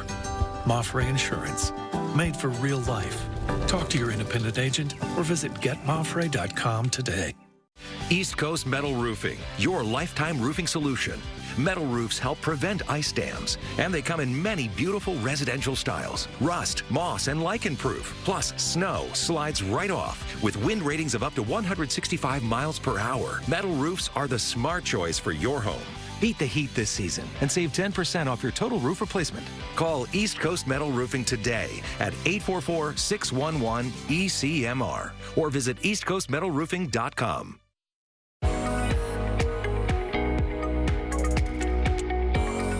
We needed a lot of work in '98 and leading up to '02, and we finally found someone who could point us in the right direction and harness our talent, because we got some talented guys.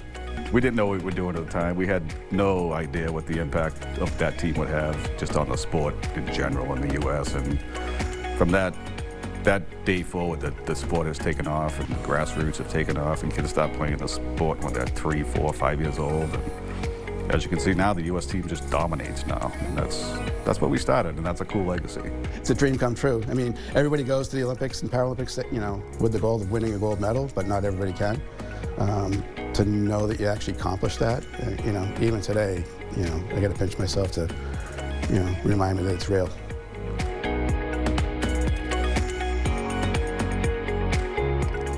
So on to the gold medal game. Now tell me, what did you say to the team? What did you guys say to the team before the gold medal game started? Tell them your line. What's your line? If we've come this far, if we don't win, this is going to suck. That was the motivation. That's right so there. Herb Brooks like. Well, You're going to regret it the rest of your life. I mean, you could be lying in your beds that says you got to leave it all out on the ice. If you know you gave 110%, at least you won't regret it, but it will not be good if we don't win. We've come this far. It was a dream come true to even be in that game. Everybody came out of the woodwork, right, Rick? It was the largest crowd, I think, to this day to see 8,317 people, I believe. They opened up the top rung of the East Center. So our guys had never been in a game of that magnitude. They had been. They won the gold in Nagano.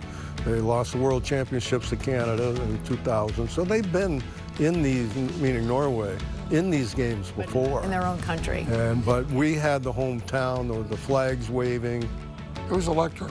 It really was. It was like nothing I've ever seen. But you guys, you got off to a quick start, though. Actually, we got down 1-0. First time we were down in the whole tournament. But it was really early, and we weren't really worried too much. And then good old Joel Howard came through late in the first to put us up.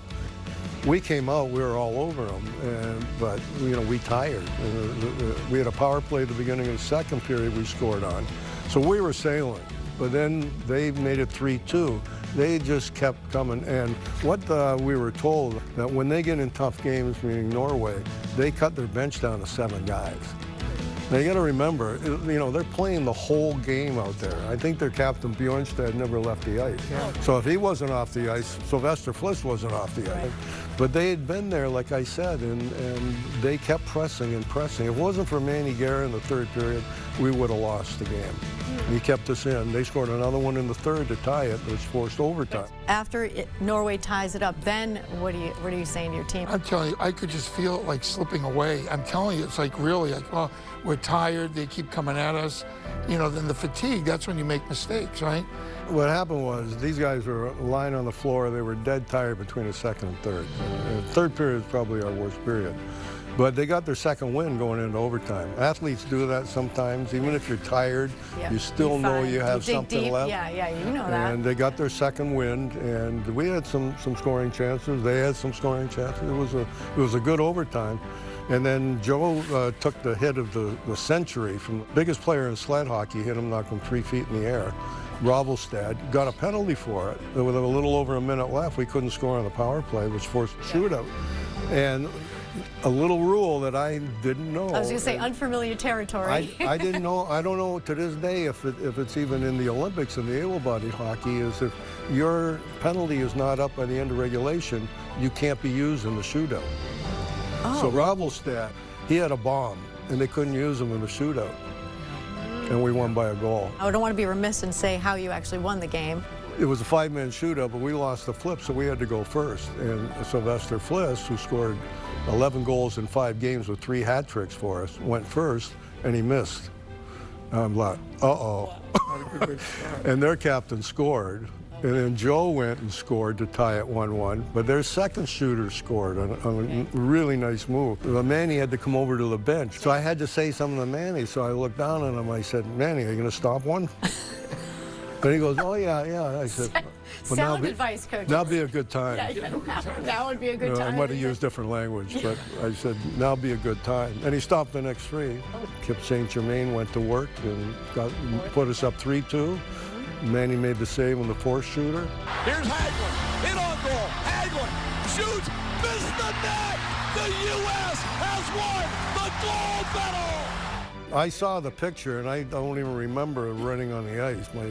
My feet are not on the ice. I'm in midair, and I just dove onto Manny. And then the medal, handing out the medals, right? And then the national anthem. We just wanted to take in every minute because, you know, once it's over, it's over. Yeah. We're not playing another 80 games together. There's no other feeling being on the ice, watching your flag being flown and playing, knowing that you were part of it. Yeah. I still get teared up when I hear the national anthem today. Yeah. It brings you right back on the ice in that moment. Yeah. It's beautiful.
The sport of wrestling provides so many with a bigger purpose.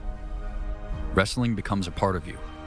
You're faced with so many challenges in the sport, but skin infections shouldn't have to be one of them. And that's our mission. Defense Soap was created out of the need to fight back, because we care about this sport, the families, the athletes, the coaches, and we want to continue to protect people from skin infections, to keep you on the mat. And that's our goal here at Defense Soap, to defend what you have built. From the practice field to game day, this is the team that makes it all happen. Grunt Workwear is now an official sponsor of the New England Patriots Gillette Stadium and the Gillette Stadium Field Crew. These guys do it all: mowing, sodding, removing snow, lining the field, setting up equipment, and breaking it down. And we're proud to keep them covered with product that keeps them protected, comfortable, and safe when they're putting in the work.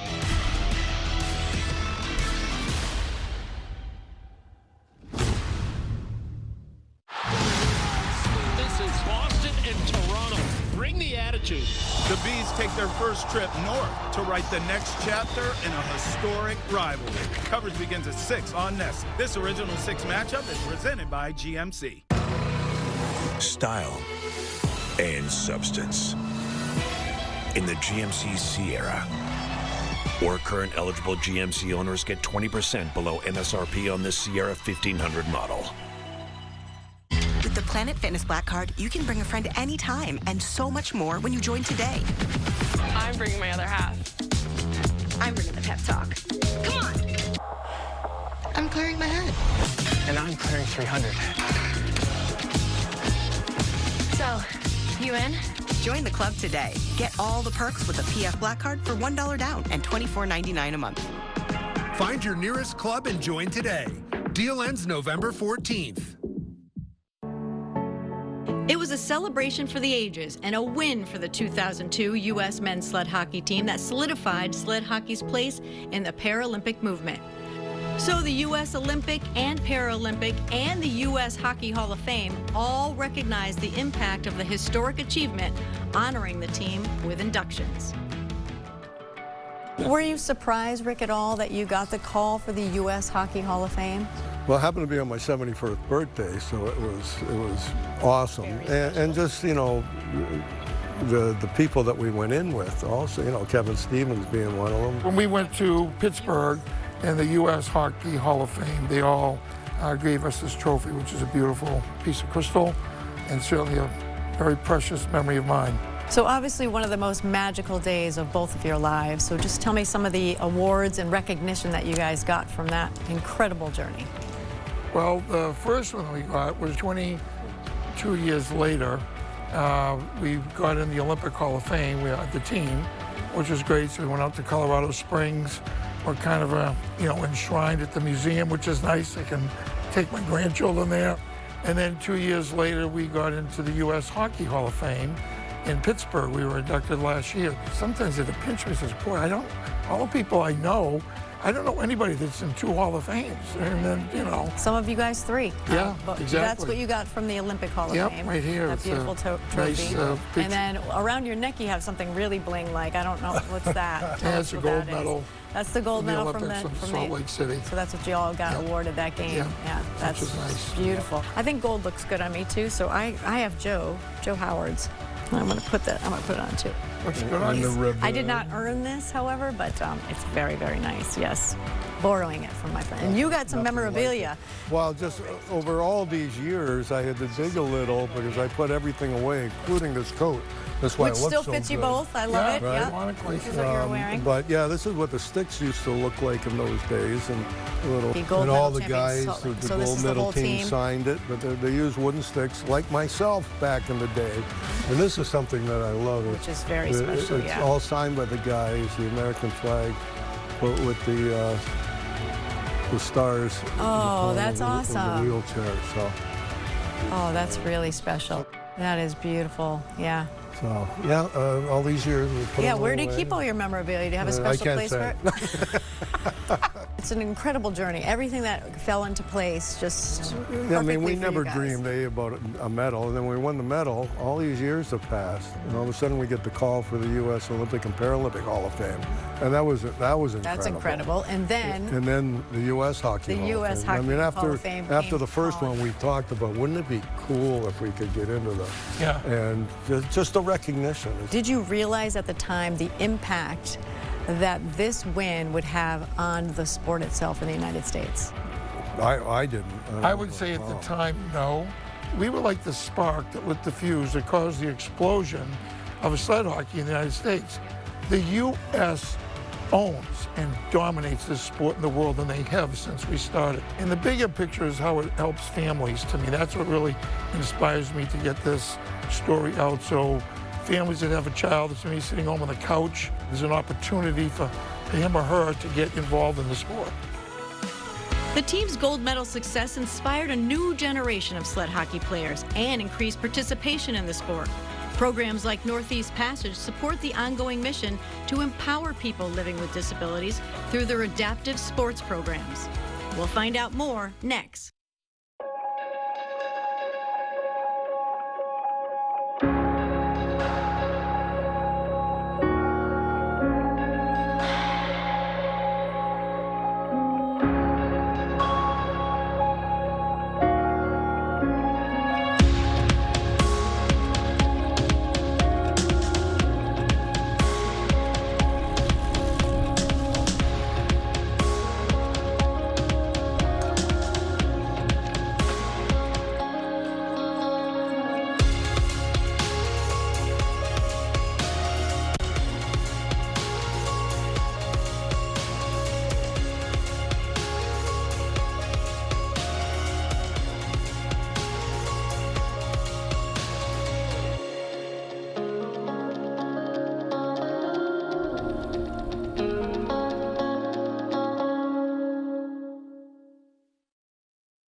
For pain in multiple spots like here, here, or here, Salonpas patches stick firmly and remove comfortably once your pain is gone. Salonpas. It's good medicine. So you're going to the game and you want to save money on tickets. You learn a trumpet, you're in the marching band. Bam, you're in. Or we use Game Time. Zone deals literally show you the best value sections. Swipe, tap, ticket, go. Game Time. DR is the leader in leaf and lawn vacuums. The DR rides behind your lawn tractor and inhales everything. Unloading takes just seconds. No lawn tractor? No problem. Our new Pilot XT models fill disposable bags for curbside pickup. Shop the sale today. All DR leaf and lawn vacs are now on sale and free shipping is in effect. Hurry, this offer won't last. Toyota.com. Northeast Passage, in partnership with the University of New Hampshire, is a program that strives to create an innovative and barrier-free environment for people with visible and invisible disabilities. We are a very special team at Northeast Passage, the Northeast Passage Wildcats. About 40 athletes, ranging from young beginners and their kids up to high-level accomplished Paralympians. To have the backing from UNH and to be a part of Northeast Passage is so special because we're able to skate 4 or so times a week here at the Whittemore Center in Durham. We have such a tremendous camaraderie. Not only do we work hard on the ice, but also, we really encourage each other to help each other get better and pursue our goals, both hockey-related or non-hockey related. I'm a recreational therapist with Northeast Passage. I'm on the recreation team, so we get to go out and into the community and provide different adaptive recreational events. It really has been an honor to represent my country, first of all, playing the sport that I love, but it's really a cool feeling to get to travel and then slowly also grow the sport in the other countries as well to hopefully soon get to the Paralympics. Now I am here with Jill Gravink. She is the founder and the executive director of Northeast Passage. Thank you for coming, Jill. Thank you for having me. Just want you to describe what Northeast Passage is for everybody who doesn't know. So Northeast Passage, we are a program of the University of New Hampshire. So our role within the university is to be a living lab for students and to also conduct research that helps to move the profession of adapted sport and recreational therapy forward. Outside of the university tie, what we do is we have a really robust adapted sports program, both recreational and competitive. The competitive program being where our sled hockey program lives and has been pretty successful. And then we also have a very robust veteran program where we work one-to-one with veterans in their home and then also bring them together for different adapted recreation activities, anything from fly fishing to woodworking. So why did you decide to launch Northeast Passage? So I started Northeast Passage really to be a landing pad for my patients that had been discharged. And then from there, there was a need and it just really blossomed and took off. What kind of impact did the 2002 Paralympic sled hockey team have on the sport overall? The impact of that was huge because we brought sled hockey to New England in like 1994, and we put a couple of people on the 1998 team, and it was a rough go. In 2002, they snuck up on everybody. They snuck up on the world, and the impact of winning that just put sled hockey in the United States on this fast track to, public acceptance and Paralympic fame and just the growth of the sport. Currently, we have 55 athletes in our program, from little itty bitties to all the way up to the elite guys, and that I'm not sure that would have happened without the 2002 team. There's a few members of that team as well who have been involved in Northeast Passage as well. Just kind of tell us about their relationship. So we've been very involved in the development. Our coaches work with the development team, and we're now recruiting student athletes to come to UNH as part of our sled hockey program. And we're drawing students from all over the country. We've got 12 states represented. So the sport just continues to evolve and grow.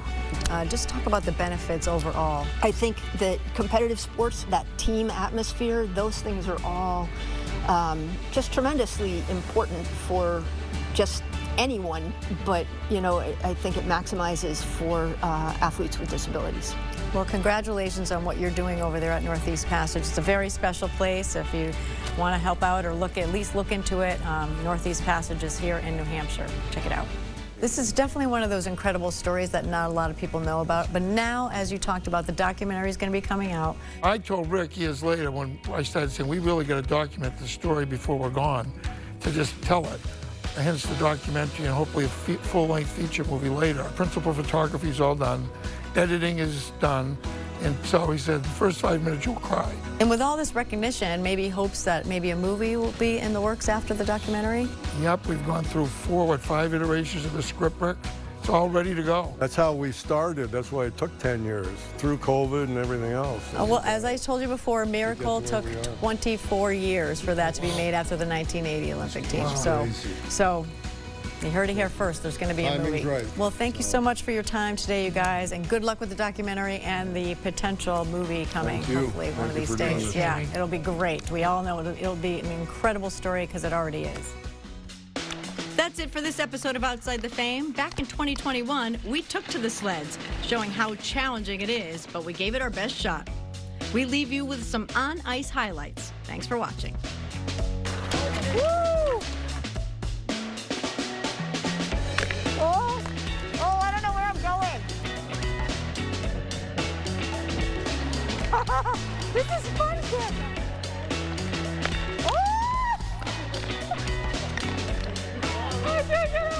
That's what I want to do. What's T-boning? Stay right there. Okay. If I'm coming at you and you're going and you run the sled, boom. Oh! Oh, no. Oh, yes! Yes! Yes, baby!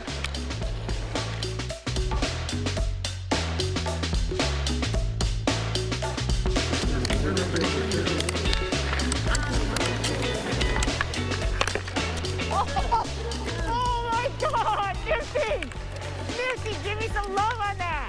Come on! Woo! I love it! This episode of Outside the Fame has been brought to you by Northeast Passage.